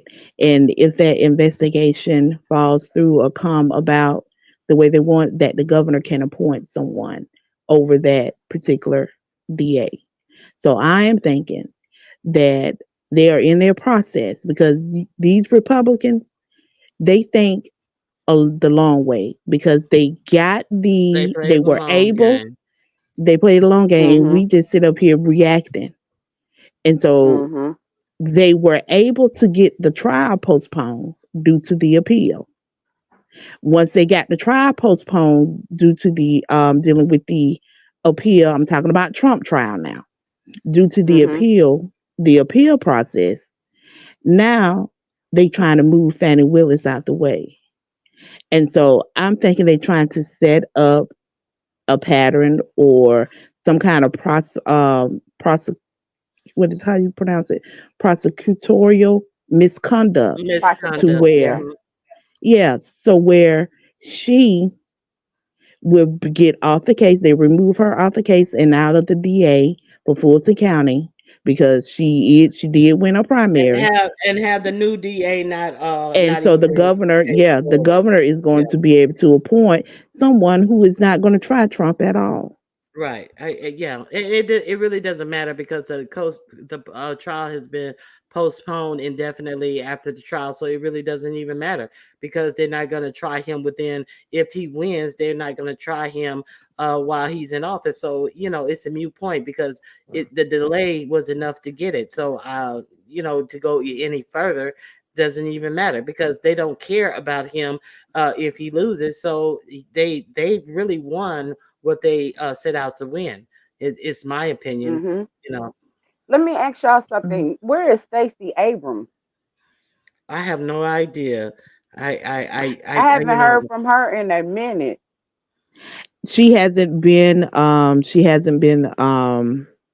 active from what I see around Georgia. Just looking at the different news broadcasts and stuff from Atlanta and other places. She hasn't been really active in Georgia, but I do know that her sister lives in it. Well, is a federal judge in my hometown, so I know how the sister and stuff doing. But her per se, I'm not exactly sure about her, but I'm quite sure she's up in because Atlanta at home. because there's a lot of things that have been going on in Atlanta and Georgia.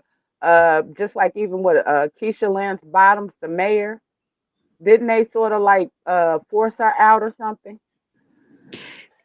no, It she did. She no, decided not to she run. left. She left. It was a lot of stuff that was going on, and so she decided to leave. And she did take a position with the White House, but I don't think she's no longer there either. I think she left that position that she had taken at the White House. And they So know that Fonnie Willis is career climbing because she stated that she's trying to pretty much get to the White House. I don't know about any of I don't that. see that. Yeah, I don't see that with Fannie Willis. Well, I don't see that. I watched the interview. I watched the interview, and she was pretty much indicating that. And Georgia during the last election. Remember, Georgia turn from From a red to red blue. state to a blue state? Hmm. Yeah. Yeah, we purple. I'm gonna say we purple. Okay. Right. It's We mixed are together. purple. But see, that's what they fear right there. That's what they fear right there. Um, and a lot of interesting things came out, just like we learned that a lot of felons, who didn't have a certain type of criminal charges or whatever, could vote after so long or whatever. So that actually pushed more people back into the system. And we were talking earlier, real quick. Okay, I read a long time ago. I did a video on it a long time ago, but it was about how they want to take away women's right to vote. They really want to take away women's rights. And do you remember Trump promised that like women's rights will be taken away? And I think a lot of people don't realize that there are more women than men. Period. Like in any race, you're gonna have more women than men, and especially amongst the black race when it comes down to voting. You have more eligible women, more women that are voting, more black women that are voting.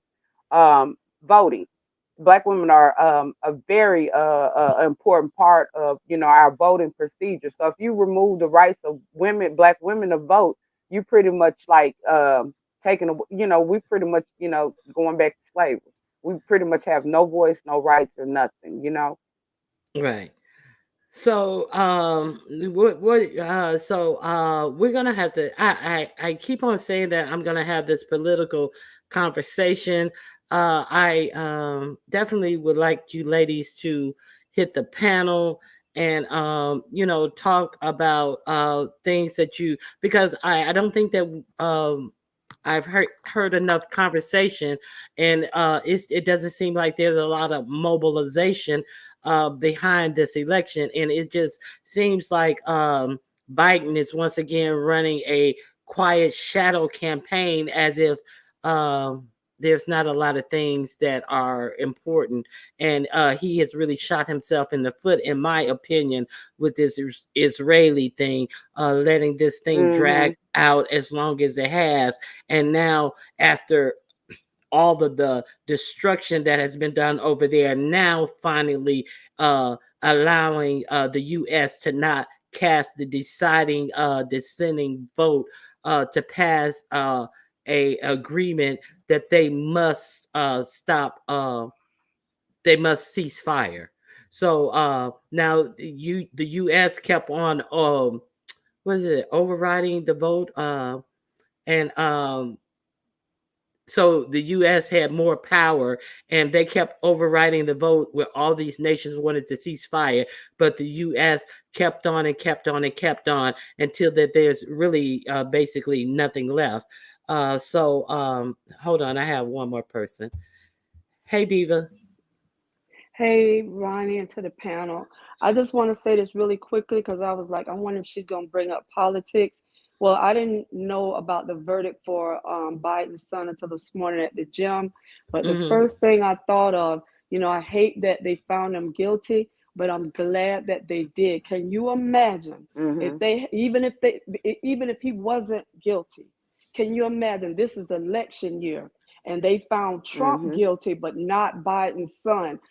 It would have it that would have been if I mean they would have spent every dime to use that for their campaign to get Trump back in. So I am glad for that. The jury, I know they did their job, but I'm like, sorry for you, Hunter, but for the It is country, what it is. yeah, the country, it It needed to is what it happen. is.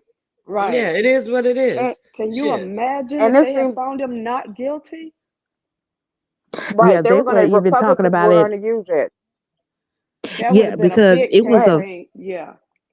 it was a Fox news thing I was looking at where they said that since they believe that the jury was mostly black and that he was going to be found out guilty. And so I am glad that the mostly black jury found him guilty on those laws, Me because like too. you said, that would have been a uproar, and it would have been an even more mobilization for them to go out and vote for Trump, which I Now, think that go ahead. now I believe now I believe that um Democrats need to do something to mobilize their people and Yes. who they're going Mhm. to vote for, because right now it's just a dud. They're going to Hmm. wait to the very last minute, which is in September, back or August, to try to start mobilizing, but they need to have a good ground game in order Mhm. to Now, I have a try to get question. people mobilized.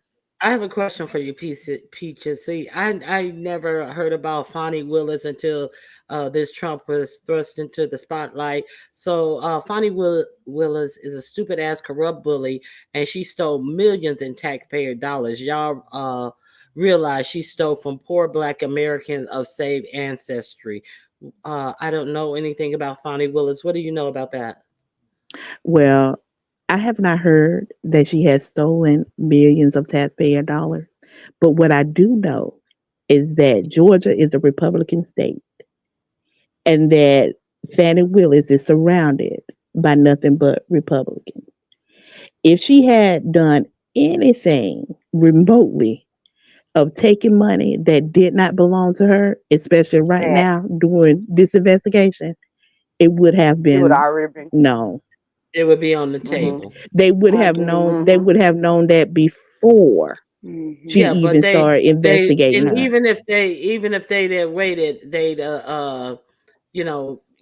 put her hand in the fire, and they would Yeah. black people can't go into office doing the same thing that white people have done for decades, for years, for centuries Hmm. throughout our government. And yeah, it's a little black people can do, especially with money, especially with the Yes. dollar.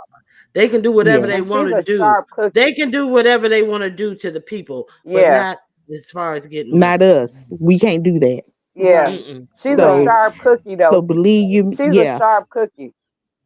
Well, Yeah, we've so She's already believe ready. you Well, known I me. with us. I don't know if she mean by her policies.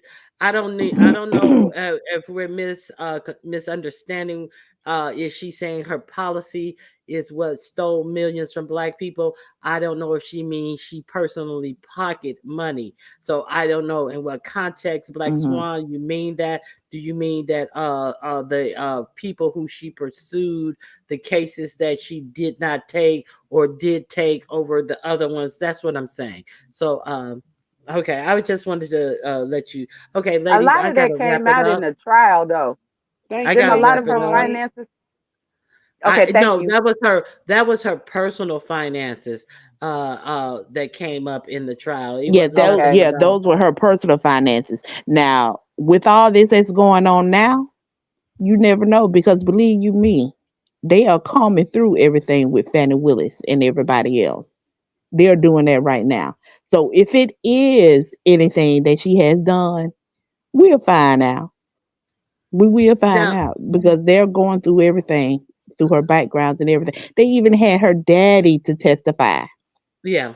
So Mhm. I'm quite sure they're going to It's find just the something on risk her. you have to take. Yeah. It's the risk that Now, you have And to, she in order knows for it. us to get, yeah, in order for us to get where we need to get politically, this is just the risk that you're gonna have to take. You're gonna have to fight with these people, especially being a black woman. You're now, gonna, because Black first of Swan, all, Republic. go ahead. Go ahead, my bad. Now, Black Swan, I Republic. do I do agree with you on this, Black Swan. We have all types of people just coming over here, taking all types of benefits. The majority of those people who lost their lives in that Baltimore Bridge crash, who were employed, were people who had just gotten to this country. Mhm. Whereas you have a lot of United States citizens who are unemployed, underemployed, and didn't. And now it's unfortunate that there was a loss of life, but it makes you wonder, how are these people over here, working these types of jobs in the first place? So there's that. Especially So during these I Well, got times. well, I Ronnie, got one to. last statement. I'm gonna let you go. I look forward to your Yeah. panel. But the Hmm. reason why so many of the Hispanics and Spanish really love the Republicans, because they, and I live in Florida. Trump and, well, 45 and all of them, they hire those people and pay them under wages to do the work that they don't want to pay us. So And underwages here they're is still talking good about wages. Biden, but they're the ones that are hiring all those workers Mhm. like that. Exactly. The Exactly. All right, Republicans, they're ladies, putting it on us. ladies, Yeah, we're gonna I have to continue. Thank you, really, Ronnie. really gotta go. You. Thank you, My Ronnie. Y'all be dogs, blessed. my dogs gotta go. I thank you guys for coming up. Black Swan, Diva, Peaches, QI, Miss Toby, VS. Am I missing anyone who came up? Hey, Informant Sugar, um, YSL Judge, no rule number 4.1 pro, prohibition on ex parte communication. Judge shall neither uh, indicate or consider ex parte communications by interested parties or their attorneys and sworn witnesses. Thank you for yes, that was a black man. That's a black judge who did this in his YSL case. Mhm. So I need you guys to look at the arguments and the demand of that judge to know how that YSL, or whatever this dude's name, attorney, knew that he met with that key witness and told him that if he did not testify, he would put him in jail for 2 years. And he would not tell him how he knew the contents of their conversation, which they let him out of. They did not alert him to this meeting, and he still found out, and the judge was pissed about it. And that's why this attorney is in jail. So it's a whole lot of crooked shit going on, it appears to be to me, in this And Woody trial. was And why under this a plea deal. He was also under a plea deal as well, so you have to look into that plea deal as well. But okay. okay, Ronnie, I Well, ain't gonna hold you up. thank you Take the guys. babies out. Did I All miss right. anybody else who came up?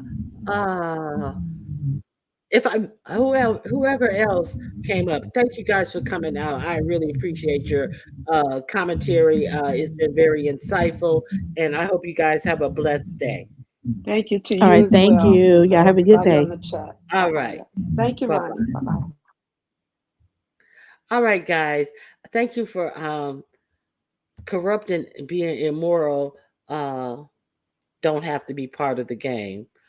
I get you. I definitely get you. Where does character play a part in any of these people who we are putting in office? Uh, okay. What send money to other countries while our roads and schools are falling apart? Yes. Okay. And while our children are falling behind in school because they're taking in so many people who don't who are not even ready for.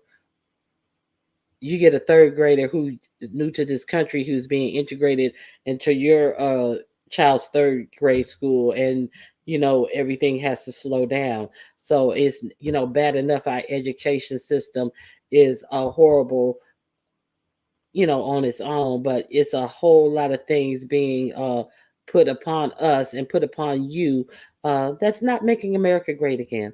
All right, guys, I got to get out of here. I got to go. Bye bye. Have a good day. I'll see you on the YouTube streets. All right. Thank you for coming out. Please hit the like button. Please shop my Amazon store. You can join the membership. If you want to support the channel, $ Ronnie Q. I hope you guys have a great day. See you around the YouTube streets. All right. Bye bye.